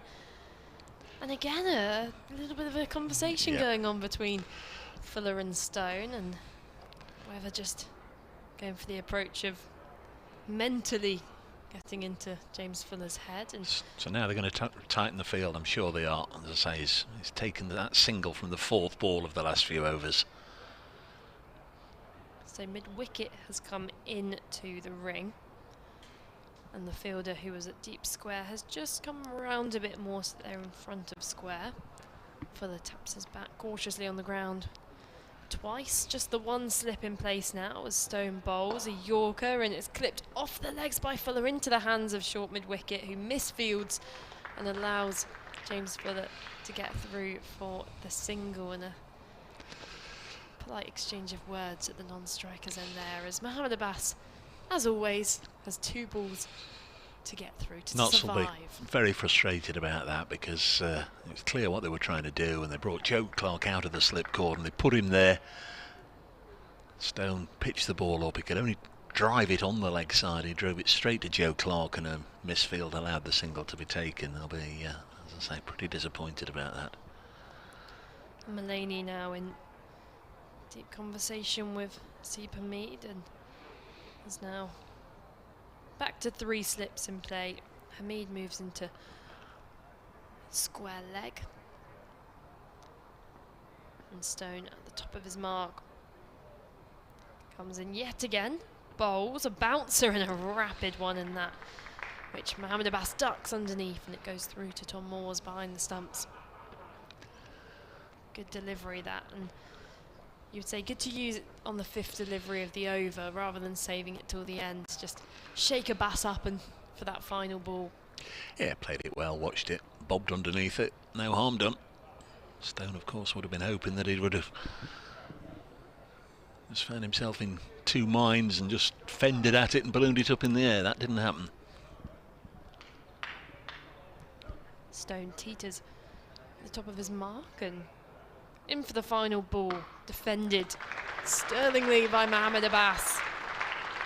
And the applause is just getting louder and louder as Ollie Stone, another over gone. He's now bowled 20 in the match. He's done well to keep his pace up there. He's gone for 82 runs though. Picked up the 3 wickets, and over the responsibility goes again to Patterson, who's bowled 17 overs, 6 maidens, 39 runs, so a lot more economical from the South African. It's partnership worth 10 from 4 overs. Is it 4 overs? I think so. But each of the last 3 overs, they've just taken a single from each. It's going to be Dane Patterson from the pavilion end. Again, out they go. 4 of them in the deep on the leg side, 3 of them in the deep on the offside. There's just a slip in there as Patterson bowls, and Fuller just plays it out on the onside. One slip is Joe Clark. Just hasn't been able to get his angles right, James Fuller. You can see after that shot he practiced playing the same shot but a bit more wristily to try and pierce one of these gaps in the field. There's no one at fine leg, so if Patterson here just strays onto the pads and the hip of Fuller, then there's a boundary option down there. Here comes Dane Patterson. Doesn't spear too many down the leg side. Naggingly accurate. Again, a refused single. Calvin Harrison again on the field doing a stint as the sub. Times like these call for the pro fielder to come on. He's at a key position as well, deep mid wicket. 2:31 for 9. Just do this delivery and then do a quick update for BBC Radio Nottingham as Patterson comes in and bowls, and that's a bit of a loose flail at it from James Fuller in truth. Patterson gives him a bit of a glare and a stare. Goes through to Moores. And it remains 2:31 for 9. Fuller there. That's more of the James Fuller we would see in the white ball competition. But he's just trying to play those aggressive shots in the situation. Bring the pressure on to Dane Patterson. Just well, this period of play just goes through. Run you through some of the scores of the other games going on in the county championship around the country. Is Patterson in again, and a wonderful delivery beats the edge of James Fuller's bat. It keeps a bit low, goes through to Moores behind the stumps. Another dot ball. It's the game between Kent and Northamptonshire.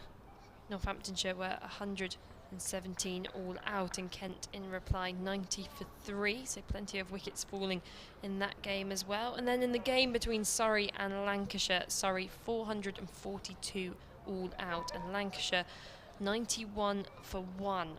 So it's a nice pitch up there at Old Trafford. In the game between Middlesex and Essex, the derby, Essex 266 all out, but Middlesex are currently 2 for 3. With Robson, Milan and Eskenazi all gone for ducks. That's an exciting start to that game. No ball is the only tributal runs on the board. A few changes been made to the field as I run through these scores, and deep cover's been brought up into the ring. Got a deep point, and all the other fielders verging behind square, deep square as well, so it looks like it's going to be a bouncer here. In comes Patterson, bowls, bouncer, and James Fuller has a big swing at that one. It was pretty much a license to go for it. It was short, but it was wide as well, and actually he went for the pull shot in anticipation of that shorter ball, and actually may have been better off just standing in his guard and uppercutting that over the slip. Yes. Wasn't surprising delivery. I'm just thinking back to the Middlesex total. Welcome back to Division 1 Middlesex. It's going to be tough.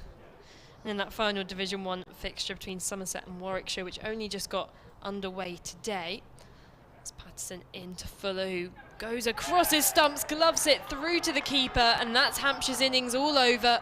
231 all out, a lead of 46. James Fuller goes looking to pull the ball over his shoulder, gloves it through to the keeper.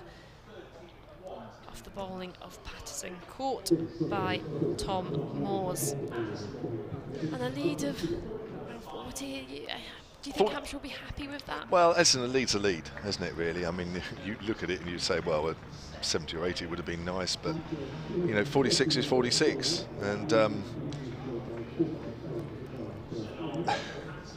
you know, if you get amongst the wickets early, that's a more than decent lead. If Notts get away to a decent start, 50, 60 without loss, then we are literally one innings game, aren't we? And Patterson probably the standout of the bowlers there. Of course, Stone came back as well with 3 wickets later on, but Patterson really set the tone for Nottinghamshire at the morning session of today. He finishes with 18 overs, 7 maidens, 39 runs and 3 wickets. Which We'll take a break, shall we? Yeah, we'll be back in 10 minutes when Nottinghamshire begin their second innings.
We are about to get underway the Nottinghamshire second innings. That is after Hampshire, just under 10 minutes ago, were bowled out for 231 in their first innings with a lead of 46. They lost 4 wickets for the addition of 48 runs after lunch. Ollie Stone picked up 2 of the 4, Luke Fletcher and Dane Patterson the other 2. Dane Patterson picking up James Fuller, caught behind for 21. That was the last wicket to fall. Ollie Stone finishing with 3 for 82, Luke Fletcher 3 for 44, Patterson 3 for 39. Your commentary team is, as was, a little later you'll hear from Melissa Story, but for the first passage of play, it's myself, Kevin James, and Dave Bracegirdle. Yeah, never comfortable leaving me to do the Rachel Rileys, but I think Hampshire today 112 for 7. That just goes to show, well, a couple of things, I guess, how difficult it has been to score runs, but also how well Notts have bowled and how well they've come back into this game. 112 for 7 from their overnight 119 for 3. So it is going to be all on Nottinghamshire's top order just to wipe out the deficit with as little collateral damage as possible. It is Asiba Mead and Ben Duckett out there, but Mead is on strike, first ball, and he's got it away for 4, as he did in the first innings. He was dropped second ball in the first innings, so he'll be hoping he doesn't have any worries in that score this time around. That was short and wide from Keith Barker, wasn't it, really? Loosener. Yeah, bowling coach won't be too happy about that. Help yourself. The deficit is 42. Well, it was, wasn't it? Oh, yeah. 3 slips. Standard 6-3 offside field. Barker round the wicket to Asiba Mead. Ooh, off the bottom of the bat, and it just almost defied logic and gravity there as it somehow dropped to the ground and then trickled back all the way through to keeper Ben Brown, who's got his shirt outside his flannels. Number 10 on the back of it, Ben Brown. James Vince alongside him. And Liam Dawson at second slip and Ian Holland at third. Barker, who is in again, bowls, and Mead defends. I was actually on commentary when Barker came out. I did say he gets a lot of runs against Notts, and then I went off commentary and had a look, and he's got 8 first-class hundreds and 1 of them against Nottinghamshire for Warwickshire. A score of 115 at Trent Bridge when he really did put bat to ball a number of years ago, obviously. Fine player, but not saw him off today for 19, one of Ollie Stone's 3 victims. Barker again, round the wicket, bowls, and Mead pushes it to point, and there's no run. It remains 4 without loss. Sorry, I do hate having phones on in the commentary, but in fact we'll turn it off now because I'm not going to be required until half time in the 2 footy matches on BBC Radio Nottingham. Notts County playing Wealdstone at Meadow Lane and Mansfield Town away at Swindon Town today. Here's Barker. Round the wicket, bowls, pushed out, no run. The umpires, of course, have swapped over. That's one of the regulations. It is more than a tradition, isn't it? It is a regulation that the umpires will change ends for the respective second innings of each side. And again, if you're watching on the live stream and haven't been before, haven't heard us mention it, the black boxes you can see on the front of the umpire's coats, they are cameras.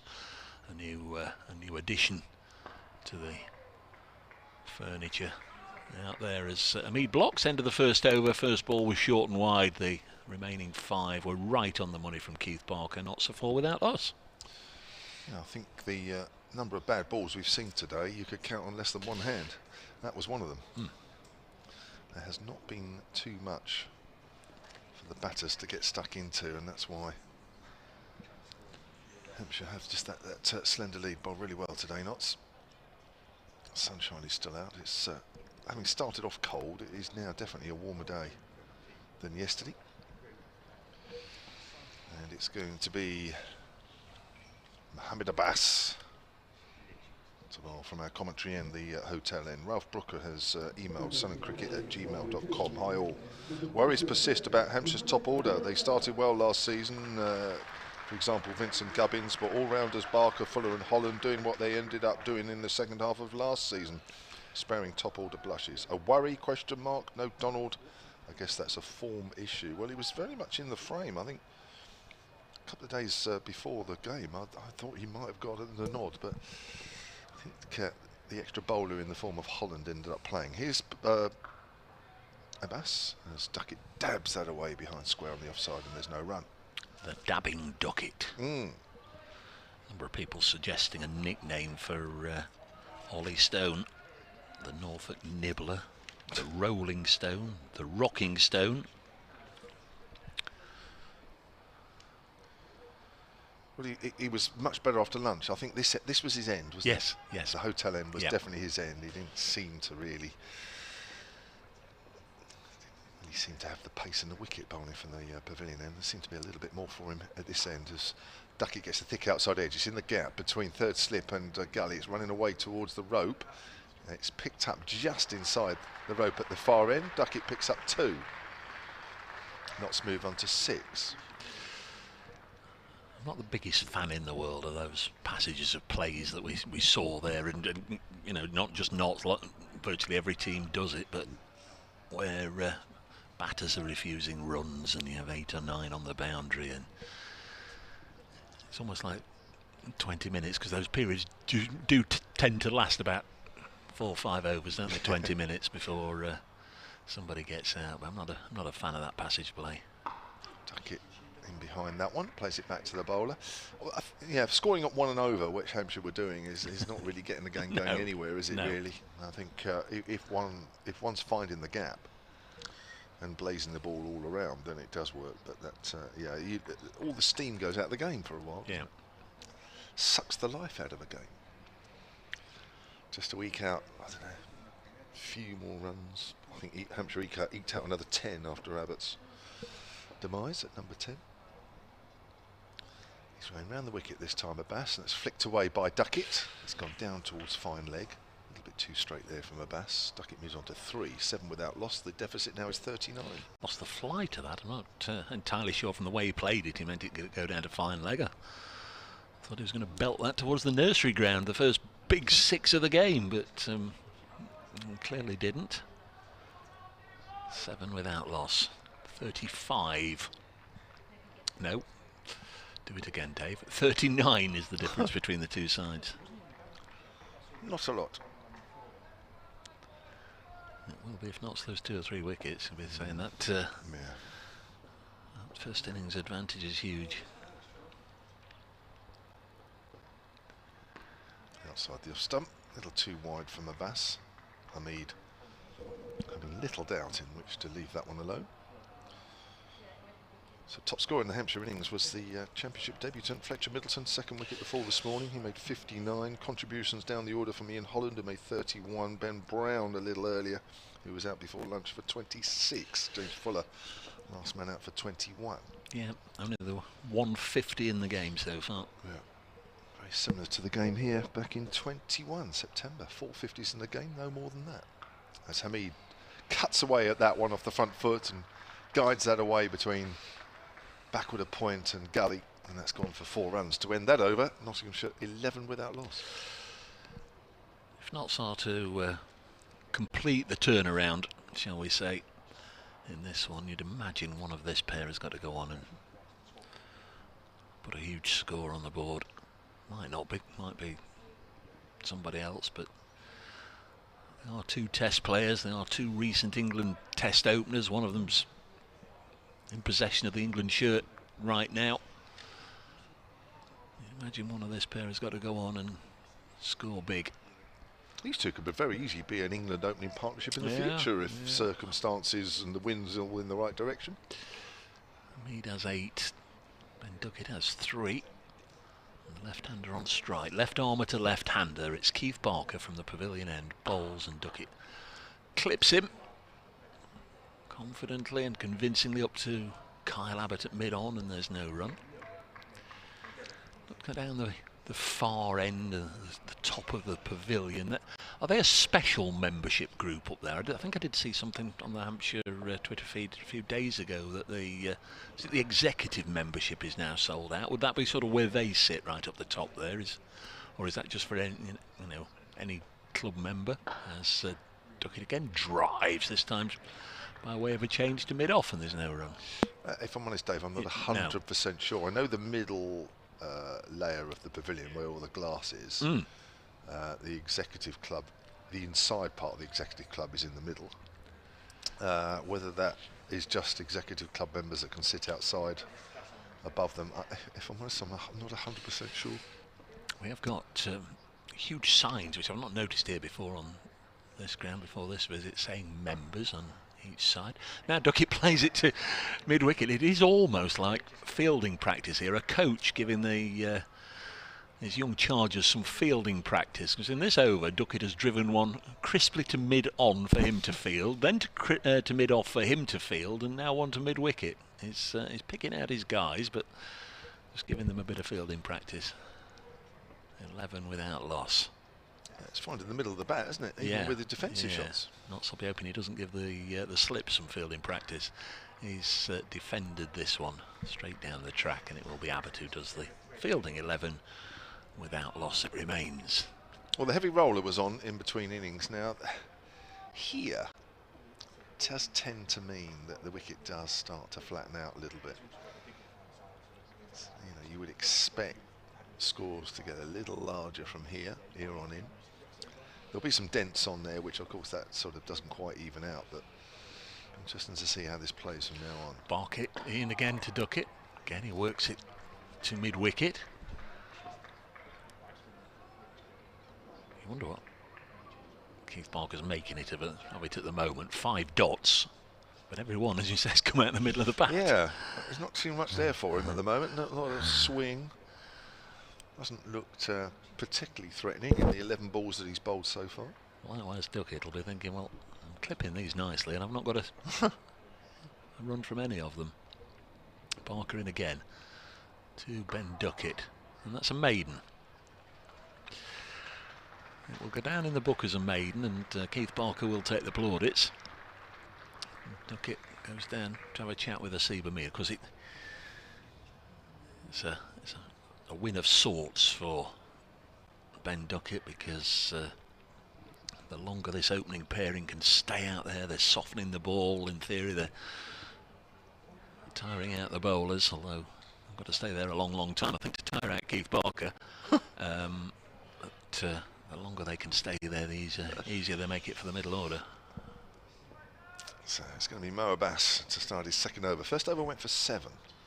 Bowling to Hamid, the right-hander. Hamid forward, well forward, big stride in there. Ball trickles back along the pitch. So we have 47 overs left in the day, just under now. Nottinghamshire scored at 3 runs and over in their first innings, so if you took it at 50, that's another 150 runs, so they would have a lead of about 130 tonight, 120 tonight. They can bat out the rest of the day, so that might be handy. It depends how many wickets are down. Yeah, it depends who's there scoring those runs. If it's somebody like Duckett, he will score at almost twice the rate of everybody else. Yeah, length ball. Hamid guides that into the gap once more. Quite deliberate as well, opening the face of the bat. That's raced away down to third man. 15 without loss. Second time he's played that shot. Exact copy of the one he played in the previous over. Just a little bit of width from Abbas. Yeah, got to start again, Mo. Got your 6 for yesterday, but doesn't mean to say, as we've seen 1,000 times in the past, you rack up another day and it doesn't necessarily go for you. You're only as good as your next spell, Dave. Yeah. He's had 8 balls and gone for 11, which I suppose at the end of the day is not the end of the world, but he's gone for a couple of 4s, and his runs per over is 8. That's beaten the bat this time. Did he get a maiden in the end yesterday or not? Let's have a little look. Let's have a little look. Hampshire versus Nottinghamshire first innings. Abbas, oh, it doesn't say on here, 15.3 overs, 6 for 49. It doesn't no say. maidens. So I've just looked. That is very unusual. So it's Not going to get one from this over either. Runs away from us again. 2 slips and a fine gully as Hamid works that away from very straight. Square on the leg side. Bit of a flick from Hamid. Goes out towards the square leg boundary. He'll pick up 2. Moves on to 14. He's started sprightly. 17 without lost knots. The deficit now is down to 29. Yes, made 16 yesterday. I see, but even the Bass got him caught behind by Ben Brown. He was the 2nd wicket to go. The openers put 42 on yesterday. Duckett fell for 24 and Hamid for 16. Just over 14 overs before the tea break. If anybody's looking at that. Oh, he's wrapped on the pad, but he's well forward. That has nipped back a little bit. But I think Hamid got much too much of a stride in there. Just watch on the replay if you're on the live picture feed. Worth a shout just because of the angle of the delivery. I don't think Hamid did a lot wrong. But a bit of movement, which is always encouraging as a bowler. The last thing you want to see is the ball not deviating off the straight. That means hard work. Small wins. Yeah. Comes in again. Bowls to Hamid. Another length ball. Hamid well forward. That one just straightens a fraction. Ball goes out square on the offside, and that is 4 overs completed of the Nottinghamshire 2nd innings. They are 17 without loss. Hamid has 14. Run a ball 14. Duckett being outscored here. 3 off 10. And the deficit is down to 29. Just somebody on the old fish and chip bus over there, but I think it's just kids trying to get on and say they've been on a bus, but I don't think there's any fish and chips for sale. Next door, the coffee cabin is doing a roaring trade. I'm just looking at those little children getting off the back of that bus. They wouldn't know what that is. Parents might know. Certainly the grandparents would know. 17 without loss. Duckett on strike. Keith Barker will bowl to him, and Duckett will pull this away for 4 with great conviction. Doesn't even leave his crease. Duckett just nonchalantly scratches away at his mark. That's his first boundary, and leaps on to 7. 21 without loss. And the deficit is now 25. Would you have run after a bus in your day there and just held onto the Yeah, pole? onto the pole, at the back? yeah. Just about got there as the bus was gathering speed. God, health and safety. Wouldn't allow that now, would you? Here's Keith Barker in and in defence. In my time as a youngster, I had some paper rounds, but I also had the evening paper round, the Nottingham Evening Post. And so I'd get home from school, dump my stuff, either get changed up, whatever, depending what the time of year it was or whatever, then leg it 400 yards to the bus stop, and I don't know, 4:30, 4:45, the bus would come from Newark into our little village. As Barker comes in and bowls, and it's cut away nicely by Duckett down towards 3rd man. There's a bit of a chase on here, and it's been dragged back. Is that Felix Organ? Good work down there. No, it's not. It's Fletcher Middleton who made the stop. He's had a good game with the bat and a decent bit of fielding, but they come back for 3. Good running. And then the bus would come. It was, the single passenger bus from Newark out into the little villages. And as it got to the bus stop, obviously depending whether there was anybody getting on or off, but not usually, the bus driver would have this pile that were newspapers. There'd be about 30 or 40, and they'd be wrapped in the old baler bind stuff, that farmers have, that are not tied, and it's Barker bowling to Hamid, who pushes it back, and if there was nobody getting off the bus, he would just almost slow without stopping, open the door as he's driving, and somehow manage to hurl the papers off into the old bus stand. Okay. Now, if I was there, they'd nearly knock me off my feet, as you can imagine. Somebody throwing. But if I wasn't there, if I'd got there late or what have you, as Barker comes in and bowls, and it's run to backward point, it just hurled them into the into the old bus stand. But yeah, I used to go around there after school and do all that. And on Fridays I'd have to collect the money as well, so it'd be a case of knocking on the door and asking everybody to pay for their week's worth of evening papers and see if I can get a tip or two. Did you get much tips? I think there'd be one or two every week that'd not be too concerned if I was not very good with the change. Barker bowls, and Duckett gets a single, moves on to 11. I can remember once, as I say, it used to be wrapped in this bind. It's not rope, it's not string, but it's what farmers used to wrap up their hay bales. You know, the binder stuff, and you couldn't snap it, and there were always too many knots to undo. So I carried either a knife or a pair of scissors to do it, because you had to release all the papers and what have you. Chuck them in my bag and get on my bike or whatever, whether I was biking or walking around the village. There's Mo Abbas going to bowl. Round the wicket to the left-hander. Oh, stuck it forward.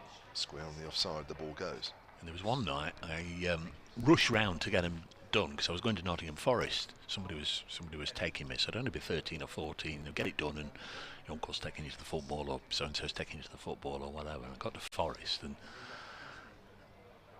the adult, whoever I was with, went through the adult gate. I went through the juniors gate, and they were frisking, and there was a policeman there frisking, and I've got this blooming knife on me. Oh. And he was going to arrest me and all the rest of it. Took it off me, and what are you doing coming into the football? I never thought for a minute, because I've got the same coat on. Abbas in again, length ball. Duckett guides that in front of square where there's another gap. There'll be at least two there. Fletcher Middleton runs back towards the boundary to pick that up. Duckett moves on to 13, 28 without loss. So it was a salutary lesson for a young lad. Don't take a knife to the football. Gosh, no. So Notts have knocked off well over half the deficit in double quick time. There's been few alarms, if any. Really, it's been all rather easy. I know what you're doing. Deficit of 18. I know what you're doing. I'm trying to work something out here on behalf of Hampshire. But it has been fairly easy. That's wide, and that's cut away. In fact, it's cut away through extra cover with a flat bat. That's a poor ball. And Hampshire aren't quite on the money here. If you want to do anything, you should go and help your other former side, Middlesex, who are currently 20 for 5 against Essex at Lords. Robson 0, Stoneman 0, Milan 0, Eskinazi 0, Holden 6. 4 wickets for Jamie Porter. 6 overs, 4 for 6 for Jamie Porter. Good bowler, that guy. 20 for 5. 32 without loss here as Abbas comes into Duckett, and Duckett's forward. Plays that up towards mid-on. Yeah, welcome back to Division 1 Middlesex. As I said a little earlier, when there was something like 3 for 4. Yes, it's, Jamie Porter gets it right. He is a handful, especially at Chelmsford. But made 1 or 2 England Test squads, didn't he? But I don't think he got a game. Hampshire have got a bit of a problem here for me. I just don't think they're quite at the races. Just Hamid and Duckett haven't really had to work particularly hard at all here. As Duckett tries to find a gap, can't, as it goes out to point, fielded by Middleton. Yes, I think maybe the heavy roller.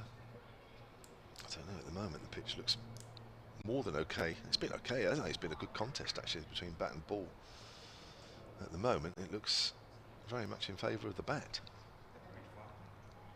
Somebody needs to come on and just keep it a bit tight. The run rate is 5.5 and over for the start of this second innings.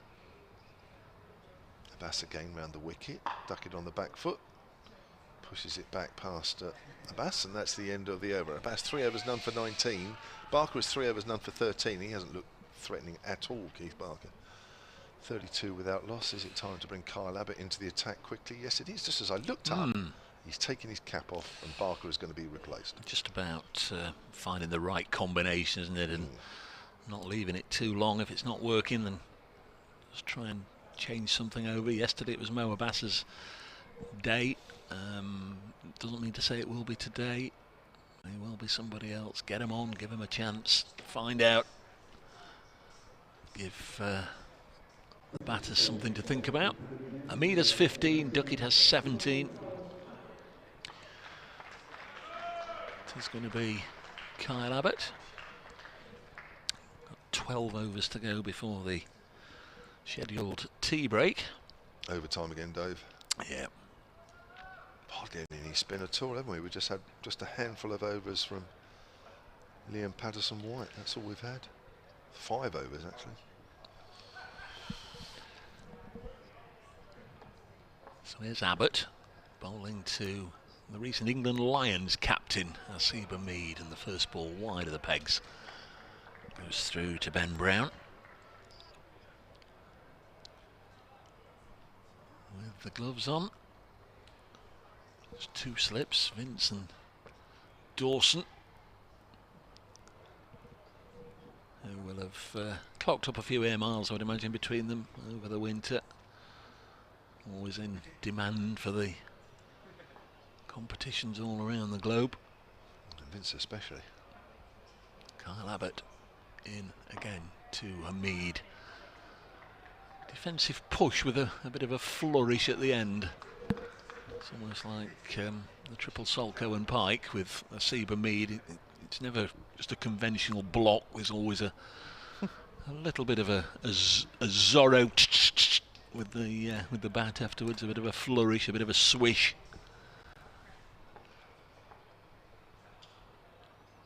Lovely fella. Skipper's skippered, not Royal London side. It's dropped on the leg side. See, Stephen Mullany hasn't been picked up in the 100 this year, so interesting to see come August whether the likes of him and Tom Moores and Luke Fletcher, who haven't been picked up this time around, are playing in the Royal London, or whether they'll be grabbed as last-minute replacements, because there's always players that drop out, aren't there? There's always 1 or 2 that are picked up after successful Vitality Blast campaigns. Abbott into Hamid. Lots of oohs and ahs out there as Hamid plays it up to mid-on and there's no run. Are the teams? I must admit, I haven't quite followed it all. They're virtually all picked, aren't they? Really? I think, don't they leave 1 pick or 2 picks nearer the time? I think you they say do, for yeah. having good 20-over competition. 32 without lost Nottinghamshire. Rob Collins had a paper around as well, he says, as Abbott bowls and Mead leaves his crease and then defends it. Dave, I still have nightmares about delivering the papers on the day the Radio Times and the TV Times were published. It was very, very heavy, he says. Happy days, Rob. I still get the Radio Times.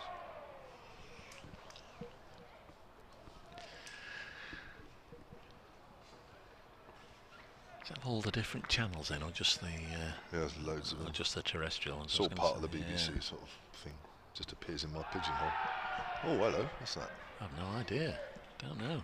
Next ball is past the outside edge and through to the wicket keeper. Don't know. Keep the noise down there. This is not a place of entertainment. End of the over. A maiden from Kyle Abbott. So he's begun with an over that'll lift his spirits if they needed lifting. Nottinghamshire 32 without loss. Hamid 15. Duckett has 17. Where are we now? Is it time for me to turn into a pumpkin, or you? You. I don't know. I don't know the direction of that cheer. Maybe Liam Dawson's dad's in the middle of that somewhere. I know he's down below us somewhere. I don't know if he was in the mixture of that group cheer. Maybe Mel saw that because you were a little bit closer to the railings here and looking down than I am. Maybe you can shed light on what that cheer was below. Yes, there is a group of fans playing a small game of cricket down there, a mixture of adults and kids. And basically, to me, is an indicator that the cricket happening in the middle right now isn't to Hampshire fans' interest, but that game is. In comes a bat, and that's guided backward of a point for a single by Duckett. Moves the score on to 33 for none.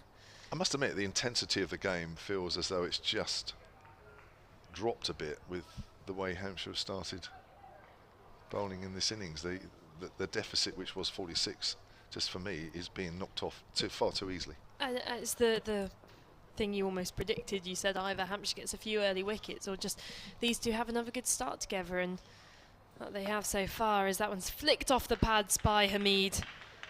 Fielder fast in pursuit, won't make it, and there was almost a collision between the two fielders there. Another 4 runs onto the score, 37 for none. And as you say, it's almost like Hampshire worked so hard, and they did work so hard to get that lead.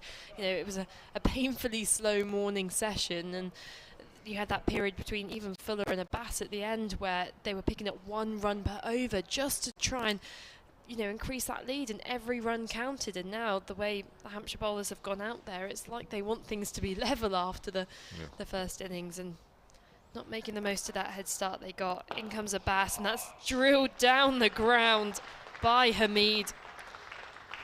The sign of a man who means business. And we saw a few of those shots from these two Nottinghamshire openers in the first innings, and just a bit too full from Ageas. We were saying earlier, and that back to that interview again with Ageas, they said that for this pitch they needed to bowl just back of a length more, but from these first 7.5 overs, it's been a lot fuller than we saw in that first innings, and has just given the Nottinghamshire batters a bit of something to go off. When they see that ball pitched up, their eyes are just lighting up, and that one hits Hamid on the pad. He just takes his backhand off the bat, and we saw a little bit of an extra bounce off the pitch. You're just checking our kit's not going to burn up under the sun. I'm not sure an April sun can do that. No, it's even though the sun's on it, it doesn't feel warm. That'll be different in July. Yeah, in July, where I once stood as a human barrier for our kit so that it wouldn't. I think by that point we'd gone for about 3 of these boxes as well, and yeah, they all our overheated. kit was just exploding metaphorically. Ageas running away from us, 38 on his back, bowls, and it's defended by Hamid. Rather respectfully. It's a dot ball, but expensive start to this over. Already 9 runs off it. I mean, I'm not taking anything away from Hamid and Duckett. They've played really well, but they haven't actually had to work too hard here. There's been too many boundary balls, too many let-off balls.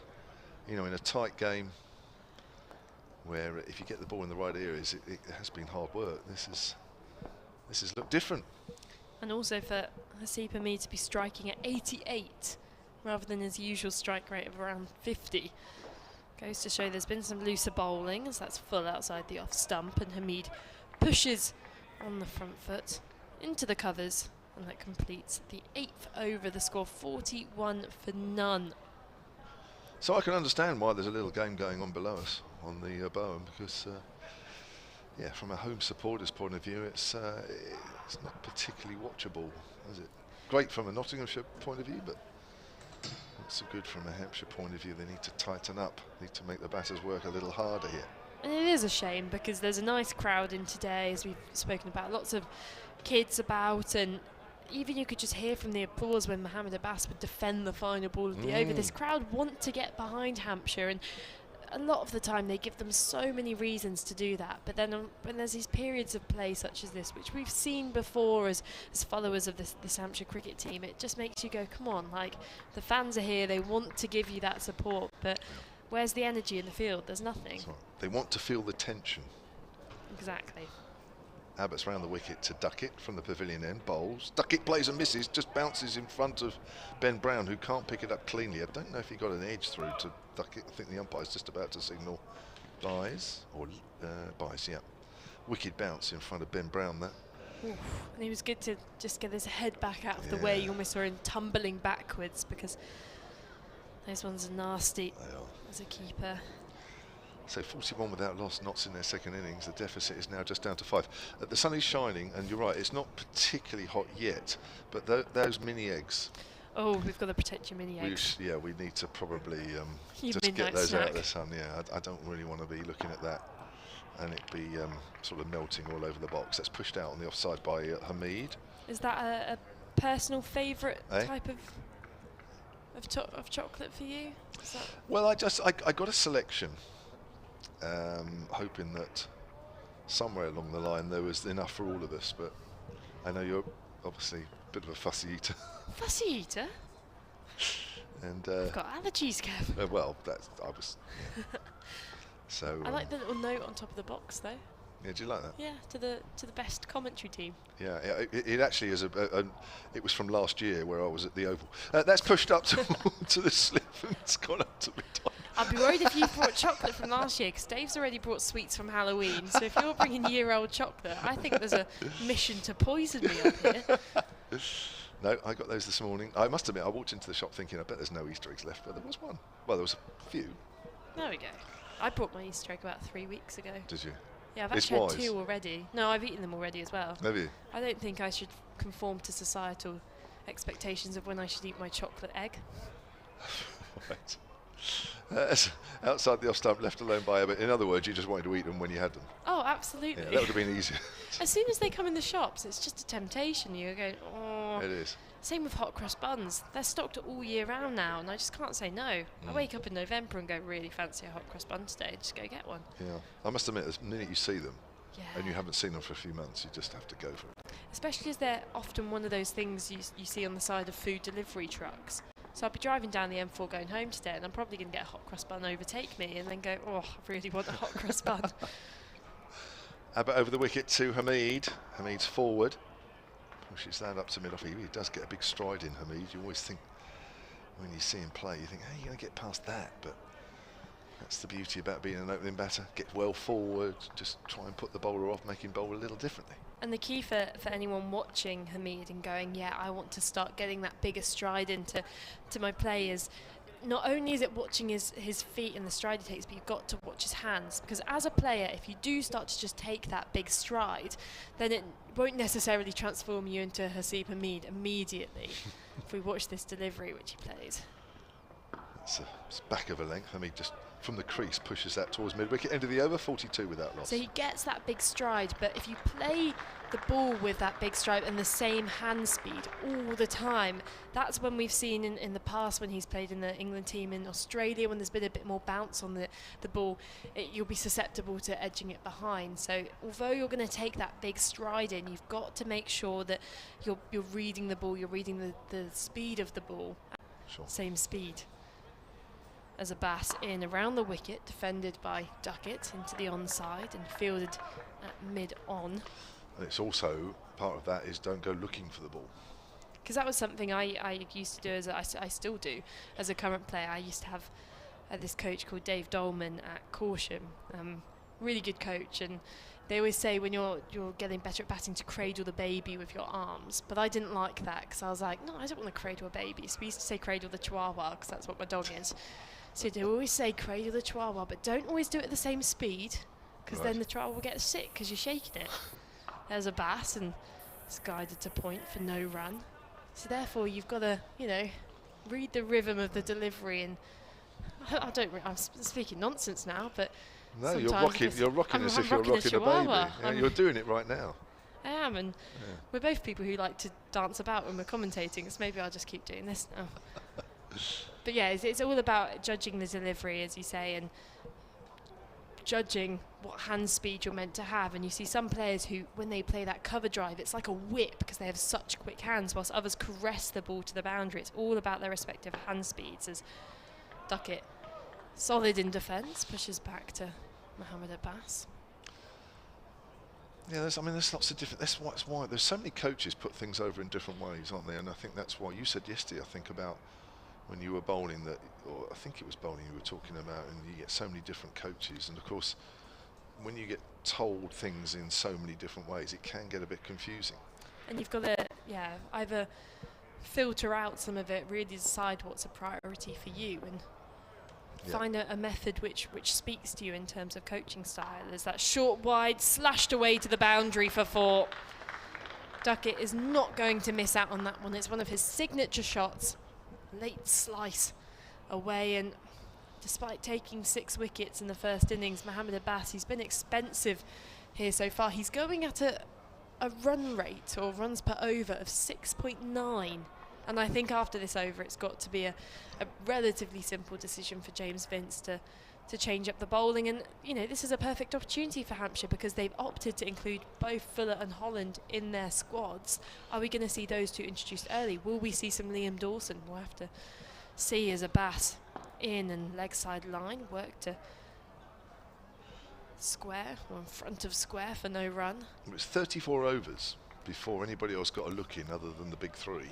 I think we're going to see probably after about 10 or 11 overs this time. I'd like to see James Fuller. I think Ollie Stone towards the end of the innings really found a nice length and line from this end, the hotel end. So whether he replaces Mohammed Ageas, that would be interesting. And as I said, I'm never against just introducing a bit of spin just to see what happens, because you never know. That change of pace as Ageas in and guided down to deep third. Again, just that crest by Duckett. He takes the single, gets off strike. Both batters in the middle now on 23 and the score 47 for none. So I mean, maybe one of Abbott and Barker continues, and then from the other end now I would like to see James Fuller. Yeah, I agree. I'd take Mo off now. 5 overs for 33 hasn't looked anywhere near the same bowler that bowled yesterday. Barker may get another go this end first. We'll have to wait and see. But Abbott for me is the only one that's really started on the money. 2 overs, 2 maidens. The other 2 I think have been too easily picked off. 47 without loss. The deficit now is just down to 1. So a couple more runs and Notts will be in the lead in this game. He's round the wicket here. Kyle Abbott bowling to Duckett. Duckett tries to whip that away on the leg side, gets wrapped on the thigh pad. Ball runs down to fine leg. Ben Brown's running after it. I don't think the umpire signalled anything at all, so maybe there was a little edge onto the pad. And Duckett will move on to 24, just ahead of Hamid, who has 23. Both striking at a fairly good rate. The lead is 2. Sorry, they were in the lead by 1. Sorry, I was reading and misread the board. The over rate for Hampshire is currently -2. So they'll have to keep an eye on that. But the way Nottinghamshire are batting, they could be batting for quite a while here, so probably no need to worry too much. Forward there, not out in the middle of the bat, probably inside edge onto the pad as the ball works its way out to point. I think I can see Joe Weatherly on the field there, fielding that one. Joe Weatherly wears the number 5 shirt. He's on the field for... Oh, Ageas is still there. He's at third. Who's off? Time to borrow Dave's binoculars. Is Liam Dawson off? Because you've got Vince at first slip and you've got Ian Holland at second. Now Dawson would normally be in second, even though he dropped one yesterday. And Yeah, Reed forward out in the covers. I think you're right. I think Yeah, it's Dawson's Dawson. off. Yeah. For what reason, I know not. Well, he just noticed that. Now, he did have an injury about 6 weeks ago, a month ago, which was thought at the time would make him unavailable for the early part of the season, and miraculously he was okay to play in this one. I'm just wondering, maybe, but I don't know. I don't want to put things out there that aren't true. I have no idea at the moment.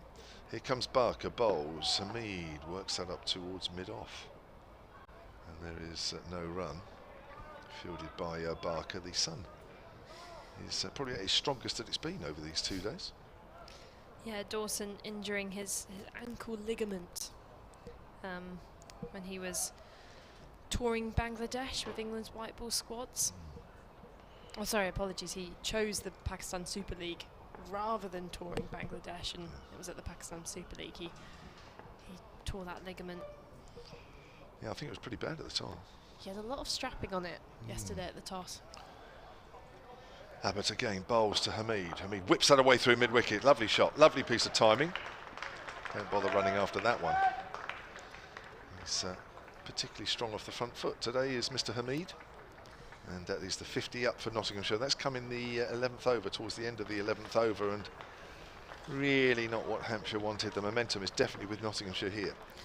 And certainly a bit more of the speed of play we've got accustomed to over the winter, watching the England men's test team play. It's such a contrast from the period this morning. Yep. when Hampshire was, I think we estimated it was around 20 runs. What was it in the first hour? 21 in the first hour for 2, yeah. Hamid steers that to backward point, fielded by the substitute fielder Joe Weatherly. That's the end of the over. 52 without loss then, 27 Hamid, 24 Duckett. Ageas Bowl 3 overs, none for 5 with 2 maidens. The lead is at 6. Yeah, it certainly hasn't been bad baseball up until these last 11 overs, has it, today? No, and there has been a few other big scores already across the country. You expect these two will be eyeing up first of all a half century, and then hopefully one of them going on to make a big one. There's been 400s so far in the county championship, if I'm correct. Cameron Steele for Surrey 141, Dan Lawrence 105, Finley Bean 118, and Dawid Milan 132. And in fact, there's a lot of always discussion about whether April is a good month to have the county championship. Obviously, we've seen a lot of inconsistent weather on the first day of play yesterday, which meant some of the pitches were a bit damp. But all in all, particularly in last year as the competition, as Keith Barker comes in from the hotel end, a change from Mohammed Abbas, and targets the stumps first up. It's worked around the corner by Duckett for a single. So last year, April was statistically the most prolific run-scoring month in the whole of the county championship, and it saw a really disproportionate number of big hundreds. So for the first 4 rounds of the county championship, which were all in April, there was 41 hundreds and 14 150 plus scores, which is absolutely massive. So in terms of hundreds, in April, 33% of all the total Div 100s were scored in April. As in comes Barker, edged to first slip and taken by James Vince to his right, and the first wicket falls. Hasib Hamid goes. Keith Barker, the change of ends, the change of bowler, brings the breakthrough for Hampshire, and Hamid goes for 27. Bowled Barker, caught James Vince. Too close to him, wasn't it? The angle coming into the right hander, he looked like he'd already made up his mind to cut that one away, but by the time the ball arrived at him on the angle, it was just too close. Got a bit too tucked up. He wasn't in control of the shot. If anything, that was more of a Ben Duckett type of shot you would expect to see. Hasib Hamid is usually so controlled outside the off stump in deciding to play those cross-bat shots, but I guess the runs were flowing, both of them were feeling confident out there, and for Hampshire's benefit, it means that first wicket is up on the board of Nottinghamshire, just with a lead of 7, and it brings Ben Slater to the crease, who's the normal opener for Nottinghamshire. So 7 for 1, effectively, in this match. But Hampshire needed that. I mean, my word, how Hampshire needed that. It's just been, in the context of this match, it's just been a little too easy in this second innings for both the Nottinghamshire openers. Yeah, you were saying before that wicket, about the runs. If I remember rightly, wasn't Chelmsford flat in April? There were some huge runs scored at Chelmsford, wasn't there? There was quite a few grounds where they were racking up some big totals, and they kind of almost went into some, disappointing draws at the end. So, as I said, if we're looking at just the hundreds alone, 33% of them were scored in April. Then the period from May, June and July accounted for 52% of the hundreds in Div 1. And then in September, there was only 18 hundreds. Then even more strange in terms of those 150 plus scores, as I mentioned, there was 14 of those alone last April. That was 48% of all 150 plus scores for the entire season. So last April was so prolific for big totals, big scores coming in. And compare that to September, when there was 4 rounds of county championship in September, there was only 3 scores of 150 plus compared to 14 in April. So there is this idea that it's not good batting conditions, the ball's nipping about everywhere, but last April proved that completely wrong. As Barker in to Slater, the new batter, and he's on his toes first up, pushing it to mid-wicket for no run. And of course, there's plenty of debate and discussion about the scheduling of English cricket and what competitions should take up what months, and we won't delve into all of that, but April isn't the worst time to be playing the county championship because there's no other competition on. The ground staff have only these pitches to focus on, so all of their attention is going towards producing great pitches for the county championship. As Barker bowls and almost chopping onto his stumps there was Slater, back on his tiptoes again, dropping it by his feet, and it trickles through to Ben Brown behind the stumps. Whilst if you compare that to the later periods in the summer, when during the height of summer the ground staff are having to prepare pitches for the T20 Blast if they're a ground which hosts the 100 as well, and you have all these competing interests, and then compared to September where you've got tired pitches, reused pitches. In fact, this first month of the county championship is absolutely superb for these matches when the weather holds, such as days like this. Barker in, beats the outside edge of Slater's bat, and the groans from the Hampshire players as we were saying earlier, it felt like there was not much energy out there on the pitch. It now feels like just something has shifted with that wicket of Hamid. Yeah, it's amazing what one wicket does, doesn't it, really? That's interesting, isn't it? In a summer where you would think that it was a groundsman's or groundsperson's dream to prepare pitches with the lack of rain, because of the nature of the amount of pitches they need to prepare. It didn't actually translate into proper batting wickets, did they? Barker in. And that beats the edge again. Brilliant bowling. Something has changed here since Barker's moved to the hotel end. That over is met by a loud round of applause. And Slater had a bit of trouble batting in the first innings. He looked uncomfortable early on, and there was a bit of a battle between himself and some of the Hampshire bowlers. I remember Kyle Abbott in particular. And here he is again, having to just take a few notes, fight a bit hard early on in his innings. But yeah, speaking of how much work the ground staff have to do at the moment, I think the groundsman at Edgbaston was saying that he prepared over 50, I think, or 55 plus first-class matches last year, because they also hosted the Commonwealth Games, and the amount of cricket going on at the moment. To have a pitch like this where there's such nice balance between bat and ball at the start of the season is just an absolute joy. Abbott to start a new over. Foolish to Duckett, drives down the ground past Barker at mid-on. That's going to be 4. Over pitch there from Kyle Abbott. And Duckett moves on to 29 now. The total for Nottinghamshire in their second innings is 57 for 1, and they lead by 11. So effectively they are 11 for 1. And a bit like when Ollie Stone switched to this hotel end, there's just now seemed to be a little spot just short of a length where the ball does kick on a bit. Stone found it on several occasions. Abbas found it yesterday. His later wickets.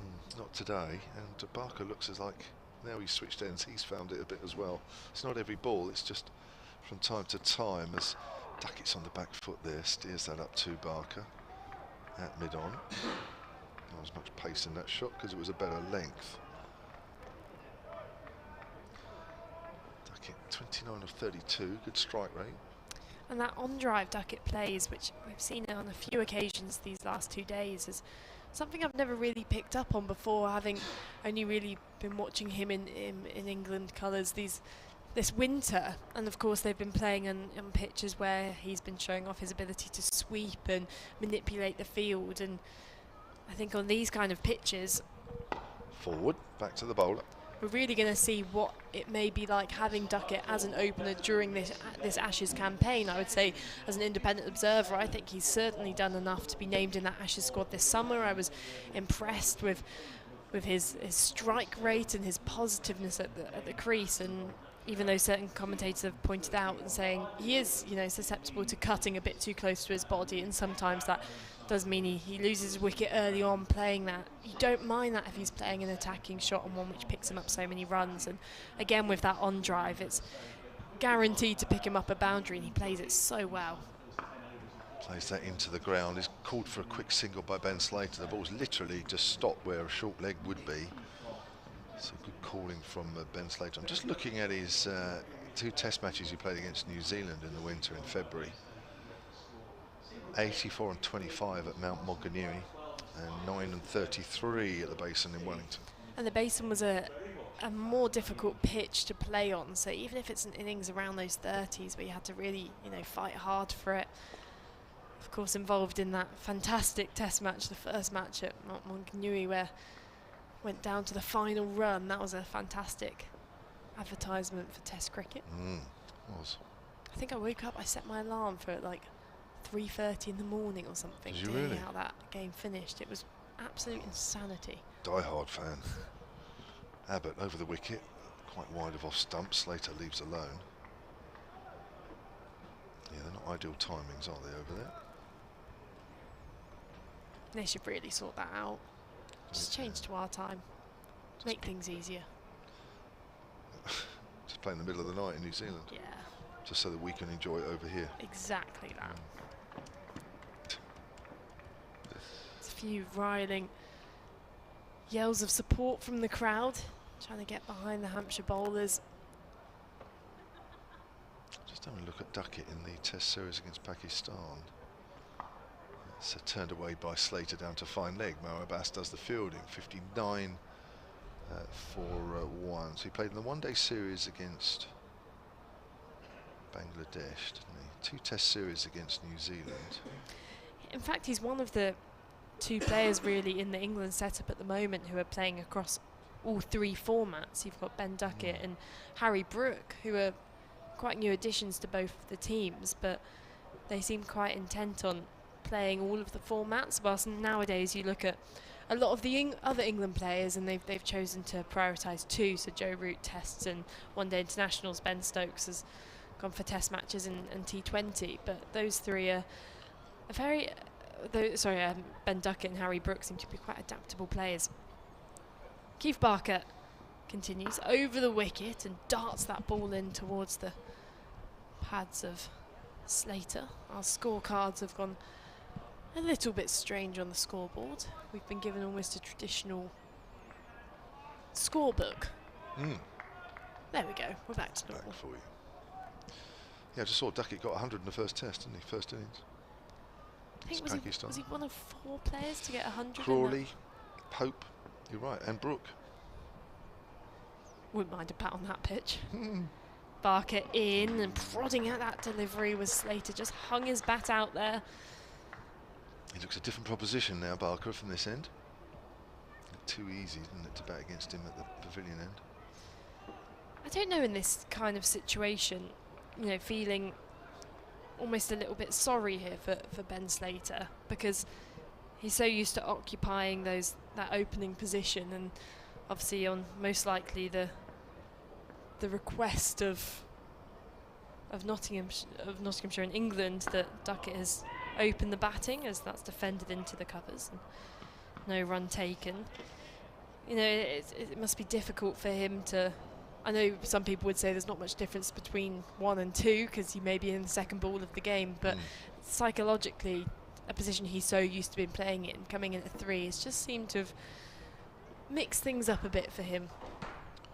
Hasn't looked as comfortable as some of the other batters, such as, well, Hasib Mead and Duckett have come out looking a lot more confident. He leaves that one alone from Barker and keeps his arms raised high in the air. Yeah, some players just like sort of starting with the innings, don't they? It's, you know, sort of build up with as the innings is going along, rather than coming in and the play is already dictating what's happening in your innings.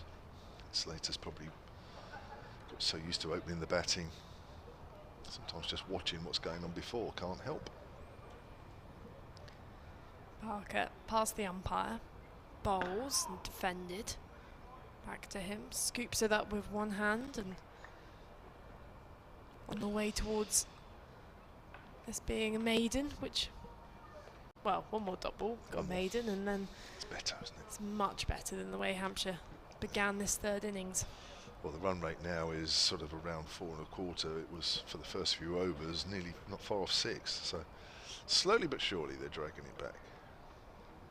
Barker bounding in again, bowls back of a length and prodding his bat down on it as Slater finds the fielder on the leg side, and it's a dot ball, so it is a maiden over, and Nottinghamshire 59 for 1. Well, Mel is going to continue. Dave Bracegirdle is going to come in for a commentary stint as well. I've just lost how many overs there are till tea. I think there's only about 5 or so, but that is a slight guess because it's disappeared off the screen. But when it reappears, there's 4 overs till tea. My word, a marathon stint here for Mr. Bracegirdle.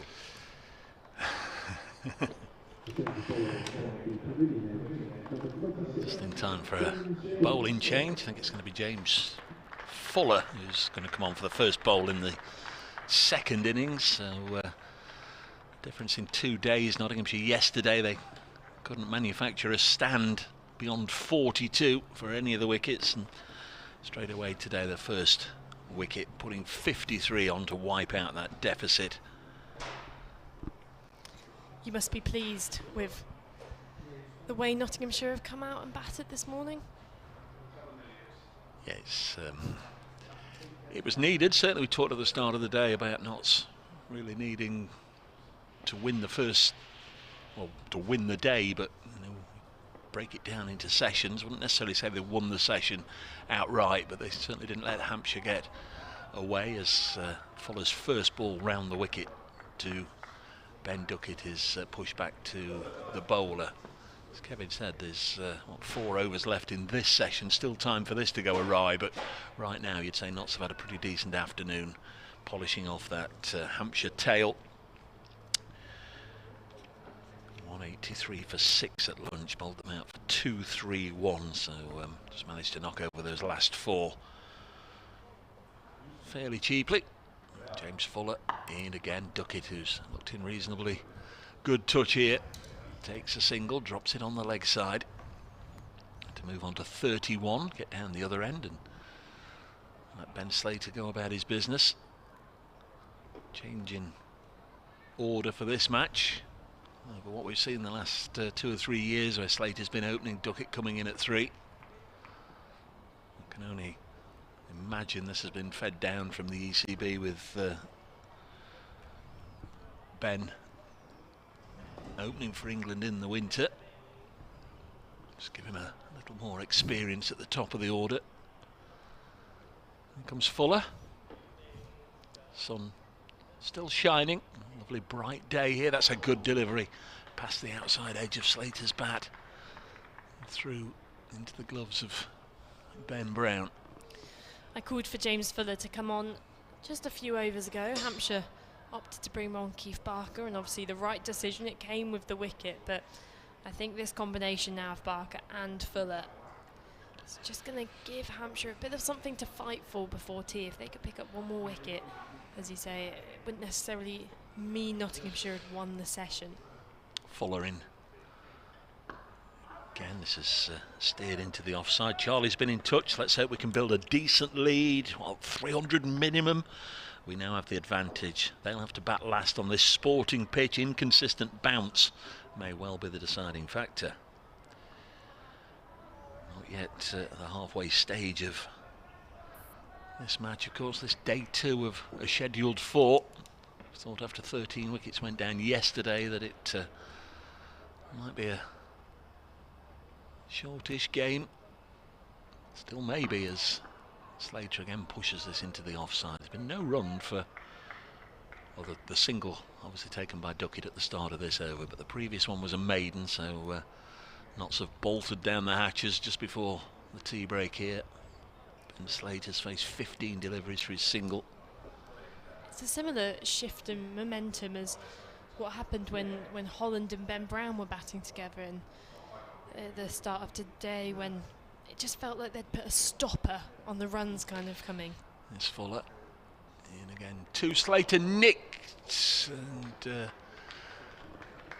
I'm sure that either didn't carry or if it was off the thigh pad rather than the bat, but either way it's the end of the over. Just for a second. No, it bounced well before James Vince, but just for a second from here we're looking down on the action. It looked for all the world as if that might well be the end of Ben Slater, but it wasn't. It's the end of the over. 60 for 1. Fuller's first over just costing his side 1 run, and Slater remains. He's got 1, Duckett's got 31 here on BBC Solent Sport, BBC Radio Nottingham and the Hampshire County Cricket Club live stream. Glad to have you with us with Dave Bracegirdle and Melissa Story.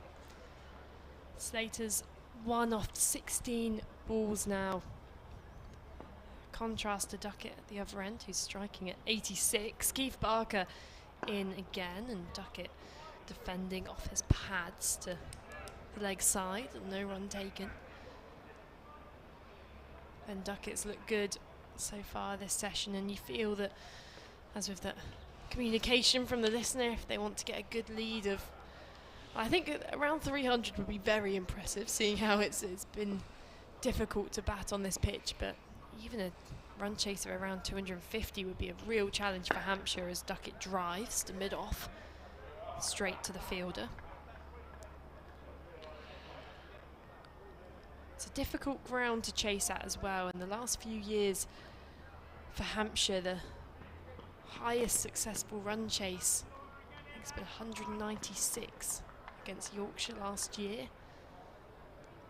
And previous to that,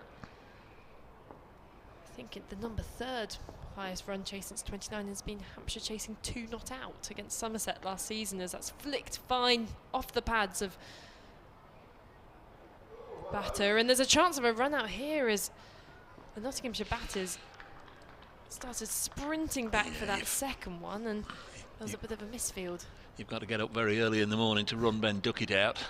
Sometimes his batting partner has got to start up the engine just to keep up with him, but Duckett was always coming back for 2 there, especially when it was his run.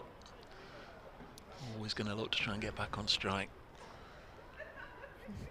Instinctively as a cricketer as well, I do find you always run a little bit harder when the balls come off your bat. Yep.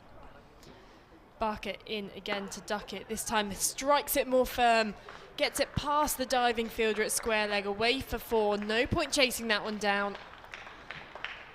And he's looking in fine touch now, moves on to 37 off 40 balls.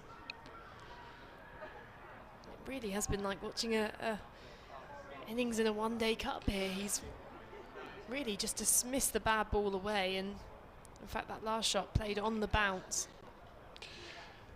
He's a very fine player. Over the last couple of years we've really seen how good he's been at this level, and it was an overdue call up for England. Duckett dabs that one down to deep third. Would be another boundary.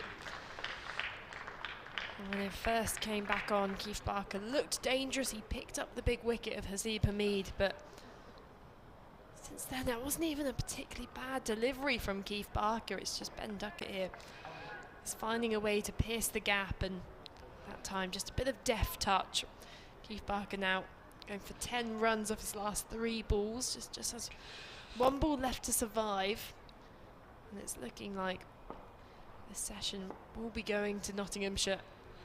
Barker into Duckett, bowls cut straight to the fielder, and Hampshire will be breathing a deep sigh of relief there that ball has gone to hand as Barker's expensive over comes to an end. Nottinghamshire 70 for 1. Yeah, 2 overs to go until the tea break. I think Hampshire will be glad to get in and take stock. Set out 1 or 2 plans for Duckett, assuming they don't get him out in the next 12 deliveries. He's a devilishly difficult player to bowl to. Complete 360 degrees player. And if he can stay there any length of time. This one's banged in short at the start of a new over from Fuller, and Slater just rocks out of the way of it, but Duckett's there any length of time. He can score his runs so quickly. It can make a huge difference to the outcome of any game. Good pair of hands as well, as we saw in the Hampshire innings. Took 3 fine slip catches, Ben Duckett. Former wicket keeper, of course, occasionally gets roped in to do the job. Fuller in again. Slater steers it to backward point, no run. So as I was saying, I've just got the numbers up since 2017. There's not been a higher successful run chase here at the Ageas Bowl, more than 200. So it's a figure to have in mind for Nottinghamshire. Anything over that 200 mark will be a competitive total to set Hampshire. Well, some work to do to get anywhere near that, but Notts made a fine start to their second innings after what happened yesterday. This next one left alone by Slater. We are 9 balls away from the tea break. 70 for 1. Should have gone for tea at 20 to 4, of course, but so very, very rarely happens in the county championship. Always seem to be playing catch up. It's a late old finish last night, and we still lost 7 overs as the dark light pulled in, and then no sooner had the players gone off, the rain started. Fuller bowls, and again Ben Slater just happy to stay there, keep it out, just play himself into this contest, give himself every opportunity of being there after tea and going on and putting a score on the board at the start of the season.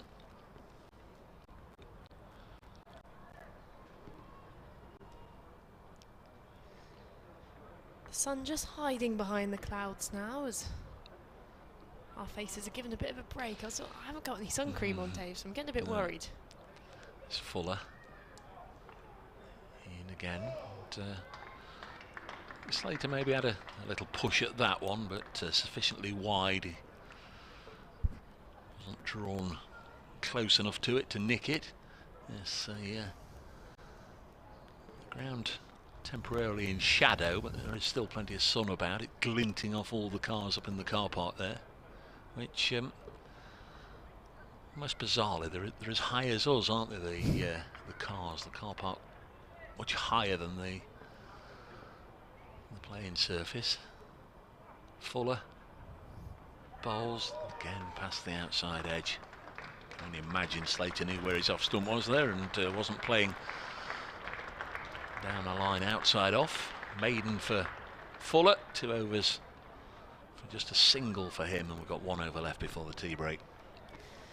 Do Hampshire just experiment with a little bit of spin here for this final over before lunch? They will. It's Felix Organ with his off spin for the final over before tea. This makes a lot of sense. Barker, who was bowling from this hotel end, has been expensive, went for 10 in his previous over, and so Organ's first ball of the game. Just see how this pitch responds. He gets a lot of revs on the ball, can often get a bit of extra bounce, and this is the end. We have seen the seamers just get a bit of extra from the pitch. Trampoline bounce. We'll be bowling to left-handed Duckett. Slip in place, James Vince. The left-handed Duckett, but don't be surprised, especially after tea, if Organ bowls then, if it becomes a right-handed Duckett. Organ past the umpire, bowls over the wicket's edge, just past the outstretched hand of James Vince. Creates an opportunity straight away. Duckett on the back foot, looking to push through the covers.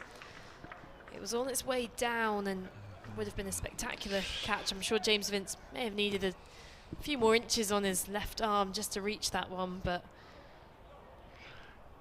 you say yin, I'll say yang. I think he opened the face and guided it. It maybe went a little finer than he wanted, but he almost guided it into the hands of James Vince. I think he was looking to run it into that gap, but either way it's gone for 4. Organ bowls defended by Duckett. That one was definitely purposeful. I'll say that one was deliberate.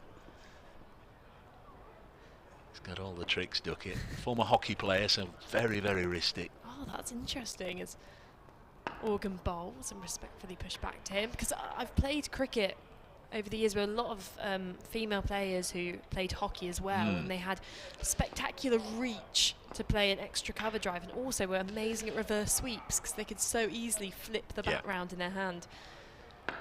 In comes Organ. Duckett drives to extra cover this time. A sprawling save from Nick Gubbins keeps that to a dot. Just 2 more balls left in this over. Tapping his bat on the ground is Duckett, waiting for Organ. Glides into the crease, and this is a more aggressive drive. 2 bounces towards Gubbins at short extra cover. Just the 1 ball now before tea.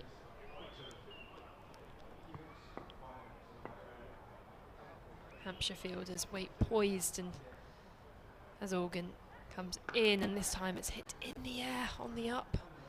The drive from Duckett out to deep cover, picks up a single. He'll keep the strike after the tea break, and that completes the afternoon session. Nottinghamshire 75 for 1. They now have a lead of 29 over Hampshire, and you would say that this has been Nottinghamshire's session, David. I think it's the first one in the match, the first of the 5 sessions we've had where Nottinghamshire can lay claim to probably having the better of it.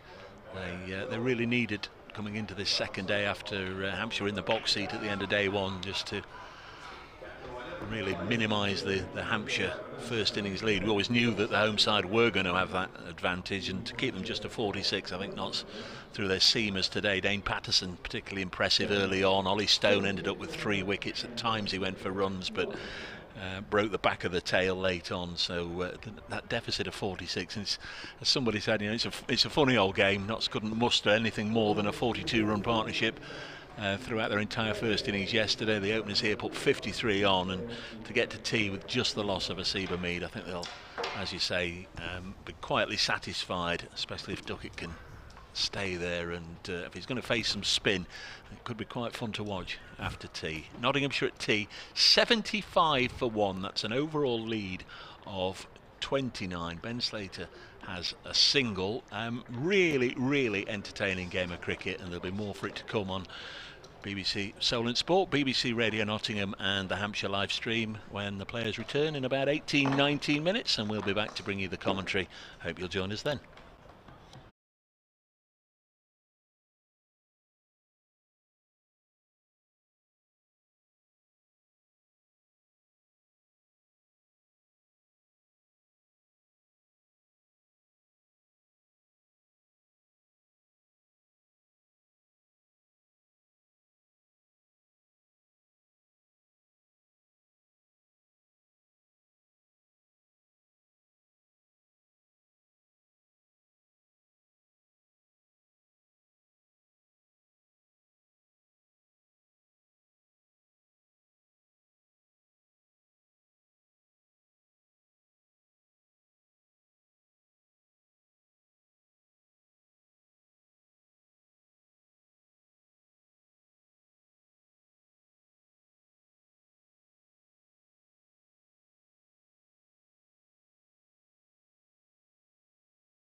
And welcome back to the Ageas Bowl, where we are just about to enter the evening session on day 2 of this County Championship Division 1 match between Hampshire and Nottinghamshire.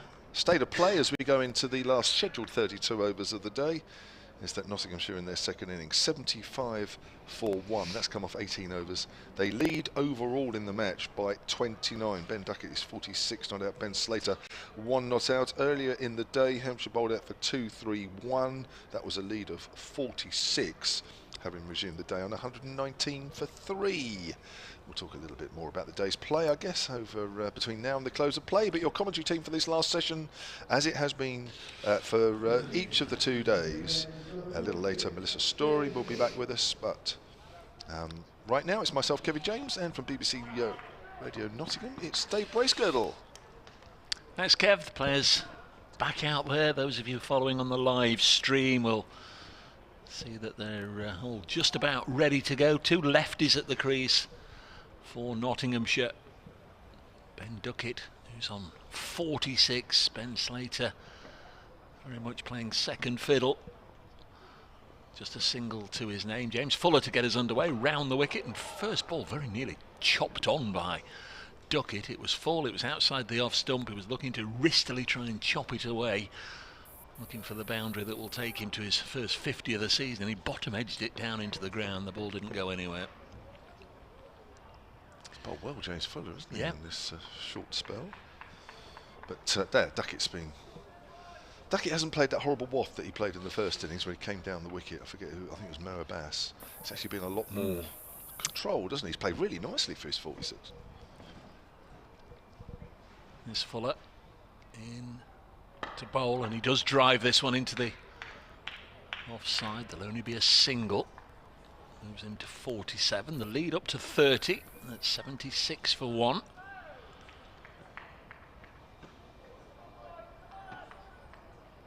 Really interesting stat from Melissa that no side has chased more than 200 since 2017, but as we were sort of saying, it doesn't tell all the picture, because there'll be a lot of games there that maybe been won by an innings or been drawn or washed away on the last day. As Fuller in now to Slater, happy just to play it out calmly on the leg side. Fielded by Ian Holland, gives the ball a bit of a polish before sending it back to the bowler via Keith Barker.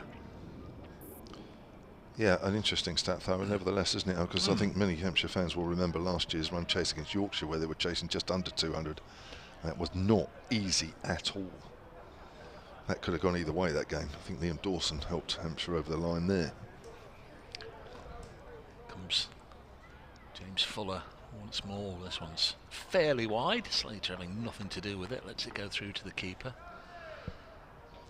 So no Nottinghamshire batters reached 50 yet in the game. Tom Moore's 49 not out came close in that first innings. Slater's on 47. Joe Clark, who's doing next, also made 47. He'll be followed by Lyndon James, Stephen Mullaney, Tom Moores, Liam Patterson-White. Also be hoping that some of these, in fact, be hoping all of those I've just mentioned don't get to the crease this evening. The likelihood is, though, that wickets have tumbled steadily throughout the first 5 sessions, and you'd imagine it will continue in this one, but this is guided down as far as Fletcher Middleton at backward point, no run. Yeah, it'd be interesting to see as this session goes on, Dave, where, you know, how the heavy roller may or may not have a bit of an effect. I don't know. I'm not sure Hampshire's bowlers were quite on it in the first few overs, which allowed Notts to get away a little bit as well as they played. But I'm just wondering, maybe the heavy roller might just deaden it down a bit as we go on. We'll wait and see. Fuller to end this over with another wide-ish delivery, which Slater leaves it alone. So Fuller 3 overs, none for 2. Not the most threatening of overs, although early on Ben Duckett might well have chopped onto his own stumps. That would have brought a welcome bonus to the Hampshire side. Now Felix Organ bowled the last over before tea, but I think that was just the statutory spinners over, and yeah, it looks as if it's going to be Keith Barker. And the Hampshire over rate is still -2, so that's definitely something to keep an eye on, although I can't just get this feeling this Notts innings is going to last a little bit longer than maybe the initial stages of the game would have suggested, but maybe no worries on the over rate at the moment, but that may come a factor if the seamers keep bowling. Well, I was pretty sure Keith Barker was striding in with purpose and looked as if he was going to bowl, but wrong. Either there was a change of heart or more likely a misreading of the situation by me, but it's going to be Kyle Abbott instead. Switching ends, 4 overs, 2 maidens, none for 11 in his first spell from the pavilion end. He's round the wicket to Ben Duckett, length ball. Duckett pushes that out to point where Fletcher Middleton fields, and there's no run. Didn't give a lot away in his first 4 over spell, Kyle Abbott. It needed him to come on, didn't it, and just steady things after Barker's and Abbas's opening salvos, which were not as tight as they normally would be. I can remember being somewhere with some of the Notts top order and they were singing the praises of Kyle Abbott. May well have been at the Isle of Wight. Did he impress there? I think most of the Hampshire players impressed there, but yeah, I think it was there they were singing his praises. In the game to Duckett, pushes that either mid off or mid on. We're going for that. Both Abbas and Barker left it for each other. In the end, Barker wins the race. Although I'm not sure it's the quickest over 15-20 yards I've ever seen, but anyway, 2 runs it is. I think they both presumed the bowler had stopped it, yes, and I think the bowler presumed he'd stopped it as well. He went to sort of trap it with his foot and missed it, and as you say, neither mid on or mid off had moved to cover him. Duck it on to 49. Yeah. Stiffness after tea. We shouldn't really moan because we enjoy watching the cricket, but it was chilly this morning. It's the exact opposite right now. You can hardly see a thing. About the same as yesterday this time of day, I think it was. As Duckett pushes that up to mid-off. He's on 49. It's warmer today, surely. I think so. But it's the effect of the sun, isn't it? It's the glare. It's the glare. But, that's something we have to put up with up here as the season goes on. There's a few clouds, but not where the sun is shining. It's a lovely day. If you've gone away for Easter around these parts, you'll be enjoying it. It's the ideal Easter weather. Here's Abbott. Round the wicket again to Duckett. Duckett pushes that into the gap on the offside, and that's his half century. That's come off 54 deliveries with 7 fours. And that's been a pretty good one. Good round of applause. A few Nottinghamshire fans in here. I think probably 1 or 2 of the home fans joining in with that as well. It's been a pretty decent half century from Duckett. He's had a good few months, hasn't he? He has indeed. With England. Started well with Nottinghamshire. Ben Slater will face the next delivery. He's had a quiet start here, Slater. 1 of 26. Played and missed once or twice at Fuller before tea. But he's still there. There's Abbott. Bowls and Slater pushes forward back to the bowler. Ball just comes in with the angle. I'm just going to look up that game because I can't remember what Abbott did in the Isle of Wight, if I'm honest. Yeah, I mean, you know, it may well have just been he was hitting the deck hard, or had one particular 4 or 5 over spell that caught the eye, but I think they were singing his praises there. I mentioned yesterday there were a couple of contrasting games. We had the trip to the Isle of Wight and everything that entailed, and beautiful weather and large crowds, and then the return, I'm afraid, was at Welbeck, where it rained for 4 days. Yes. That's wrapped on the pad.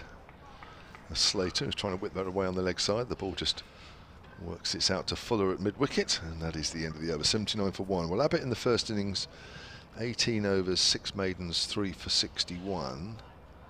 Yeah, I mean, that in 3 itself for 46 suggests, off 16. Yeah, in itself suggests there is a handful, doesn't it?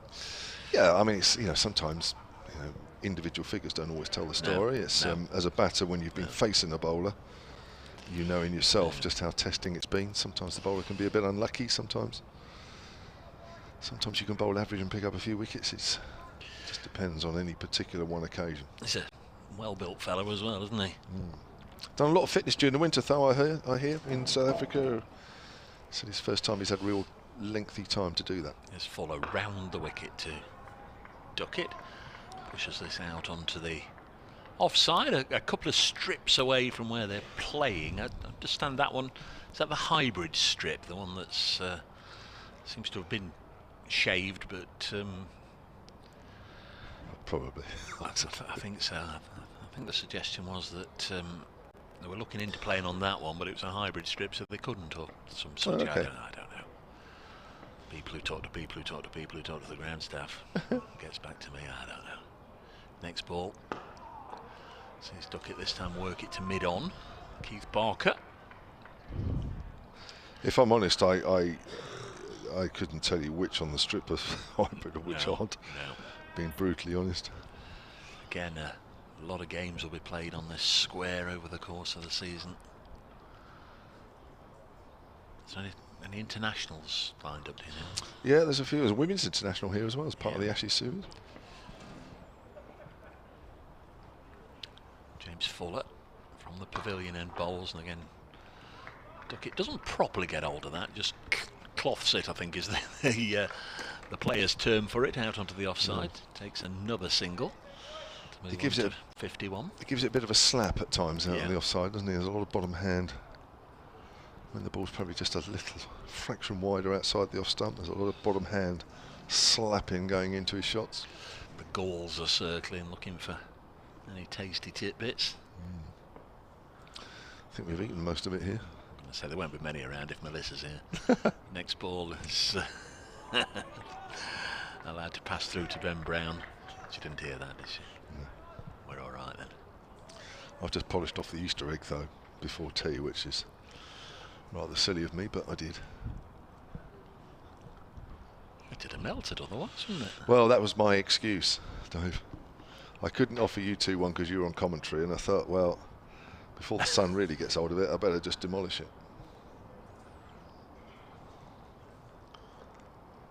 Here comes Fuller. Piles of sawdust at either end that have been undisturbed for both the first 2 days. Good delivery there past the bat of Slater. Again, he's one of these you're not entirely sure he is nibbling at it. He knows where his off stump is and will hold that line and not get drawn into flinching towards the ball. But it was a good area bowl by Fuller. Yeah. I must admit I haven't seen a lot of Slater over the last few seasons for whatever reason, but he doesn't seem to be somebody that follows the line outside the off stump, does he? Next ball to him, and well, he's doubled his output with that one shot. Moves from 1 to 2 and will keep strike. He's somebody who doesn't play T20 cricket, but I think perhaps feels he should. But in the 50 over stuff, he's brutal, and he had terrific average last year. Big runs in all the matches in the Royal London, the top of the order. Really good season, really good campaign in that. It's funny when some players put their minds to it, how they can actually adapt. When you watch him play in the way he is, you think there's no way he plays that. Oh, and he's almost edged that one outside the off stump. I think he might have been playing at that one. Ball died a little bit as he went through to Brown. Started a new over from Abbott.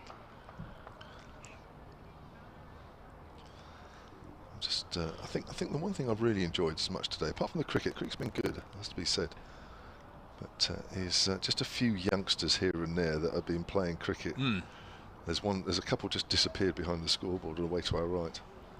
Again, I mean that boy can be no more than 3 or something like that. There's been a couple of girls playing earlier around that area as well, about the same age. It's been great to see. Slater drives. That's a lovely shot through extra cover. There's no doubt about that going for 4. It was a half volley. And Slater back coming beautifully down through the line. Moves on to 6. 85 for 1. The lead is 39. Yeah, he's just remembered what he's there for. Yep. After all that leaving and blocking before tea, and in the first couple of overs afterwards, he's absolutely smashing the Hampshire bowlers to all parts. He's gone from 1 to 2 and now 2 to 6 in a couple of deliveries.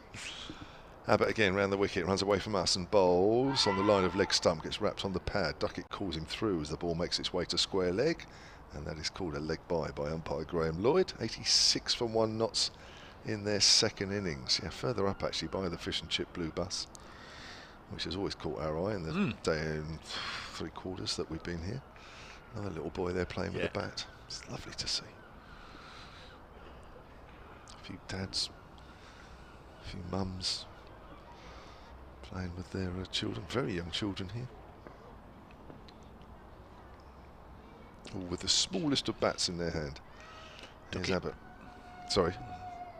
Oh, he's wrapped on the pad there, and he's gone!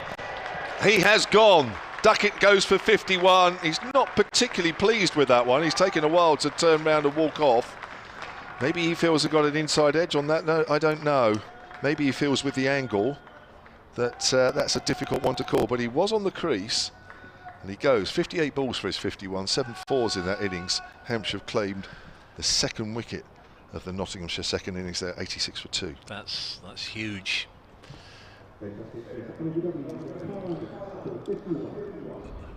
Just let the tannoy die down. With Ben Duckett, understandably, he always gives the impression that he's very, very disappointed to get out. So you do never really know if it's a case of he feels he's got a bad decision or he has got a bad decision, or he's just disappointed to get out. But up went the finger. Hampshire were very confident, and Kyle Abbott has bowled very nicely at him. Gets the all-important breakthrough. So a lead of only 40 means that it's not going to be Ben Duckett who's going to totally take the game away from Hampshire, if there is anybody who can do that. Will it be Joe Clark, who made 47 yesterday? He's on his way out to the middle. Yeah, he batted very nicely as well. Very impressed with him, the way he played. He applied himself well, didn't he? In difficult conditions. But no, you're right. I mean, over the years, I've spoken to one or two players when they've looked like they've been disappointed at getting out. I said, "Oh no, whack the cover off it if they were caught behind." Or, "No, I was quite happy with that." You think, really? Well, the way you looked when you were out in the middle, you looked like it was the worst decision in the world. And I think everybody reacts differently, don't they? It's either they think, "Oh yes, I've made a mistake here. Should have got forward, should have got back, should have played it straighter, whatever." I mean, there's all sorts of reasons. I've just got to go and do an update for Radio Nottingham. It's full time in the footy. Great. So, Duckett goes. Kyle Abbott with his second wicket of the match, 1 in each innings so far. A lead of 40 for Nottinghamshire. Again, with just over 28 overs left in the evening session, this could be a crucial session for both sides as Abbott bowls. Fairly full to Clark, who drives, not timed, goes up to Barker. The other wicket before tea was Hasib Hamid, who tried to cut a ball that was a little bit too close to him from Keith Barker, caught by James Vitts in the slips for 27. We're in stoppage time. Can he come back in 2 minutes? There we are. Sunshine strong. So I'll stay with you for a couple of minutes as I've nowhere else to go. No. Well, there's plenty of place to go. Length ball to Clark, who pushes that out square on the offside, fielded by Gubbins. And that's the end of the over for Abbott. 1 for 18 from his 6 overs. Nottinghamshire 86 for 2, lead by 40. You feel like that's a huge moment in the overall outcome. That's Duckett done and dusted for this match. He's had his 2 innings, 24 yesterday, 51 today. Big scores that he's capable of aren't going to happen against Hampshire. And as I say, if they are going to put some sort of score which potentially either makes it a difficult challenge for Hampshire or indeed takes the game away from Hampshire, it's not going to be Ben Duckett who's going to get that big score. There's Fuller round the wicket, and Slater leaves this one alone. 86 for 2. Still 28 overs to go in the day, so a lot of cricket to be played this evening. And there was, isn't there? Again, we talk about winning sessions. Nottinghamshire won't want to lose this session, because if they do, the likelihood is they'll lose the match tomorrow. They at least need to go off and we say, well, that's probably about even Stevens for that session. to stay in it. Hampshire need wickets. Nottinghamshire need to preserve them as they look to build as Slater push square of the wicket on the offside. Middleton doing the fielding, and there's no run.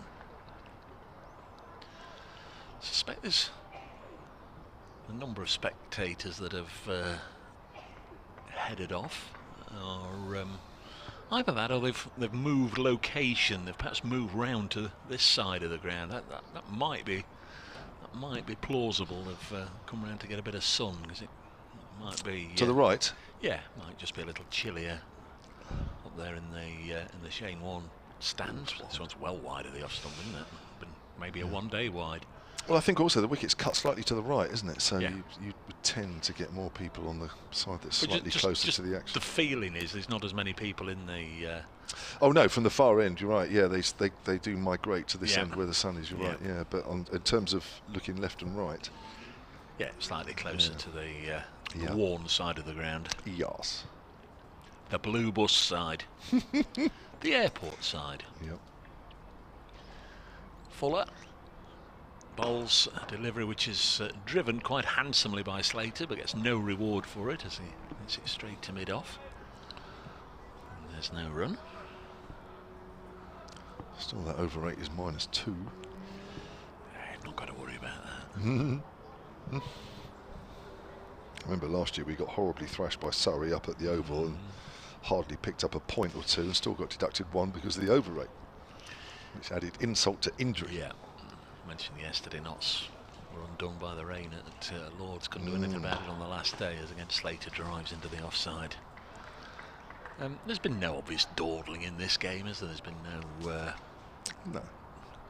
no drinks breaks, which is a nice thing. Perhaps the players don't think that's a nice thing, but there hasn't been any collective hold-ups for mass drink breaks. We got used during the COVID summer, didn't we? The 12th man coming on at the end of every over for this, that or the other. Spraying everybody. Yeah. Collecting sweaters, collecting caps, taking sweaters off, taking caps off. A shortish ball goes through to the keeper. End of the over. I'll go and try again with the home radio. It's almost bizarre to think, isn't it, back in 2020 where the umpires wouldn't even take the sweaters of the players in case they got infected. I suppose when you think about it now, it sounds a bit odd, but at the time it was like, oh yeah, we better do that. I think batters. I think I'm right in saying at one stage batters had to run either side of the cut strip. Sorry, that's Dave Bracegirdle in the background, getting very, very excited about some non-league game up north, which, as you can imagine, we absolutely don't care about down here. But anyway. Here comes Abbott, start of a new over, bowls to Joe Clark, is well forward, pushes that up to mid-off, and there is no run. Melissa Story is back. I'm hearing Dave. I heard the words Wrexham, so I don't know who they're playing, but... Who cares? Well, Wrexham is quite interesting, because they're celebrity owned now. Oh, yes. Ryan Reynolds and... Yeah, I thought we got past that, really, that they're just a couple of Hollywood stars that own a club, and we've moved on. But it's Mac from Always Sunny. That's the coolest owner ever. Oh, has he edged that one? He has, and he's caught behind. He's had a little nibble at that one as Joe Clark. Just outside off stump, he couldn't resist going after it. And it's gone straight through to the safe hands of Ben Brown. Clark goes for no score, and Nottinghamshire now are 86 for 3. A really poor shot from Clark, and he knows it. He's walking off, shaking his head. It was a pretty normal delivery there from Abbott, and just one where he could have just shielded his arms, but had a little nibble. Faintest of edges through to Ben Brown. And this game just has periods where, I guess some periods where it seems impossible to score, others where the batters are entirely on top, and now it's just one where the temperature's dropped a bit, it's got a bit colder, and the ball's just started to do something again. Yeah, you're right. It was a really good start from Duckett and Hamid. I think helped a little bit by Barker and Abbas not being quite at their best. 53 without loss has now become 86 for 3. 86 for 1 is 86 for 3. So a little bit of pressure here being applied. Lyndon James is the new man for Nottinghamshire, and he was caught in the slips off Abbott for 5 in the first innings. And the lead here is 40. And at times you think, yeah, this game might go into day 4. And then you just see a couple of wickets in the space of, 2 wickets in the space of 8 minutes. And all of a sudden it feels different again. And it's positive signs for Hampshire, because we were talking about it in the tea break. We've been looking through the databases and discovered that since 2017, the highest successful run chase here at the Ageas Bowl was last year, Hampshire versus Yorkshire, 198. So any kind of lead Nottinghamshire get above that 200 mark is going to be so difficult to get. Hampshire want to keep that lead to as little as possible. Abbott to James, who pushes forward.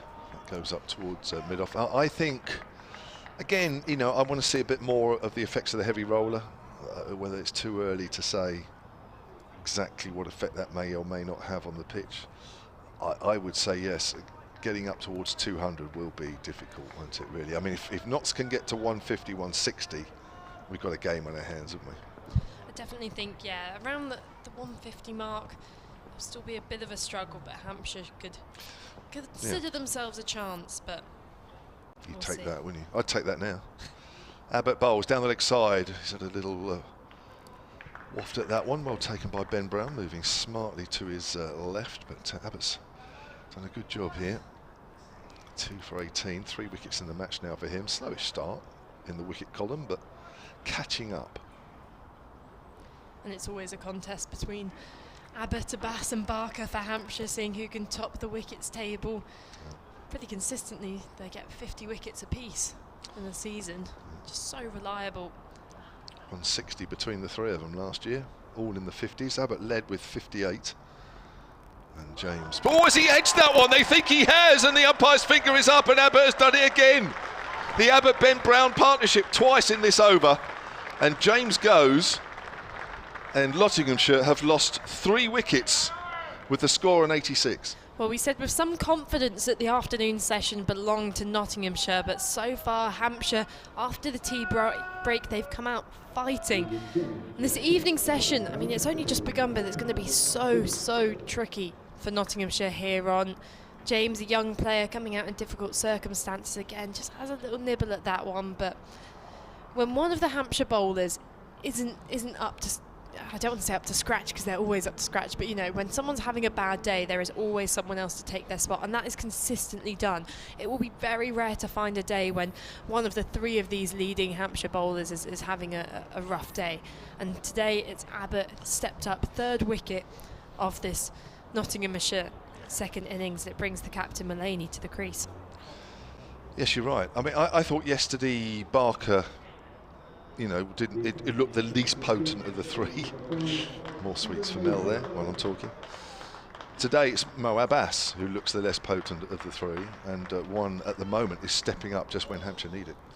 And Kyle Abbott, we have seen on many occasions over the years, suddenly produces a spell where he gets in the groove, and it just looks as though he's in that one at the moment. Double wicket maiden at the moment. And again from this hotel end, and most of the action we've seen is bowlers running in from this end. Ollie Stone in the previous innings picked up 3 wickets in Hampshire's innings, and there's something hiding in the pitch, certainly. Outside that off stump, the ball's getting just a bit of extra purchase and bounce, and Hampshire now with 3 slips in, they're on the attack. Well, Captain Stephen Mullaney needs to pull something out of the bag here, because Hampshire in this period are all over Notts.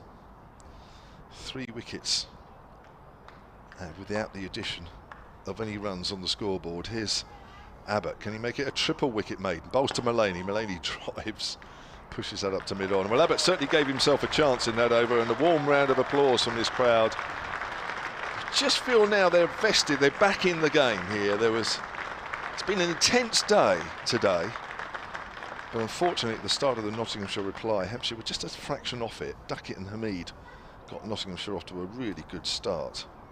53 runs, scoring a bit too quickly in the context of the match. But Abbott came on, didn't he? Replaced Barker at the far end, and that dried the runs up a little bit. And then since that, Hampshire slowly but surely crawled themselves back in the second innings. And that applause is for Kyle Abbott as he walks down to third man, because it's a left-hander facing. Warm round of applause. The crowd are back in the game. They're here. Hampshire's 12th man. Is this me? Yes. In comes Fuller, bowls a Yorker first up, and it's done Oh. with a big puff of dust, although Keith Barker fielded the ball there and then absolutely stacked it. So in the end, have they got back for 2 there? That's a bit sloppy now. I think good running from Nottinghamshire in the end, looked a little bit tight, but then again, you just don't want to get mad at the big man. He's a tall bowler. Of course, he'll be annoyed with himself. He's usually so good in the field, but first game back, a few cold hands. And those 2 runs hopefully won't be too costly for Hampshire. Brings Nottinghamshire's lead to 42. Fuller turns at the top of his mark and charges in. Bowling to Slater, short pulled along the ground, not timed, and fielder at deep square will pick up and get the ball back in. A single taken, 89 for 4 the score. So, just when you think Nottinghamshire might not pull away, but give themselves a base in which to get more than a foothold in the game, you just feel they're fighting again. Fuller running in with a bit of intent here. Got the licence just to bowl as quick as he can. He's in, and that's a sharp bouncer to Mullaney. Swerving out the way. Remarks his guard to Mullaney played that well, didn't he? He did. It was a well-targeted bouncer from Fuller. It was quick. That was as quick as any bouncer we've seen from that far end, Ollie Stone included, today. I'm sure James Fuller would love to be on the same level as... But then, I mean, he's very capable, James Fuller. He's been registered in the low 90s before, especially in the franchise leagues. He's in again. Past the umpire, into Mullaney. Bowls, and it's a stock delivery. Defended at the crease by Mullaney. I know you watch a lot of cricket in the winter, and obviously there was a lot of franchise cricket amongst the England stuff as well. On any given day, what do you think between the various tournaments? How long? What was your longest day watching cricket?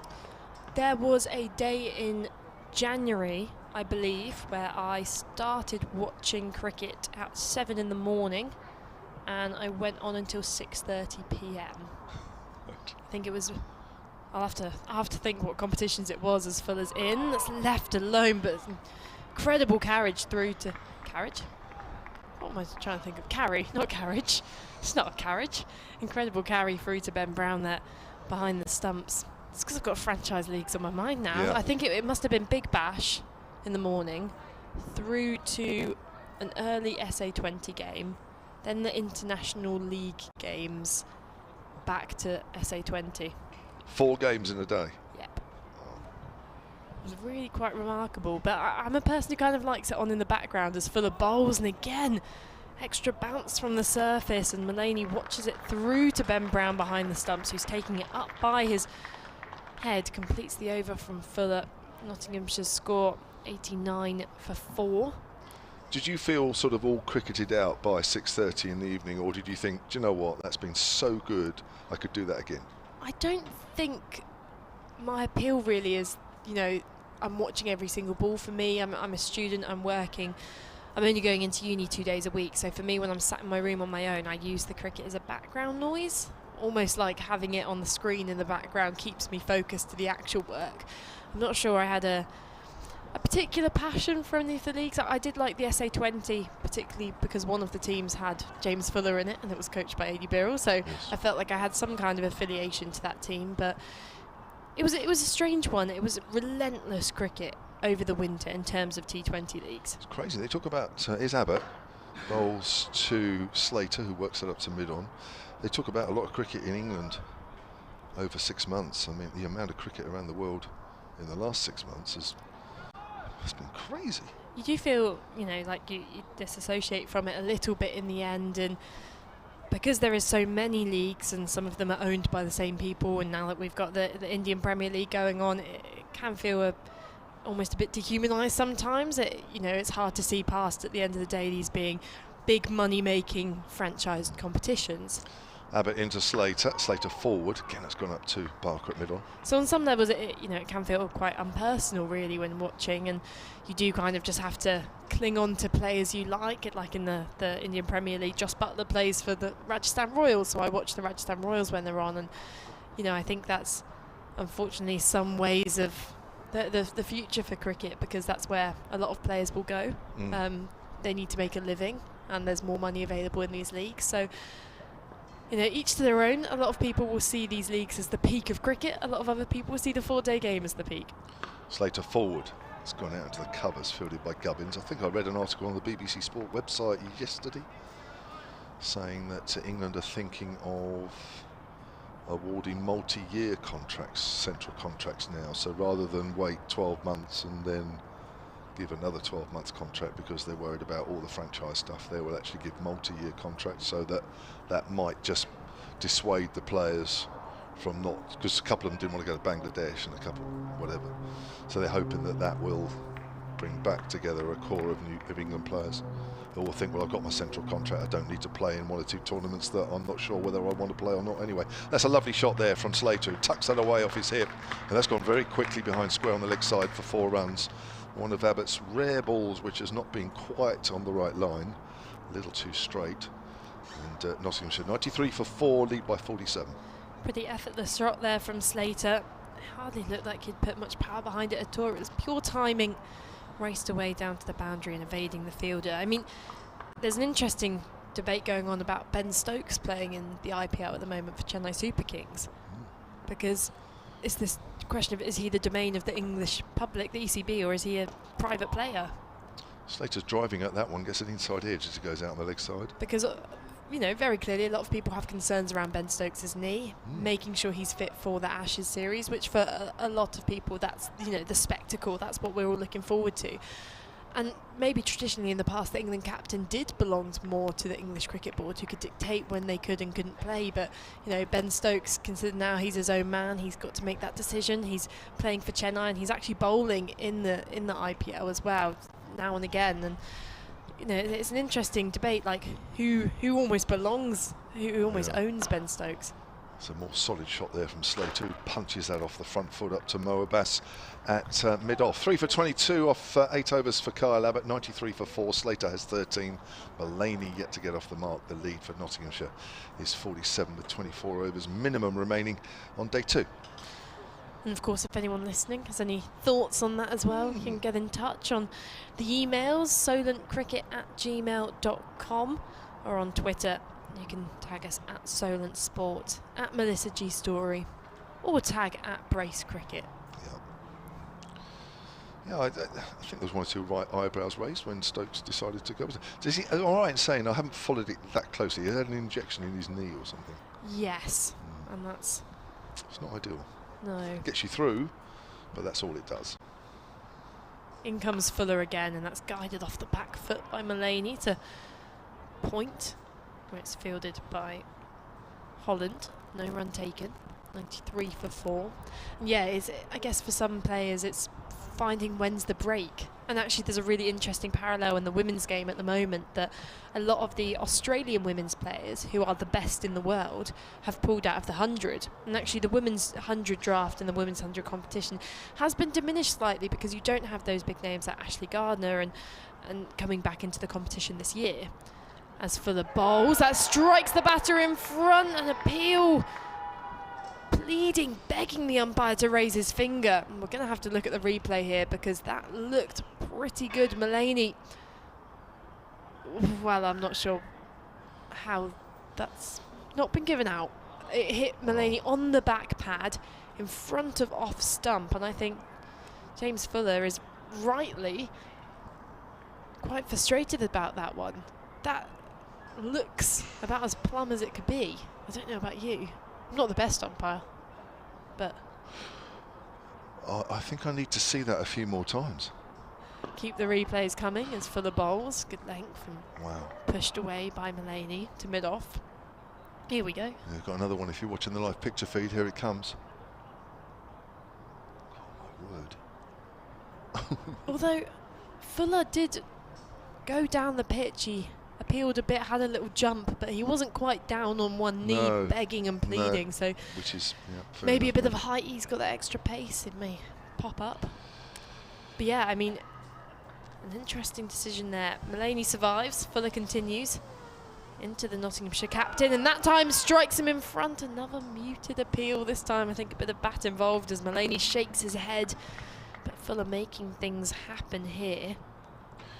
For the replay of that decision. That time Fuller put on a bit of the crouch. So he's gone from one hand and a jump to a jump, one hand and a crouch. So maybe we will see the two knees pleading the umpire next time it strikes Mullaney on the pads. As he turns at the top of his mark and charges in towards us. Bowls to Mullaney, who's solid in defence on the back foot, and the Hampshire fielders just creeping in. But that was, as I was saying, that it's such a crowded schedule, let alone in men's cricket, let alone in women's cricket, mainly in men's cricket as well, that players have got to decide when they're actually able to take a break. And you went through the various competitions James Vince was involved in over the winter, and it was incredibly congested. So at some point players will have to start being selective and saying what they can and can't do. The IPL is, I think, 8 weeks long now, maybe 6 to 8 weeks long now. It's incredibly long. It makes it quite hard to follow from an independent point of view, as Fuller bowls a shorter ball and that bounces from the bat or the body of Mullaney, drops down next to him and completes a good over from James Fuller, a maiden. Nottinghamshire's score remains 93 for 4. Good over. Nick at Solent Sports says, I don't think Test players should be allowed to play franchise in cricket in any Ashes year. Get them playing in English conditions against the red ball. I mean, some have made that decision. Johnny Bairstow pulled out of the IPL after his return from injury, and he's decided that he needs to prove himself in red ball to get back into that setup, although there has been many confirmations that he will just find his spot back in the team quite comfortably. Some people say that he needs to prove himself at a red ball level, and others have said, come on, did you see what he did last summer? He'll get him back in easily. And Gosh.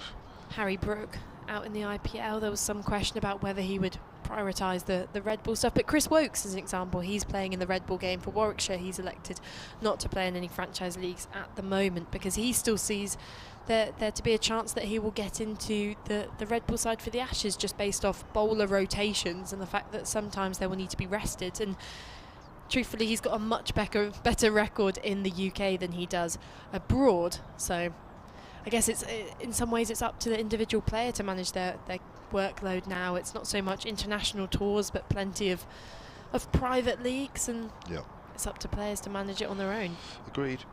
And you can't begrudge them trying to earn as much money as they can in the short careers that they have. The umpires had a chat there in between overs. It wasn't about the ball, and I'm not quite sure what it was, but it was starting again. Here's Abbott over the wicket to Slater. He's going to try this line of attack for a change.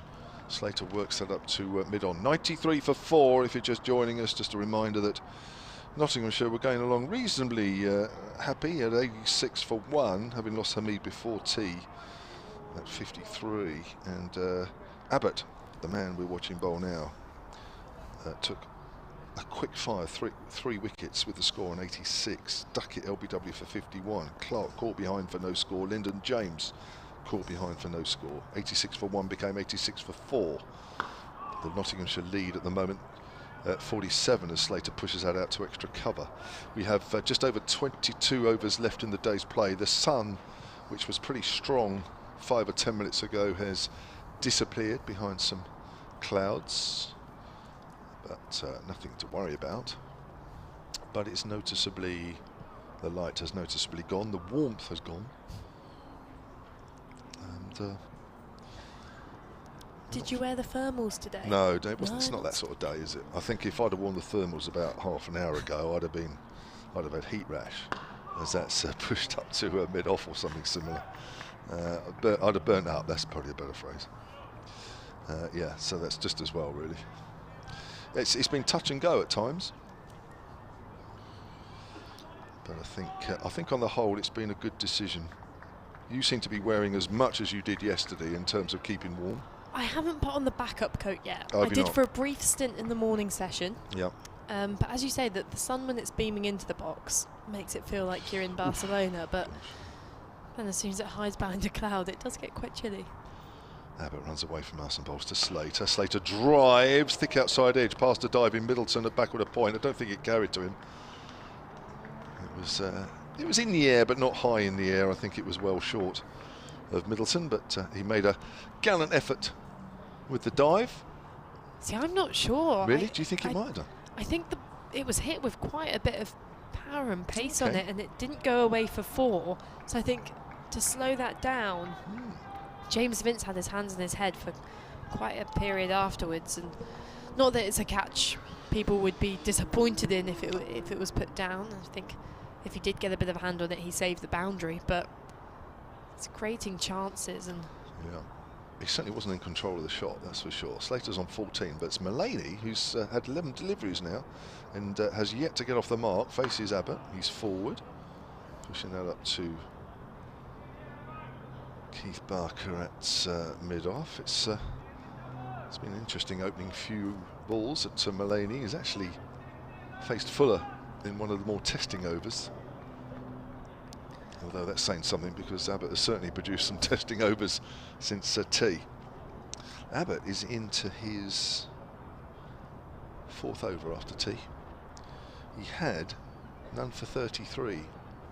That can't be right. There must be none for 20. Sorry, none for 11. 4 overs. Sorry. Oh, that's a drive. Hits the stumps. Might have been a run there for Mulaney had it not done so. So let me get this right. Abbott's now bowled 9 overs, 3 for 23, and at tea he had none for 11 from 4. So he's bowled 5 overs, 3 for 12. you got there in the end. I did. It took a while. But it was worth it, wasn't it? Actually, it was worth the wait. Unlike that stat I came out with yesterday.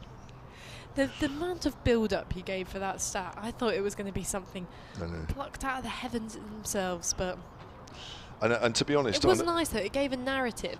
I think is your prediction still coming true on that stat? Because you were comparing it to a previous encounter between game here in 21, yeah. 4 players that got 50s, and that was the high score. It was 50 in the match, and we've had Fletcher Middleton 59, Ben Duckett 51, a couple of 40s yesterday, so we're not far off.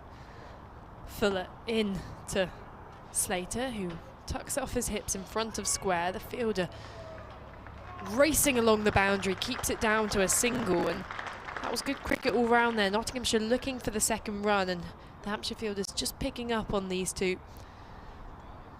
Mulaney, as you say, yet to get off the mark. He's faced 13 deliveries, and I just wonder on the next bowling change if Mulaney's still at the crease, whether to reintroduce Keith Barker or even get in Liam Dawson for a left-hander. As Fuller's in and Mulaney solid in defence. I only say this because Mulaney is particularly susceptible and vulnerable against left armers. And actually, if you look at the data, Liam Dawson has got Mulaney out 3 times in 5 innings. Keith Barker, Mulaney out 7 times in 16 innings. So could be worth just changing that angle a bit. And I was also quite intrigued by the over of spin by Felix Organ before the break, where me and Dave couldn't agree on whether Ben Duckett had edged the ball or guided the ball down just past James Vince's outstretched fingers, as that one's pushed off the back foot by Mulaney to point for no run. Something in between, shall we say? Something in between. Maybe I mean, if it had been taken by James Vince, I'm not sure he would have guided it into First Slip's hands, but he got a bit of turn off the pitch, he got a bit of bounce, and with the left-handed Slater in still, Slater's 15 off 53 balls, so it hasn't been easy out there. Just mixing it up with a bit of pace and spin, although Hampshire may recognise that when it gets a bit darker in this evening session, that will be when the spinners may come into play. Fuller bowls effort delivery, which is calmly defended by Mulaney for no run. I'll tell you, we've talked about Kyle Abbott's spell here, but Fuller, I suppose we haven't talked about as much because he's wicketless, but actually he's coming up to the end of his 8th over and he's only conceded 8. His line and length has been impeccable here. Impeccable. And not to bang bang on about the Hampshire selection, but I'm still questioning the inclusion of Ian Holland as a lower or middle order batter and a bowler, because I'll have to check how many overs he bowled in the first innings, but I'm not sure whether it was needed, as Fuller bowls a full delivery, clipped off the pads out towards deep mid wicket by Mullaney, and it's scooped in just in front of the rope, allows them to get back for 2, and Mullaney gets off the mark. Because I was having a discussion with Alex, who's part of the written media, and we were saying that Aneirin Donald as that alternative option to bring in just strengthens the batting lineup a bit more on a pitch which has been difficult to play on. And even though Hampshire have said there's concerns about balancing the bowling loads of their 3 frontline seamers, it hasn't seemed to have stopped them bowling them for a really long time in that first innings, with Fuller mainly being used as the 4th seamer, on the back foot defending as Mullaney. And that completes the over. 97 for 4 at Nottinghamshire. Holland 5 overs, none for 18 in the first innings. It just didn't... Bit of a nothing. Bit of a nothing. Yeah. I feel if a bowler can contribute over 15 overs, potentially, then that would justify some kind of selection playing a role like that, even if it was a holding down an end, which is a role Liam Dawson typically does when the ball starts to spin a bit more. James Fuller is doing a fantastic job at that now, which isn't a role you typically associate with him. Sure. But I'm not sure. And this is no fault of Ian Holland's own. He picked up some runs. It was albeit a slow innings, which I do think lost to Hampshire a bit of momentum in their innings. But obviously it's not his fault. They haven't elected to open with him. But always early in the season there's a few selection issues to work out. And if Hampshire walk away from this game with a victory, they may be saying our selection was completely justified. Correct. Abbott out of the attack, Barker into the attack, immediately on the money as Slater pushes forward, goes out square on the offside, and there's no run. Abbott's figures in total in this innings, 9 overs, 3 maidens, 3 for 23, which means that spell there was 5 overs, 1 maiden, 3. I can't fuck it. 3 is 3 for 12, isn't it? Yeah, that's what I said earlier. Slater plays that one quietly backward of. I always admire your confidence in saying your maths out loud on air as you do it, because I could not think of anything worse. Do you not? I say so many things wrong. For a commentator, So I do I. really get my words mixed up, No, let you alone don't. my numbers. You don't? I'd be going, Not that I so we noticed. bowled 22 minus 9, and that equals 17. Could all be wrong. It's easy just saying it's an impressive, but he's playing a missing outside the off stump there, Slater. A little fish at that one, good length delivery. But, yeah, I mean, sometimes if I can't do my maths, I'll just say, yeah, it's a pretty good spell, that. And then work it out later. I've always thought, say it with confidence and no one will question it. That's true, but with the live picture feed and people watching on that, Yeah, it we are being kind of caught out a found, bit more. yeah, it does find us out a bit. But then it means that people can politely correct us on Twitter when They we're do. wrong. And they're very polite generally. Barker bowls. That's driven by Slater through the covers. Got a good stride in there. Slightly over pitch there from Barker. 4 runs. Slater takes him on to 19, and the 100 up for Nottinghamshire in this second innings. They breezed along for the first 50, didn't they? And it's been hard work for the second 50. It's come up in the 30th over of this second innings. And the lead is 55 now for Nottinghamshire, having been behind by 46 at the end of the Hampshire first innings. Here's Barker, left arm over, runs away from us. It's bounced on Slater, and it's very nearly gloved through to the keeper. I think we've seen a ball quite behave like that off this turf. It started dry. That suggested that it's an even drier patch. It didn't lift alarmingly, but certainly a lot more than probably what we've seen. Almost like the effort ball from Keith Barker, and that's the dangerous one you need to look out for. Between them, he's just got to get that stock ball right. There's been a few too many loose deliveries in his previous spells. Agree. Forward Slater. Plays that to backward point. Middleton there. End of the over. Yeah, he's going for 4 and over Barker at the moment, which is, it's not bad in overall, but in context of the game and what we've got used to from Barker, Abbas and Abbott and what have you. It's the run rate was basically a lot of that 4 and over is from the start of his first spell. Mo Abbas is coming back into the attack. Wow. He was a little bit expensive for his standards. 5 overs, none for 33. Yeah, I mean, the combined economy rates of Barker and Abbas just gives a picture for why Nottinghamshire managed to get away to a half-century opening partnership, but the pressure back on them now. And just as the sunshine comes out and shines into our camera gantry here, Dave Bracegirdle is back to enjoy the sunshine. And Melissa will stay on. And Mo Abbas just running through his run-up. He hasn't bowled too many overs from that far end. I'm not sure how many he's bowled. I'm not even sure he's bowled any overs from that pavilion end. It certainly hasn't been too many. Welcome back, Dave. Thank you. Did you call me a ray of sunshine then, or did I mishear that? Both.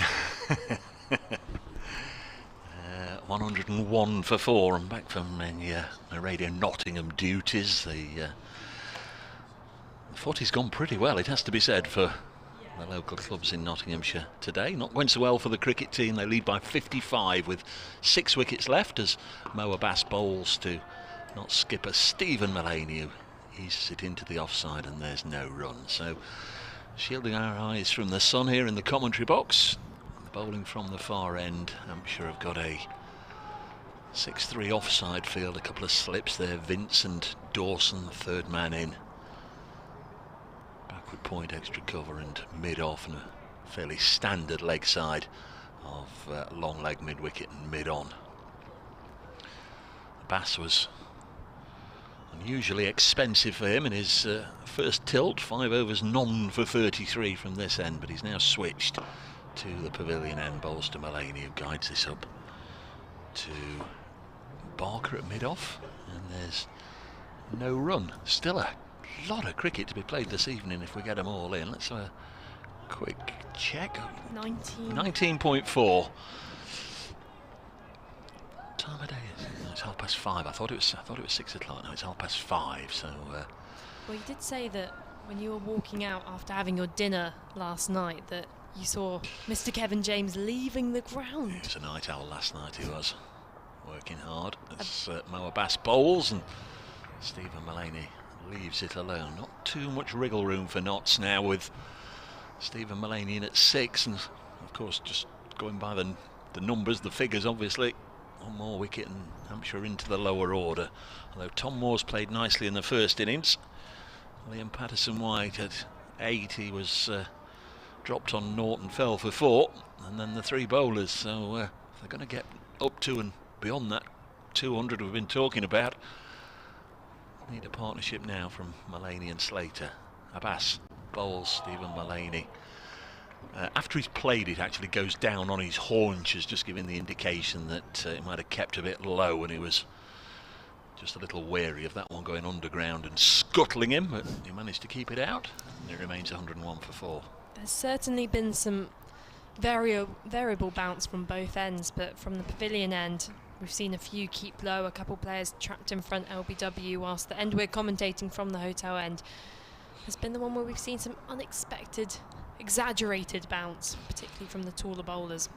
1 or 2 cars heading out of the car park at the far end down Marshall Drive as Mullaney again pushes this to point, and there's no run. Heading off for their evening's social engagements. What's on the plan for this evening? A long drive down the M4 for me. Crikey. Down to Brizzle. Back to my parents, so back to Wiltshire. Got to get home for Easter weekend. Make sure I get a nice roast dinner on Sunday, maybe an Easter egg hunt. Very nice. 101 for 4. As Abbas bowls. Mullaney again plays it to point. An Easter egg hunt. What, your parents will go out and hide some Easter eggs in the bushes in the garden? Well, we're a little bit older now. I'm 22 and my sister's 24. So for the last few years, we've been handed a sheet of very cryptic clues. And we have to, they're all down to history and politics and cultural clues, where we've got to work stuff out based around stuff hiding around our house. And then we keep having to find clue after clue after clue, and at the end is our Easter egg. So they make us work for those Easter eggs. Unlike Kevin over here, who just waits until us two are on air and then hides in the corner scoffing an entire Easter egg to himself. Yes, I think we've been short-sighted there. I brought you an Easter egg in, folks, he said this morning, and then he scoffed it. Barker in and beats the outside edge of Slater's bat. He's laughing to himself now, but the note on the top of the egg said to the best commentary team. So the fact he's eaten that entirely by himself, was he just calling himself the best commentary team? Never gonna accept any gifts from Kevin again. Before I know it, get a birthday card and then he'll be pinching it from behind my back. A few changes to the field as Barker runs in to Slater. It's on his hip, he pulls it down to fine leg, and the ball trickles to them on the boundary. Not quite the contact Slater was hoping for, but nonetheless picks up a single, and the score moves on to 102 for 4. When I was on with Kevin half an hour ago, was it after tea, before tea, whatever, I was talking about Ben Slater and his one-day record, and I did have a look once the sun dropped a little bit so I could see my screen. He averages 56 in one-day cricket over 53 matches. In the last 3 years, he's averaged 50, 60 or 70. He's been literally one of the top performers in one-day cricket around the world, those stats. Barker around the wicket, straighter, defended by Slater. I mean, those are incredible to be consistently averaging 53 that much. matches averages over 56 in one-day cricket. So there is a thought that those skills could be transferred to the 20-over game, but because it's so difficult to get in the knots. 20-over side with Hales and Clark and Duckett. They've signed Colin Munro this year. That's a brilliant signing, that one. In comes Barker, guided to backward point. No run taken. Am I right in thinking you've also signed, is it Shaheen? Shaheen Sharafridi, yeah. That is incredible. Of course, he did a short stint at Hampshire in the T20 Blast. Let's just get him here first, because as we were saying yesterday, let's have a little bit of a history with Pakistan fast bowlers who sign and there's all the build-up and everything, and then it doesn't actually materialise, or they either turn up injured or don't turn up at all. Barker bowls, good length, defended by the Nottinghamshire captain. Well, of course, him, Shaheen Afridi and Harris Ralph are both heading to Wales for the month of August for the 100, so things may just hopefully be made a bit easier for Nottinghamshire, seeing as they're, at least Shaheen Afridi's coming over here for a longer, prolonged spell this summer. But as you say, you're going to be eagerly watching every game he plays in to make sure. Watch this space. Barker in around the wicket. Late cut down to the boundary for 4 by Mullaney. A wonderful shot. We were saying how he can be vulnerable against the left armers, and Barker has dismissed him 7 times out of 16 innings, but I'm not sure how quickly Barker adjusted to going around the wicket. Got one of the Hampshire coaching staff running on and giving something to the umpire at the far end. No idea. No idea. Yeah, but I mean, Barker and Mullaney will have played against each other for forever, literally, or since Stephen became a first-class cricketer in 2010. Of course, played against Warwickshire a lot, played against Hampshire a lot, so they will have bowled at him a lot. 106 for 4. The lead is up to 60. 60 for 4, essentially. If we're forgetting about the first innings and calling it a one-innings match now. Going to be Mohammed Abbas from the pavilion end. Those white tarpaulins draped across the seats at the far end. Comes round the wicket, bowls to Slater, edged, bounces in front of James Vince, who quickly got down to ground level to make sure he stopped it. I think it was a nick, but it was always on the way down. Lots of encouragement out there. I can't tell whether that's players or the crowd below us who have been safely positioned by the bar for most of the day. Yes, I think you possibly could be right there. Slater has 20, been out there for quite some time. There's a pleasing push into the offside. There's no run. Seabermead was out before tea in the 12th over. We're now in the... Has the board stopped? We're now in the 33rd, but there we are. It's just moved on a little bit. Now in the 33rd. We've got shadow of the floodlight pylon across the square there. It can be a little off-putting, I guess. That's Mohammed Abbas. Comes in, bowls to Slater, goes through, nestling into the gloves of Ben Brown. Yeah, it's good already that the floodlights haven't had to be turned on. Around yesterday, this enormous black cloud came ahead around the 4:30 mark, and the floodlights stayed on ever since. But Hampshire, one of the few grounds around the country which haven't really had any bad weather affect these first 2 days so far. Abbas in again to Slater, and he's gone hard at that, and goes down to third man. Went a long way of its journey in the air down to Kyle Abbott, but lands safely in front of him. The other Division 1 scores quickly. Kent have been bowled out for 222 at Canterbury. They bowled Northants out yesterday for 117, so the halfway stage of that match, Kent lead by 105. Lancashire 197 for 8 in response to Surrey's 442, so the home county in a little bit of strife there. Middlesex 106 for 5. They were something like 20 for 5, weren't they, against Essex, who made 266. And Somerset 196 for 7 against Warwickshire at Taunton. Play getting underway there after no play yesterday as Mulaney defends. In Division 2, Derbyshire 321 all out, Worcestershire 256 for 5. Glamorgan building a healthy lead over Gloucestershire at 328 for 6. They lead by 163. Century for former Nottsman and played for a number of other counties as well. Chiteshwar Pujara for Sussex 258 for 7, replying to Durham's 376, and Leicestershire 153 for 3 against Yorkshire, who made over 500. Sol Budinger, who's moved from Notts to Leicestershire, out for 21 at the top of the order. Abbas bowls to Mulaney, push into the covers.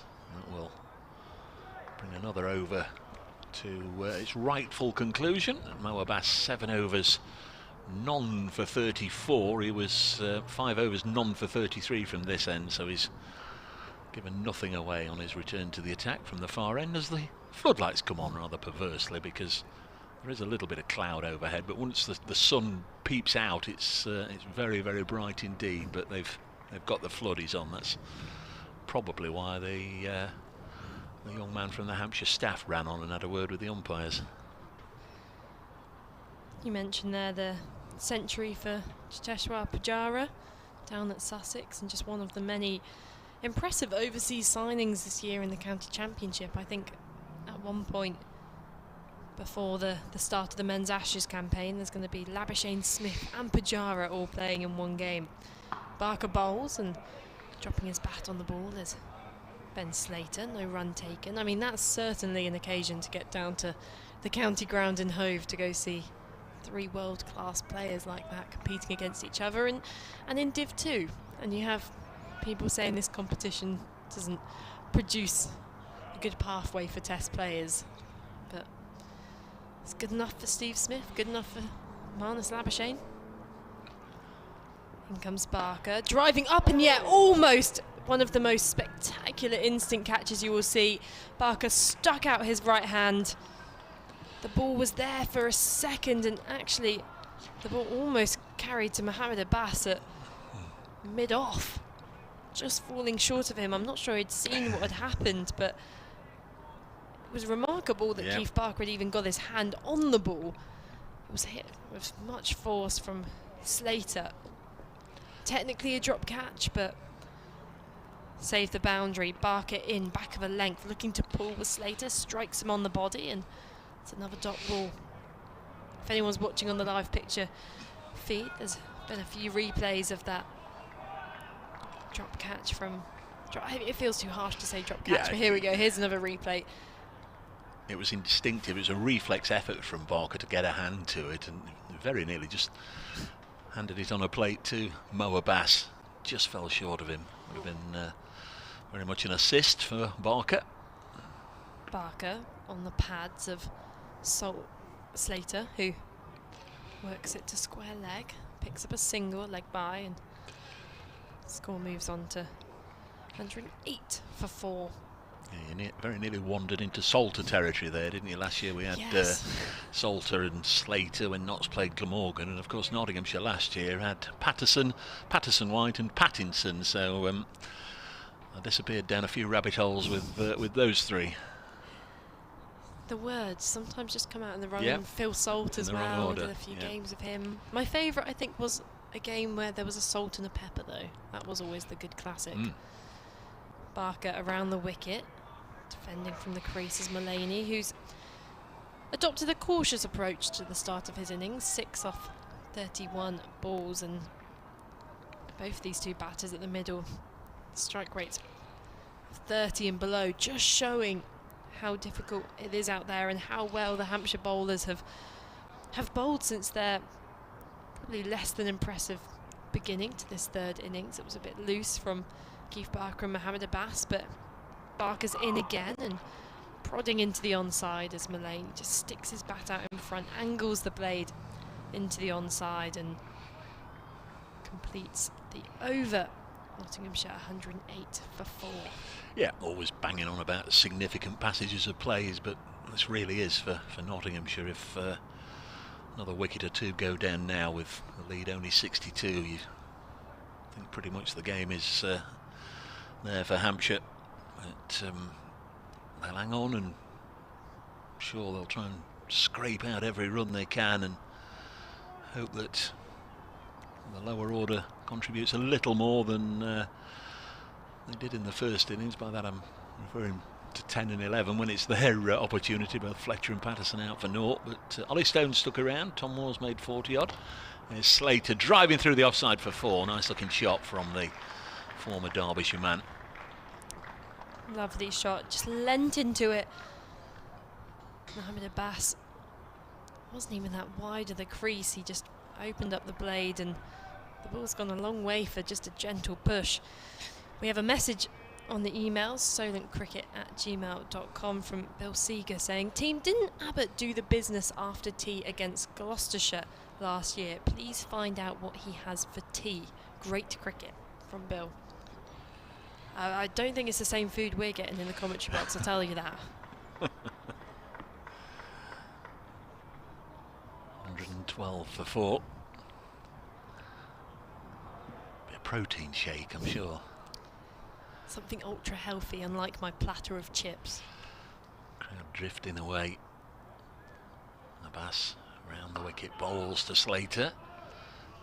So this one a dot ball.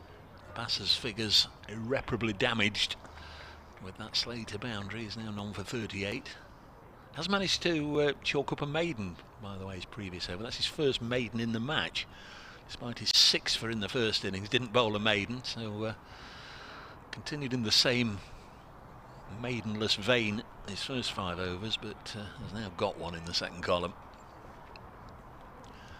I wouldn't have thought he'd care 2 hoots about that. He comes in, bowls again to Slater. Again he throws the bat at it, the left-hander, and well, a carbon copy of the one earlier in the over. 4 more to Ben Slater, and the Notts lead is extended to 70. What do your stats say? What do your stats say about sides chasing 71 in the second innings?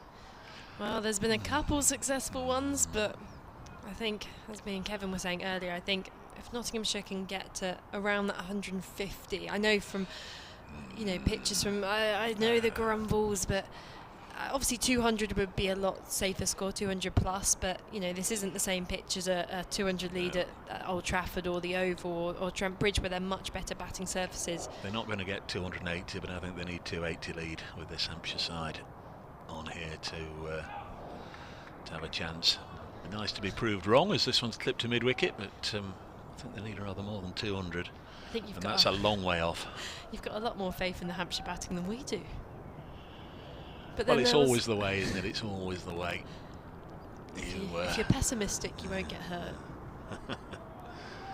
What's the other one? It's the hope that kills you. Ageas Slater, who's advanced his score to 29. Very fine player on his day. Oh, nearly talked him out as well, because that one did deviate sharply away from the left-hander. Ben Brown had to dive all the way across in front of James Vince to take it. Just the 100 last year for Ben Slater, but it was a big one. 225 not out, career best score against Durham. Good bowling attack for Durham. Matty Potts. Sure. I can't remember if he played in that one or not. I think Rushworth? I think he actually did. Yeah, I think they both did actually. Now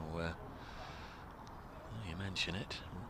And another good delivery leaves him through to the keeper. Of course, Chris Rushworth has moved over the winter. He's now with the Bears at Edgbaston. End of the over. 116 for 4 knots in their second innings. Earlier in the day, they bowled Hampshire out for 231 with the trio of Ollie Stone, Luke Fletcher and Dane Patterson all getting 3 wickets. The other wicket went down yesterday to Lyndon James. And in Nottinghamshire's second innings, Hamid out for 27, Duckett for 51, and both Joe Clark and Lyndon James out for 0 today.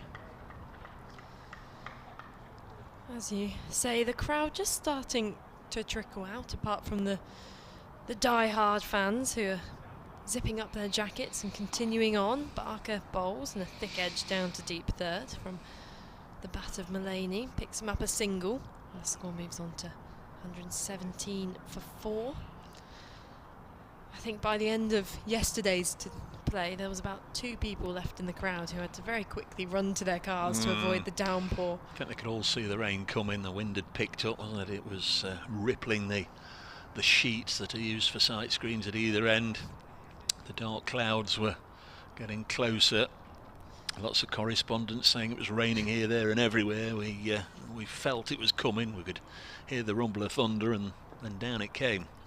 Third slip put in as Barker bowls and Slater defends. They take a quick single to Mohammed Abbas at mid-off, and probably a good call there from the Nottinghamshire batters, recognising that Abbas had bowled the previous over. He's not the youngest, so very much an available quick single for them there, and it moves the score to 118 for 4. There was also 3 slips in against the left-handed Slater, but just the one in for Mullaney. A second slip as Barker bowls, and a good bit of a way swing. Just glides the ball past his bat. He was looking to run it down to deep third. Just got to be careful with that shot, even though Barker probably gets the least lateral movement from the Hampshire bowlers. It's that extra bounce you've got to watch out for. He's a strong man, broad shoulders. He can hit the pitch hard. Waits at the top of his mark. Still coming around the wicket to Mullaney. Bowls, and a drive from Mullaney. False shot there as it goes through to Ben Brown. These last 2 shots have been quite out of character for this innings for Mullaney, who's 7 off 35. He's been incredibly patient, incredibly solid in his defence, and just 2 loose shots in the last 2 balls. Scored a 55-ball century at Lord's last season. Last week. Barker bowls and beats the edge a 3rd time in a row, and at this point Mullaney just shakes his head, shrugs his shoulder and says well bowled, because Barker just finding a bit of a groove. Abbas conceding 2 boundaries in the previous over. He's just brought things back. I was quite impressed. I was going to say scoring a 55-ball 100 in the pre-season. And no, in the last season at Lords against Middlesex. I just threw that in there, just to show he's not all leave and block. Blocking to mid-wicket as Mullaney, and completes the over. 118 for 4. I mean, I thought you were just doing it to tease Middlesex, because they've had quite well, let's tease Middlesex, but no, I mean, there's obviously a period where they didn't keep the number of balls. You go back a number of years, and you will see that 50s and 100s were always recorded in time, but since they've kept the records of how many balls for a century, it's the quickest scored by a Nottinghamshire batter in first-class cricket. So he can wallop it about, but quite rightly the circumstances here dictate that preservation is number one on his list of priorities. Here's Ageas bowling to Slater. Picked him off for a couple of boundaries in the last over, but runs this one into the offside, and there's no run. Sun's back with us. It usually happens when they turn the floodlights on anywhere up and down the country. No, I'm quite surprised, Dave, because you're an experienced commentator, yet I can't see any sunglasses. No, I don't. On your head for don't bother with any of that business. not even here, because I feel like even when it's even April, anywhere. my one ground I bring sunglasses to is here. No. Next ball is beating Slater, squared him up a little bit, and then some extra bounce goes over the shoulder of the bat through to the keeper. Are you more of a hat man? Obviously you're wearing the full Nottinghamshire get up. Do they not have a hat for you to have as well? Well, we're all right, aren't we? We've got a roof over our head. We're not going to get rained on. The angle of the sun, it's more likely the old bridge of the nose and the forehead, isn't it, to get a bit of a bead on, a bit of a glow by the end of the day, than the top of the head. Ageas bowls again, left alone by Ben Slater.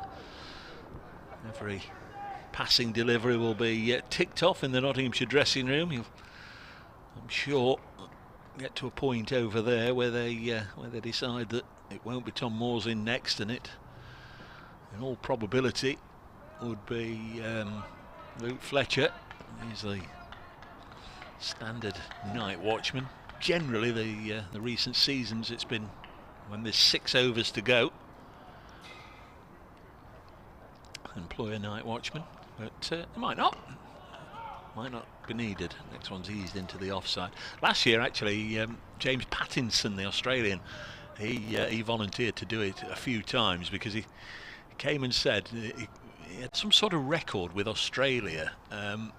Something like 16 or 17 times he'd actually been the designated night watchman, and every single time he had been the designated night watchman, he'd not been required. So he saw it as a little bit of a lucky omen. And I think a couple of times he padded up for knots apparently, and it just carried on. So that's a nice, handy nick to have as the next one goes through to the keeper. Well, of course, at some point in this early few rounds of county championship, you might not just have a night watchman, you might have a night hawk. There's a night hawk in that changing room in the likes of Stuart Broad. If only he was in the playing 11 today, we'd have this new strange approach that with 6 overs to go, you just try and hit it for 6. I'm not sure Luke Fletcher will be employing that same tactic, but it would be entertaining to see. You mentioned earlier, come back to it because Ageas is halfway down the runway and bowls, and it goes through to the keeper, about the Gloucestershire Glamorgan game last night and Safar opening the bowling. But I saw not only did he open the bowling, Tim van der Houten opened the batting for Glamorgan. I mean, he is a definite number 11er, if there was one to be seen, and he was out for naught. I'm not sure if he was out for naught last night or went first thing this morning. He survived but, to the morning, right. and I saw he got out playing a heave to mid-off, which at first did really confuse me until I saw who the wicket was. So, yeah, well, I mentioned yesterday to Kev, Luke Fletcher last year wrote his name into the record books. 50 at number 11 and 50 at number 1 in the same match, something that's never been done before by anybody else when he opened the batting at Lord's last year. Here's Barker, here's Melissa. Parker to Mullaney, bowls on the pads, and a tumbling dive from Ben Brown behind the stumps. Keeps that to a double. I love when cricketers, you know, at the end of their career, they can be able to say, I'm the only person to have a 50 at 11 and 1. It's such a wonderfully niche stat to attribute to him. He's not saving it till the end of the career. He'll be able to he'll tell anybody. He's very proud of it as well. Be more impressive if he got 100 at 11 and 1. Barker bowls, and quite some significant sideways movement from that last ball, which reminds me of a video, speaking of Stuart Broad, he posted on his Instagram last night of his practice session in the middle here at the Ageas during the lunch break, where he's been practicing changing up the position of the seam in his hand to try and get really dramatic in-swing and away swing. I felt you missed a trick yesterday. asking for some tips. No, you missed a trick yesterday because you didn't copy him in on your photograph, and if you had done, he would have retweeted it, and then there'd have been, well, you'd have had 100,000 followers by now. Barker bowls an appeal. Nothing from the umpire. Yeah, because Stephen Mullany didn't play a shot. He just left it alone, and on its way through to Ben Brown, it brushed the pad, and clearly Ben Brown was wondering, asking, pleading that it might just have clipped a bail off. I'm so glad you said that, because I had no idea of what they were appealing for Yeah, just he then. didn't play a shot. I think it just brushed his pad. So next time, if I ever get the chance to meet Stuart Broad again, I'll give him a tag in the photo and see if I can gain some followers and some bowling tips. He'd have had 100,000 followers from Southeast Asia, I'm sure, who hang on his every word. Here comes Barker, and left alone by Mullany again, outside the off stump. And or Southeast Nottingham. I'm not sure where all his followers come from, but you do. If I pop anything up about him, all of a sudden there's lots and lots of people. So what I'm hearing is you're using Stuart Broad for followers. This is the modern influencer, ladies and gentlemen. Tactical social media. Fifth ball of the over from Barker. Again, a lot wider this time, and Mullany exhibiting good patience here. Yes, perhaps for the more aggressive player, or someone playing a more aggressive innings, that ball would have been chased by Barker. He is just tempting him here, and it'll be interesting to see what kind of delivery he serves up for the final ball of the over. Whether it's going to be another away swinger or whether this is going to target the stumps. He's at the top of his mark, past the umpire, bowling to Mullany, straight to delivery, and defended, blocked away by Mullany to complete the over. Score 118 for 4, and that's me done for this match. This match?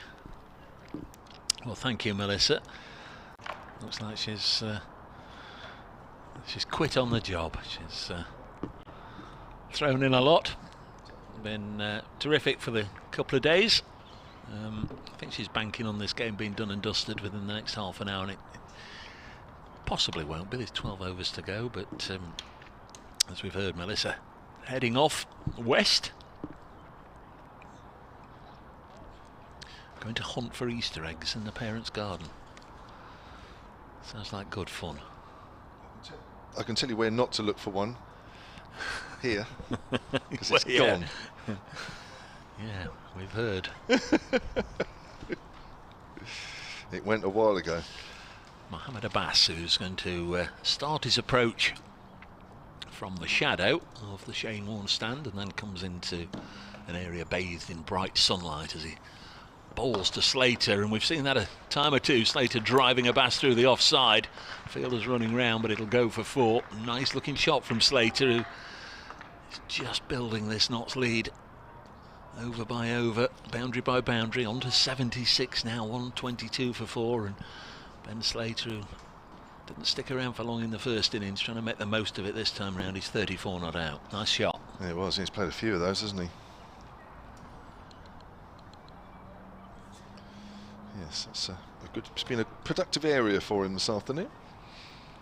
Been fed a little bit, but yeah, he's executed those shots nicely. So that's the start of the over. First ball's gone for 4. Here's Abbas, second ball, and again he goes on the offside, and again it'll go 4 runs, and 4 of them.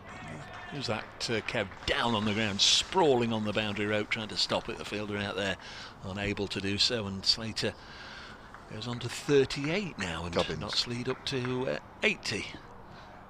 Mr. Gubbins from Middlesex.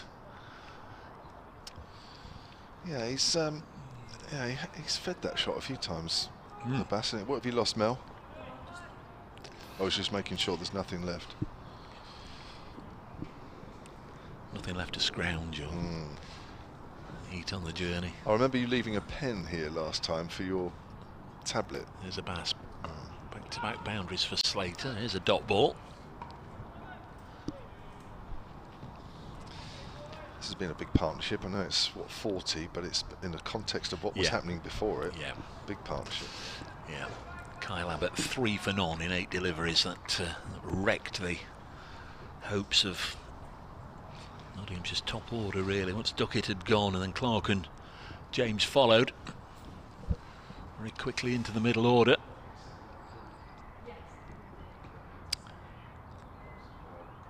The leg side fielder is pushed out into the deep.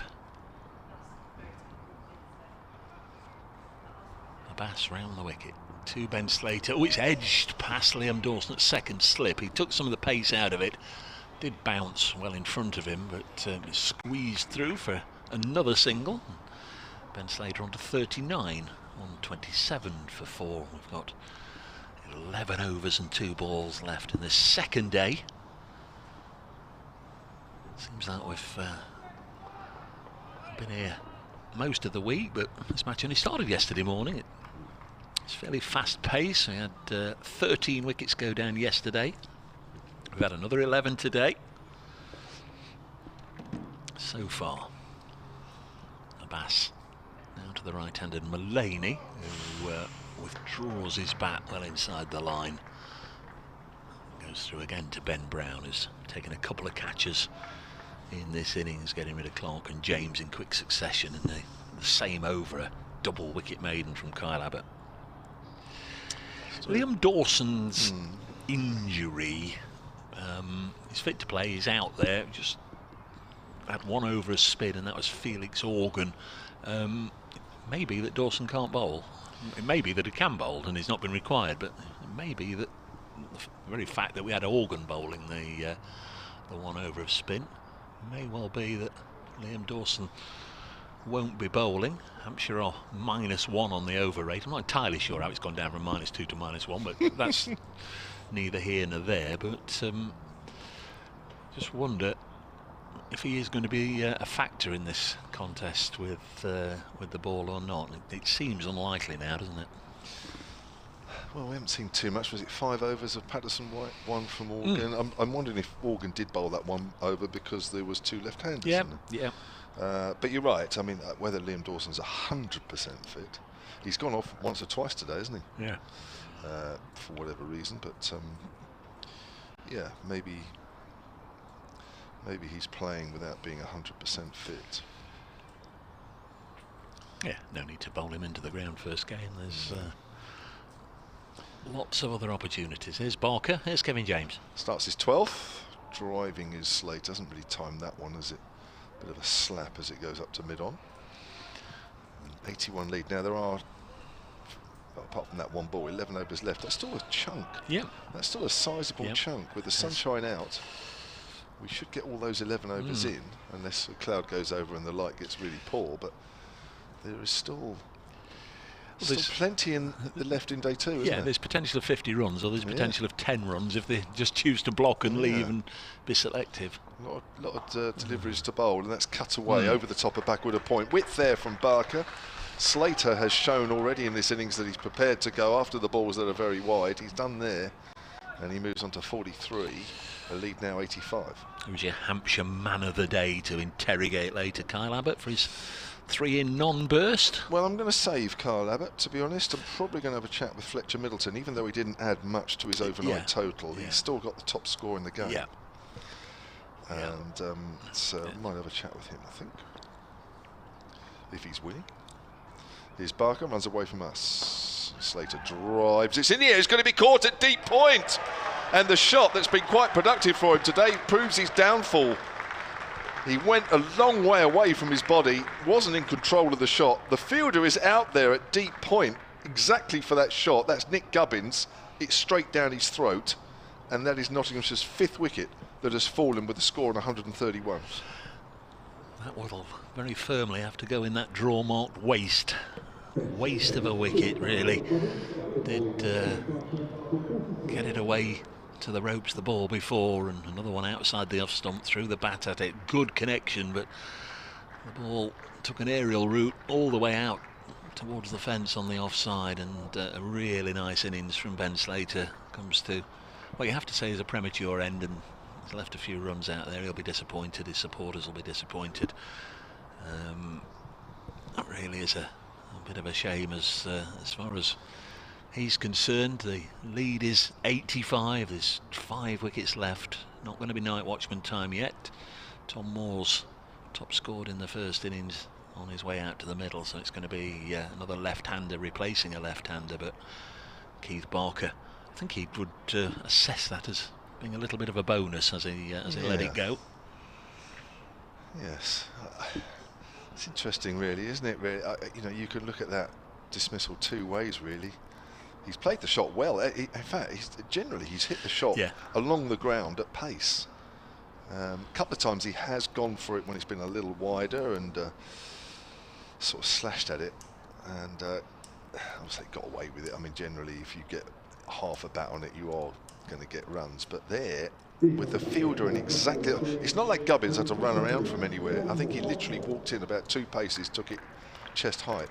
So it was literally down his throat. You could also say that's very, very good captaincy from James Vince, with Gubbins placed literally inch perfect. Yep. But either way, it's made the game even more interesting. 85, I don't know. I don't know what you think, Dave. I just think anything over 150 could be really, really tough. 85 lead with 5 wickets in hand. I know you tend to think differently with your own side, don't you? And there's no, we'll always think like that. Barker comes into Moores, another left-hander who pushes forward, plays it back to Barker. And yeah, I suppose you have to sort of pick what Dave says, pick what I say, and then sort of go down the middle. But that is a real bonus. I said there was a big chunk of cricket left today, and I think either of Manani or Slater that got out in the overs that are remaining, I think Hampshire would be fairly happy. But now they'll be looking with over 10 overs to go, another wicket here, and that really will put the pressure on Nottinghamshire. Barker again, 2 slips. There's a man on the drive on the offside. He's played inside the line there, Moores. That looks like a nice delivery, which just straightened on the left-hander. Nice from Sarah Gosling, this, Kev. Mel's been a superb addition to the commentary this week. I've loved hearing her stats and her insight. Can't believe she's still a student. She's got great depth of knowledge and wisdom. Have a great Easter with your parents, Melissa. Thank you very much, Sarah. Nice comments. Mel's copied in, so she'll see that. Thank you. Yeah, she's an absolute joy to work with down here. It really is. Barker again to Moores, turned away on the leg side. Emily Windsor will be with us tomorrow for 2 days. If this game goes 2 days, that's a single, takes the Nottinghamshire total on to 132 for 5. Another, well, she plays for the Vipers and had played for the Tent Rockets 2 years ago. Oval Invincibles hit the winning runs at Lords in the 100 final. Yeah, she's another lady that turns out on the TMS commentary team for the Women's International, so she'll be with us as well. So yeah, I think we'll be quite well. We've been lucky over 2 days, Dave. I think we'll continue to be lucky. Thanks for the nice comments anyway. Barker pulls out. False start, yeah. Just quickly tell you that Mark the Mod has been in touch. Evening all from sunny Stamford. I can report I've seen a couple of eggs in the Rutland Water Ospreys nest earlier. Speaking of Stuart Broad, it'd be nice to see him play a couple of matches over the next few weeks. Yeah, I think that's going to happen, Mark. I saw Stuart down here yesterday, having a little bit of a loosener up. Barker's round the wicket to Mullaney, and that's nipped away. He's found a little spot there, hasn't he? A couple nipped back, and Mullaney's left well, but that line he has to play at, and that's just nipped away. Almost too good a delivery there. 134 for 5. Barker gets an applause. He's bowled 12 overs, 2 for 42 after that, for him, slightly wayward initial spell at the start of the second innings. He's dragging those figures back. Yep. Maybe got away with one there, but sometimes it's not the good balls that get the wickets. No. It's the lucky balls. Or a little bit of help from Ben Slater there, picking out Nick Gubbins, who still had to catch it, but comfortably held on. 60 deliveries left, or a maximum of 60 legal deliveries. 10 overs remaining. We're already 15 minutes into our overtime as Mohamed Abbas continues his spell from the pavilion end. In to bowl to Tom Moores, and he lets that go through to the keeper. Moores has 1, so averaging 50 for the game. He was 49 not out in the first innings. That's a reasonable start to the season, isn't it? Yeah, if he does that all season, yeah, he'll be happy, won't he?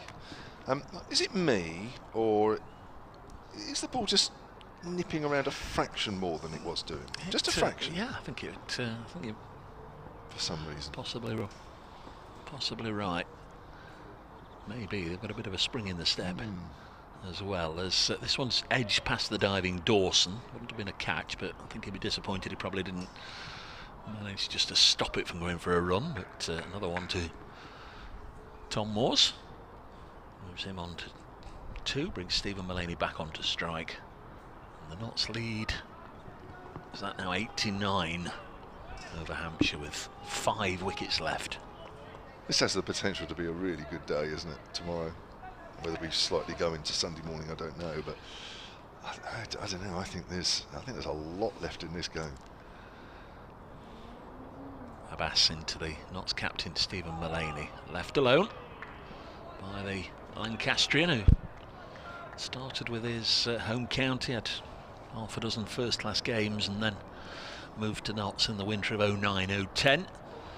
Came down here, played a one-day game early season 2010. 1 or 2 players got injured for Notts, and he ended up staying down here and playing in a county championship match that might not have featured in, or wasn't going to feature in, scored 100, and pretty much been in the side ever since. Was he more of a bowling all-rounder in those days? Next ball is that just jags away and goes through to the keeper. Well, yeah, I mean that 100, he got batting at number 8. I know it was his debut, and you know, the young man, let's look after him, let's sneak him in at number 8 after Chris Reed at 7, and they've got Ali Brown, Hashim Amla, Paul Franks have played, Mark Waugh, Bilal Shafayat, so you know he was down at 8. Wasn't necessarily a frontline bowler, never has been, sort of the 4th or 5th seamer, but certainly did a job as is pushed into the offside. Like I say, really, I think they felt he was going to be a handy player for white ball cricket, and that he could, you know, bowl his overs tidily and economically and throw the bat a little bit, but it literally was out of necessity that they brought 13 or 14 players down to cover both the one-day game and the championship game. And there were a couple of players. One of them was Andre Adams, because he sat doing a bit of commentary with me. He had to pull out of the match, and there was somebody else, and he had to play, and say got the 100, showed what he could do in the red ball format. Steers this into the offside end of the over, and Nottinghamshire leading by 89 at 135 for 5, and we've got 9 overs left. Here's a nice email. Billy Stevens, soniccricket@gmail.com. I'm currently backpacking in Thailand and absolutely loving the commentary. Can't wait to get to the Ageas when I get home. Well, I wouldn't rush if you're doing that, but it sounds lovely. Backpacking in Thailand. Never been to Thailand. Nor have I. Fancy it, or is it somewhere you've thought if the opportunity arises? I'm not sure actually on that. That's one of those I'm not sure about. Barker bowls and Moores drives up to mid-off, fielded by Abbas. 135 for 5 then. Ben Slater, the latest to go. Only got so many years left and only so much money to go round. And I want to do this, I want to do that, I want to do the other. And I probably won't end up in Thailand anytime soon. There's others that you'd rather. Where's your next trip planned then? Where are you thinking, that's where I want to go next? Here's Barker. Slightly shorter, and Moore's, I think, played at that one. Goes through to Benbrough. Well, it's not where I want to go next, because I've got 1 or 2 already lined up. As I said yesterday, all my life I've been a big fan of the NFL, American football, and a big fan of the Miami Dolphins. And I've seen them, what, 5, 6 times now in London when they've been over for the games, but not seen them in Florida. Really do need to go to Miami and see a home game. Okay. Probably not the worst place in the world to go, is it, Florida? I think most people would settle for that. Yeah. Barker comes into Moores. Moores is playing and missing at that one again. For me, it's just enough little nip in this last 20-30 minutes or so that's just making the batsman think a little bit. And I think Mullaney especially has been playing this quite well, but it's proving a little bit of a period for Hampshire here, which you feel they just need to make sure they cash in. But Miami, so Miami's your next one. Oh, well, I wouldn't say it's the next one. No, but it's yeah, we've got one or two sorted out, but Moores watchfully pushes forward, pushes it out into the offside. Just need that county champion. I keep reading that the county championship might play around here and around there. Yeah, whatever. What's the latest I saw? It might be around in America or something. And you think, well, you keep hearing these things, but it never materialises. No. Very fortunate. We've both been on pre-season trips to the Caribbean, haven't we? And we have. I've been to Abu Dhabi and Dubai with Knots. Here comes Barker outside the off stump. That is left to learn. Yeah, I've done the Caribbean with Hampshire and Somerset, which is crazy, really, when you think about it. Also been to Buckingham Palace. I mean, that. Oh yes, that's something I never thought would happen. Very nice. Wearing your best suit. I think it was wear a suit, and funnily enough, you see the photographs. Everybody's wearing a pink tie because it was Ryan Sidebottom's benefit year, and they've got hundreds of ties. Moores is forward, and that's gone backward a point. That's the end of Barker's over. 135 for 5. The lead is 89. So if ever you see the Nottinghamshire party at Buckingham Palace in those 2010 photos, everybody's got the pink Ryan Sidebottom testimonial year ties on. Very nice. Maiden over for Barker, 5 of them in these 13 overs, 2 for 42 if you've missed it or you've just tuned in. Ben Slater was out just under 15 minutes ago, wafting at Barker outside the off stump, didn't get hold of it, and Gubbins, who was placed at deep point, was there for exactly that shot, and it went straight down his throat. Slater went for a very, very well compiled 43. That ended a partnership worth 45 for the 5th wicket between he and Mullaney. Still, Mohammed Abbas as another aeroplane takes off for heaven knows where, and he bowls to Mullaney, who drives into the offside. There are one or two commentators that we work with on the circuit who'd quickly pull up an app and say, "Oh, well, that's the 6:20 out of Southampton on its way to Frankfurt, and the evening meal consists of a prawn cocktail and a little bit of chili con carne or whatever." But I don't have that app. No, well, fortunately we're not that sad. It is nice to know. I do think it's nice to know. So? But well, no, not what they've had to eat. But that's a whatever, a 747, and it's going here, there, and everywhere. As Mullaney nearly chops this next delivery from Abbas on, bottom edged it down into the ground. Not a lot of bounce there for Stephen Mullaney to capitalise on. Kyle Abbott's doing a little bit of running about. Yeah, I think he's getting himself ready, Kev. Yeah, I'm not surprised. Yeah. 3 for none earlier. Give me another bowl skip. Yeah, that's right. Yeah, 3 wickets falling on 86. His overall spell, 5 overs, 1 maiden, 3 for 12. Has to squeeze in another one before the end, doesn't he? Has to. Again comes Abbas. Bowls once more to Mullaney. Very, very watchful Stephen Mullaney. 7 now from over 50 deliveries. That's that 53 deliveries for the Nottinghamshire skipper. He'll put a huge value on his wicket. 7 overs to go after this one. We're almost at the point where night watchmen are irrelevant. Patterson White in next? Yeah. So I say, yeah, I think they'll probably send him out. As Mullaney again defends this next delivery. I mean, he's a substantially better bat than Ollie Stone or Luke Fletcher or Dane Patterson, but I mean, the light is good enough, isn't it? I don't think you'd be sending one of the lower ones out to protect Liam in this light, or maybe I've got it wrong, maybe they would, but we won't find out unless a wicket goes down.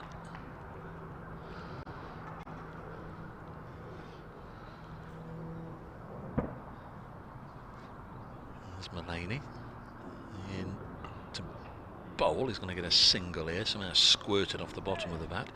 By the sound of it, we're particularly close to Silverstone here. It sounds like a Formula 1 race is going on somewhere, or somebody's exhaust is blown. You shouldn't say that, should I, as I'm so far from home? You don't get that anymore, do you? Exhausts blowing on the motorway, and you see the trail of sparks as you're following somebody suddenly and their exhaust. You remember that, seeing that? Yeah. And cracking, if it happens to you, oh dear. There is a dual carriageway not far from here, sort of Hedge End Way, which I know in the past has had one or two problems with boy races. Boy races. Abbas around the wicket to Moores. Decent enough line. Moores has nothing to do with it. End of the over. 7 overs to go. Nottinghamshire have a lead of 90. Got 5 wickets left, but that could be a fairly brittle foundation, really. It could be tumble, tumble, tumble, and Hampshire will only need 100 and so for victory tomorrow, but I'll be hoping they can eke out a few more runs and make it tough for the home side. It's just one more partnership, really, which makes the game seriously interesting. I mean, yeah. You know, another 45-run partnership, which we've just seen between Slater and Mullaney. If they can eke out that, plus a few extras for the others that come in at the end, then it's going to be a mightily interesting third day. Kyle Abbott gets an applause, as much, I think, as what he has done as to what he might do in these final few overs. And such is the cricket scoring system, of course. Right now this match is on an even keel. It's Hampshire 3 points, Nottinghamshire 3 points. Yeah. That 450-run target in the first innings seemed a million miles away in this game. Yeah. That's collectively.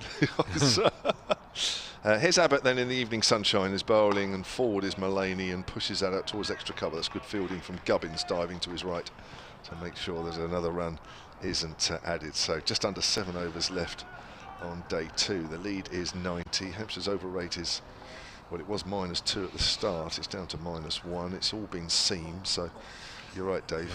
You'd think, how on earth has that dropped one? But it has. Yeah, James Fuller's turning his arm over as well, so it looks like he's going to replace Abbas rather than either Organ or Dawson. And I thought he bowled particularly well as well from the pavilion end. 8 overs, I think it was for 10 off the top of my head. Put the brakes on. He gave nothing away as Abbott bowls. Mullaney works that straight delivery towards mid-wicket. Every now and then there's a bit of a puff of dust from just short of a length. We know the wicket started very dry. I know that because Dave Grace-Girdle told me at the toss. And I suppose you now start to see, with a heavy roller having been put on this afternoon, maybe just 1 or 2 just holding up as the turf, the top layer of turf starts to just dust up a fraction. Oh yeah, please break up. Please break up. Yes. It never turns loads here though, Dave, I'll be honest with you. I think I did say that to you a little while ago, and it did turn loads a few years back, but it very rarely goes big. It's turned to mid-wicket and there's no run. Well, you've had Leggies down here, haven't you? Imran Tahir and Mason Crane. Yeah, all good bowlers, and they do get something out of it. All the bowlers get something out of it, but it's not big turn, you know, it's not quick turn. And there's no bounce, so it's manageable, but the good bowlers will still get something, of course they will. But it's not like a Liverpool, you know, on day 3 where, you know, in the past where Kerrigan has got balls bouncing from just short of a length up towards your stomach and things like that. Nothing like that. Here comes Abbott, not taking anything away from what he did a few years back. Let's put it as though it sounds it. That's pushed back to mid off, and there is no run. It did sound like that, didn't it? My good lady. Sorry, I was listening to you. Yeah, my good lady. I'm not normally a pessimist, but I've just taken some lamb out of the dinner out of the freezer for Sunday dinner. I'm not normally too much of an optimist, but I'd love to go and see my oldest daughter on Sunday. So there you are. We've got reasons to maybe have something else on the 4th day. Here's Barker bowls, and he's playing a miss in there. That's a beauty. There's that ball that kisses the surface short of a length. Luke Fletcher found that this morning. Ollie Stone, when he switched ends, found it. And Barker certainly found it in his previous spell, and he's found it just there, just short of a length, which lulls the batter into a drive. It just kicks a little bit, and that's beating the outside edge there. Andy Eason sent me a message, come on the green and goals, but primarily is joyous about Notts County. They they've got themselves into a very strong position, and they've had some, as he says, some extra help from the Halifax today, as Halifax beat Wrexham at the top of the National League. Pleased to hear it, as that's pushed out into the covers by Mullaney. Good over there from Kyle Abbott, maiden over. 4 maidens in his 10 overs to date, 3 for 23. I think there's a general feeling from those that watch football at that level that the investment that the Americans, Ryan Reynolds and is it Rob McElhaney, have put into to Wrexham, and they've got their own TV channels and documentaries, and they're doing this and that and all the rest of it. For them to miss out on promotion, having been up there all year, would be quite funny. So Notts County getting a lot of support from here, there, and everywhere in their bid to top the table. Anyhow, stick to the cricket, Dave. James Fuller is going to come on with 6 overs left. He's going to bowl from the pavilion end. His figures: 8 overs, 3 maidens, none for 10.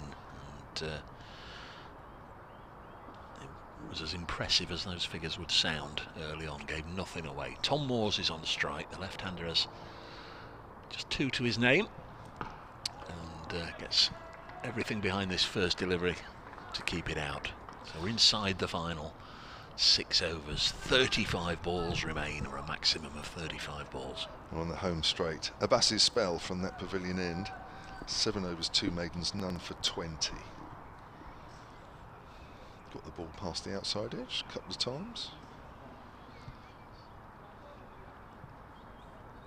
Never really felt he dropped into a groove that he did yesterday. First spell he certainly didn't. Yeah. Second spell was better, but not quite the heights of yesterday. Fed Slater a few, didn't he? Yeah, he did. Moores pushes this back to the bowler. The lead is now 90. Up and down the country, there'll be I was going to say just about preparing to uproot the stumps. As a look, I think they're playing in every single one of the 9 games. So, well, they've got time to make up, haven't they? Well, yeah, that just goes to show that forget the 6 o'clock finishes is usually the way to go. As this one deviates quite a long way. Ben Brown has taken it, diving a long way to his right. Tom Moores, of course, a left-handed bat. He let it go, but once it had gone past the bat and the stumps, it then jagged a long way away, and the keeper had to dive a long way to his right. But no harm really for Moores.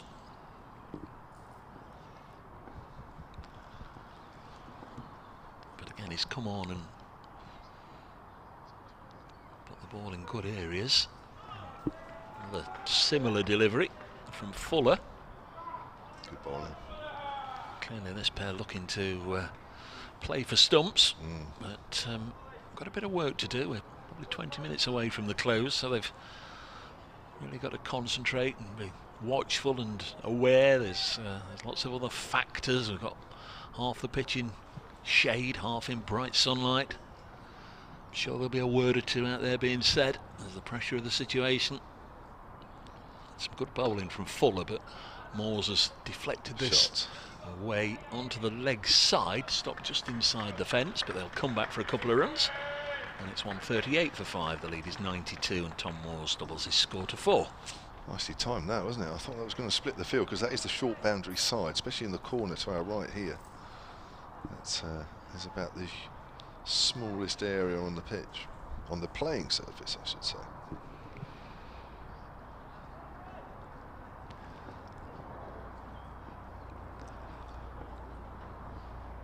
Comes Fuller, final ball of the over. Bowls to Moores, leaves it alone, so it's come back over, just leaked those 2 runs. James Fuller 9 overs, none for 12. Moores has 4, Mullaney has 8. He's faced over 60 deliveries now, Stephen Mullaney, 138 for 5. Notts' lead is 92 with 5 overs left in the day, and all they've got in the hutch is Liam Patterson-White, Ollie Stone, Luke Fletcher and Dane Patterson. Earlier we heard from Billy in Thailand, now it's Graham in Borneo. Graham Kelly has emailed sunlandcricket@gmail.com. He says, great commentary guys, enjoying watching from my hotel in Borneo in Sabah.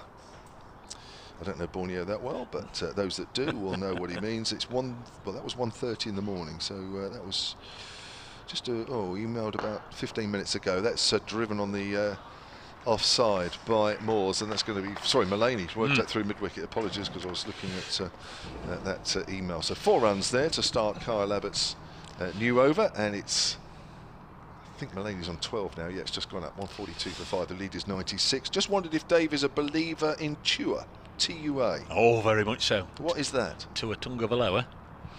Still no, none the wiser. Is the Miami Dolphins quarterback. There you go.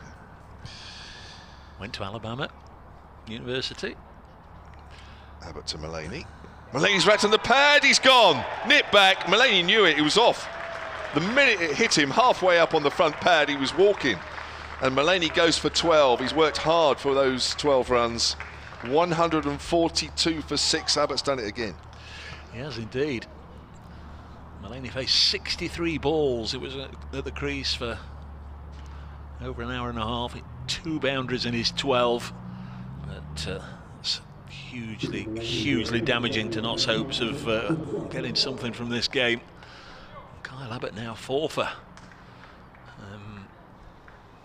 27 at the moment, but his 4 wickets can't have, his last 4 wickets can't have gone for many runs at all. 142 for 6. 4 for 16. Nott's lead is 96. Yeah, that for me, if I was supporting Nottinghamshire, I wouldn't have wanted to see another wicket tonight. I think that's a big blow, huge blow. Puts a lot of pressure on Moores as well now, doesn't he? He was under pressure at the end of the innings in the first innings, and just got a bit ambitious with the second run and ran out his partner. But there's a lot on Moore's shoulders again. Yeah, Ollie Stone is coming out ahead of Liam Patterson-White. Interesting one, that one. Well, maybe they just mixing up the right-hander, left-hander. Maybe he's the new night watchman. Maybe. But for whatever reason, we've got Ollie Stone, who's come out there, played nicely in the first innings. For his, just looking, what did he get? 17, was it? Yep. Mohamed Abbas got him yesterday, caught behind, but played very nicely, hung around with Tom Moores. I mean, that might be another factor, the fact that this pair did bat for the best part of an hour together yesterday. But first innings it was Mohamed Abbas, second innings it's Kyle Abbott. Yeah, this is for me, this is a slightly different Kyle Abbott this afternoon than we saw yesterday. I think this will test between now and the close of play. Is that me? I can't remember. That's an inside edge onto the pad, which fortunately for Ollie Stone did get an inside edge, otherwise that was that. This is what I'm just saying. Those that follow Hampshire a lot will know that Kyle Abbott is like this. He just gets on little rolls, and you just know that there's another wicket round the corner. I'm not saying he's quite like that, but it's felt like that this afternoon. Didn't get that feeling yesterday, but he's done it many times over the seasons, and you just wouldn't rule out another wicket till 2 tonight with him like this. Ollie Stone plays well, gets well forward. That's the way to play. Finds the gap on the offside. Will pick up 2. And the total moves on to 144 for 6. It's absolutely imperative now that Notts pick up every single run they can. The lead is 98, and I'm sure if you're listening in Nottinghamshire and you're down here listening, and even Bobby Dave think that's nowhere near enough. It probably isn't enough at this stage, but it's amazing how 98 suddenly becomes 110, and then it becomes 120. And if you can somehow eke, I think 150 is not bad if you can find a way. Comes Abbott, bowls to Ollie Stone again and bowls, and Stone plays and misses outside the off stump. Goes through to Ben Brown. Yeah, I think there's been just 1 wicket too many tonight, I think, from a Nottinghamshire point of view, isn't there? Maybe 2 wickets too many. Yeah. Well, I know you'd like to sort of go through at the close and on down, of course you would, but I think realistically in the context of this game, I think 4 down would have, like, wow. Yeah, we got a real chance. You know, everybody would be back at the hotel thinking, oh, do you know what? good start tomorrow and we're within there, but yeah, certainly 1 wicket, maybe 2 too many tonight. Stone plays and misses outside the off stump. You know, Duckett's 51 is the top score in the match for Nottinghamshire. I think that will be pretty much game defining, the fact they've not had anybody able to go on. I mean, Hampshire, to be fair, have only had Fletcher Middleton with his 59, but Hampshire have only had one go at it. Nottinghamshire well through their second innings now. I guess it does show how tricky it has been to bat on there, but just can't see the lead being big enough as Fuller comes in now to bowl to Moores, and he's worked this onto the leg side. We'll take the single, expose, if that's the right word to use, we'll expose Ollie Stone to the bowling. If he has come out as a night watchman, I mean, that is the way it should go, isn't it? The night watchman faces as many balls as possible, but I think it was just an opportunity, really, just as you say, don't waste any runs, take whatever's there, and he did that. Lead is 99. 100 needed at the very least. If you lose a couple of early wickets, that can seem a long way away. In comes Fuller. Ollie Stone will leave this one alone for it to go through to Ben Brown. 2 slips, 3 on the single, and a third man, and the usual 3 fielding positions on the leg side. Not too many left now, probably 30, 35, 40 maybe in the Shane Warne stand. 25 or so above the pavilion. Next ball left alone by Stone, maybe 15 or 20 in the Ingleby Mackenzie stand, and then around the ground probably another 250, but it's a decent enough crowd. I'd say probably 2,000 at the peak of the day, something of that order.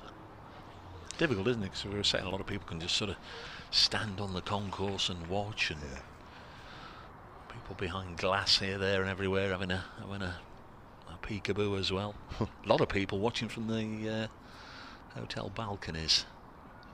So this one goes through to the keeper. Not sure how that works with ground admission and what have you. You know, watching the cricket, paying for the, you know, is a day's cricket incorporated in the room rate? I don't know. I have no idea.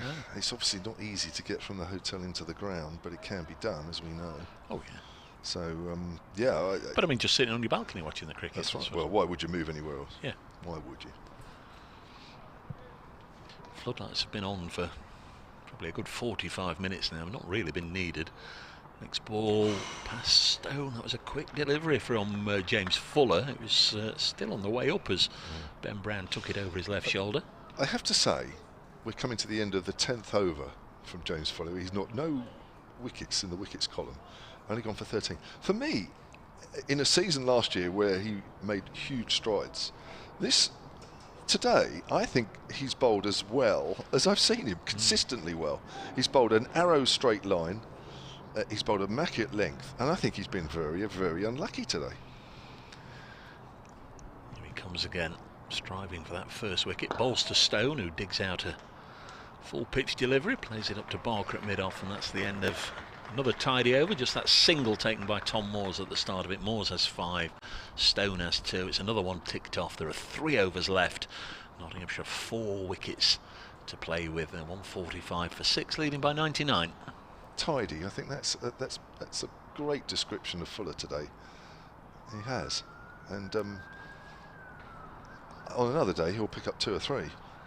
The way he's bowled today, but it just hasn't really worked. But what he has done, of course, is kept it tight.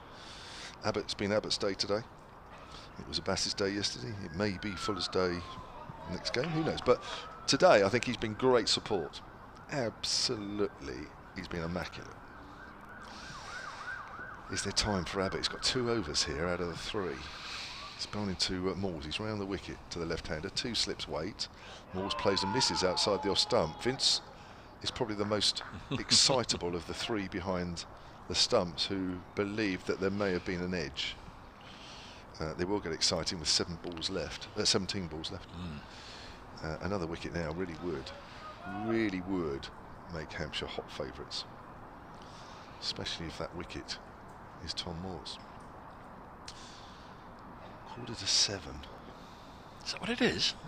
Oh, crikey. I know. I thought that about an hour ago. Here comes Abbott.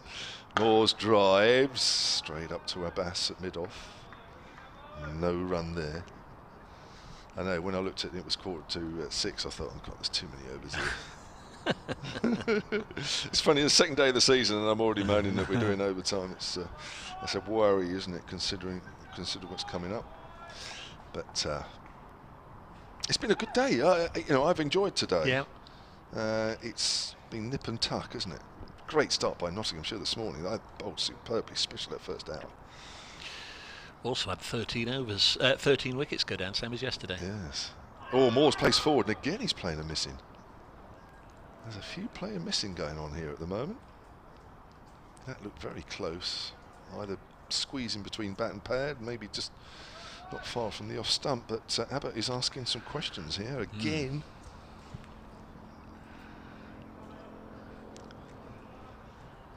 So, he has 4 for 29, halfway through his 12th over.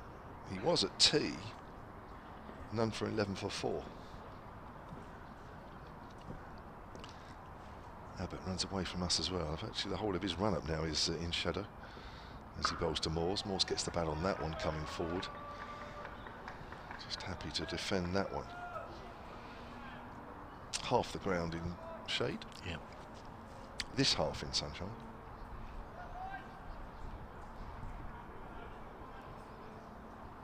You'd be thinking about starting the T20s about now, wouldn't you? Got that to come. It's starting a bit early this year, aren't we? Towards the end of May. End of May, yeah. A bit earlier. Where were you guys first up? I think we're going to Somerset first up. I think it's Derbyshire at home. Is it? Moore's pushing forward there. Goes out into the covers.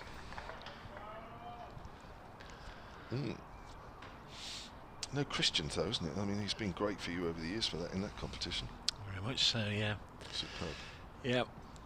Oh, you've got a Freedy though, haven't you? Colin Munro and Shane Shara-Freedy, the two overseas signed. Hope we see each other there at Edgbaston again. Be nice, wouldn't it? Because Hampshire 3 times winners now, along with Leicestershire. Notts have won it twice. Yeah. I listened to that Leicestershire podcast last week and they said that Leicestershire hold it the most, and I thought, no, you don't. No. That's outside the off stump. They've got their facts wrong there. That's nipped back a little bit, but it was wide enough for Moores to leave. Good leave. End of the over. We've got 2 overs left. Abbott 12 overs, 5 maidens, 4 for 29. So they quickly get round. Can't imagine there'll be a change now. James Fuller to bowl the penultimate over, and I'm sure Abbott, just bowled a nagging line and length, will want the last one, and will be given the last one. He's having a bit of a chat with his skipper right now. Nothing to gain, everything to lose for Notts in the last 2 overs here. Just needs Stone and Moores to stick around. It's Ollie Stone on strike. He's on 2. There's Fuller to bowl to him. That one he can comfortably defend. 11 balls remain. Martin in Holland says, thanks gents for today. Setting up a good game tomorrow, he thinks. Got a few people overseas getting in on the action in the last few minutes. Holland's not the same as Thailand or Borneo, but we'll take it. What do we know about Borneo? Is that where orangutans are from? I don't know a lot about Borneo, I must admit. I don't. There's Fuller. The ball to Stone. Pushes it into the offside. Barker doing the fielding. 3rd largest island in the world. Is it mostly rainforest? It has mind-blowing ecosystem and incredible biodiversity, apparently. Home to countless flora and fauna species, numerous ethnic tribes, and breathtaking landscapes. Well, apart from that, it sounds pretty average. Yeah, not big on the motorways or nightclubs. No. To pick two random things. Or cricket. Bouncer, which Stone avoids. Yeah, I don't think we've had too many first-class cricketers from Borneo, have we? No. Not in the county championship, at any rate. Oh, hang on. Brunei won the Borneo Domestic Cup. Brunei won it. Yeah, so there was some sort of cup competition going on there. Brunei's not Borneo. No, but according to this, they won it. Oh. Let me read a bit more, because there's probably more to it than that. Fuller into Ollie Stone. Another one that he's able just to leave alone. Don't play it unless you have to. Deep mid-wicket brought in on the one.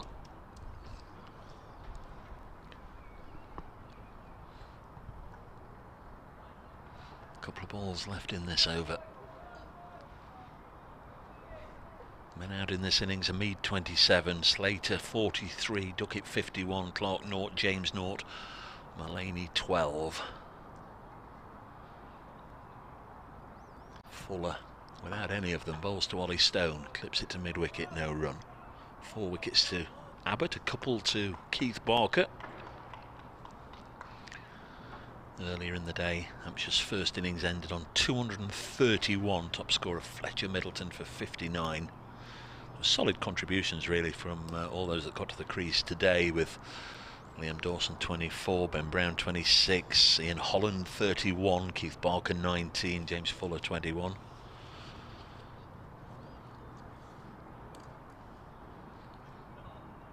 Fuller bowls.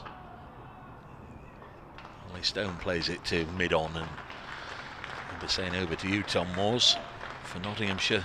Stone, Fletcher and Dane Patterson each finished with 3 wickets. That was a maiden over from Fuller, who's done for the day. 11 overs, 4 maidens, none for 13. There's just 1 over left. Sorry, I was trying to find out a little bit more about Borneo cricket, but it wasn't easy. There is somebody earlier mentioned about being in Sabah. It looks like they have a cricket team, and there was some domestic cup, but that was years ago. But it's very difficult to find too much information on Borneo cricket. So that probably says a lot. Yeah, I shouldn't worry about it too much. Well, I do. I mean, that's got me, bugged me. I mean, are they associate member? Are they part of Malaysia? So do they sort of make up the Malaysian team? Some of the stuff I'm reading suggests that Malaysia is well in there somewhere. Anyway, 6 balls to go. Here's Abbott. He's round the wicket to Moores. Leaves that one alone outside the off stump. I would have thought there's more of an affiliation to Indonesia than Malaysia, but that's perhaps spouting absolute nonsense as usual. Yeah, I think I need to spend a bit more time on that. Yeah, and just try and get my head around it. You've not got enough to do tonight with that. Ralph Brooker, solentcricket@gmail.com, says, what's that optimism from Kev about not being 6 down? He's in France currently, Ralph. Actually, I did say just before the start about, I don't think we were on air, and I said, well, if we are going to have Sunday off, Notts would probably need to be 6 down tonight. That's pushed back by Moores up towards Barker. Well, Andy Eason thinks that's the way that it's going. What else will you be having apart from your lamb and mint sauce on Sunday, Dave? Cottage pie here, if we're still here. Paul Barnes says, Dave, you've managed to mention Notts and the Dolphins. You just need to complete the set with a mention of Stags. Yep, 4-2 win for Mansfield Town today away at Swindon Town. So, yeah, they all know me, don't they? They all know me. Abbott to Moores. Moores works that straighter delivery to mid-wicket, fielded by Gubbins. 3 balls left.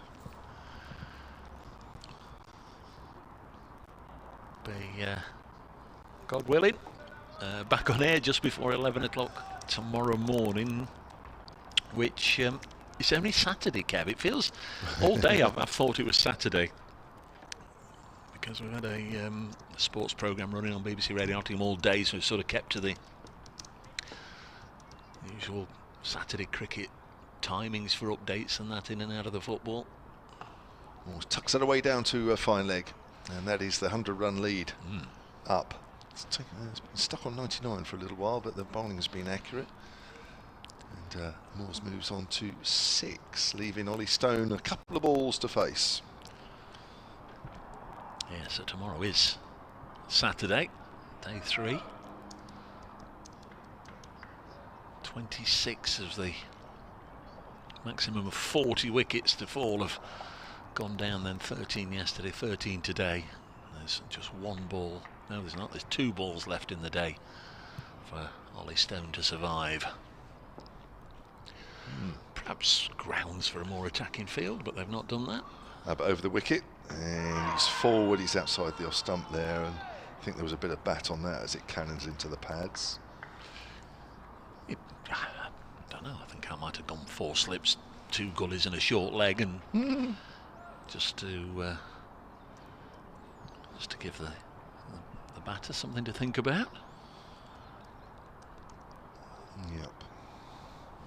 So here we go then, final ball of day 2.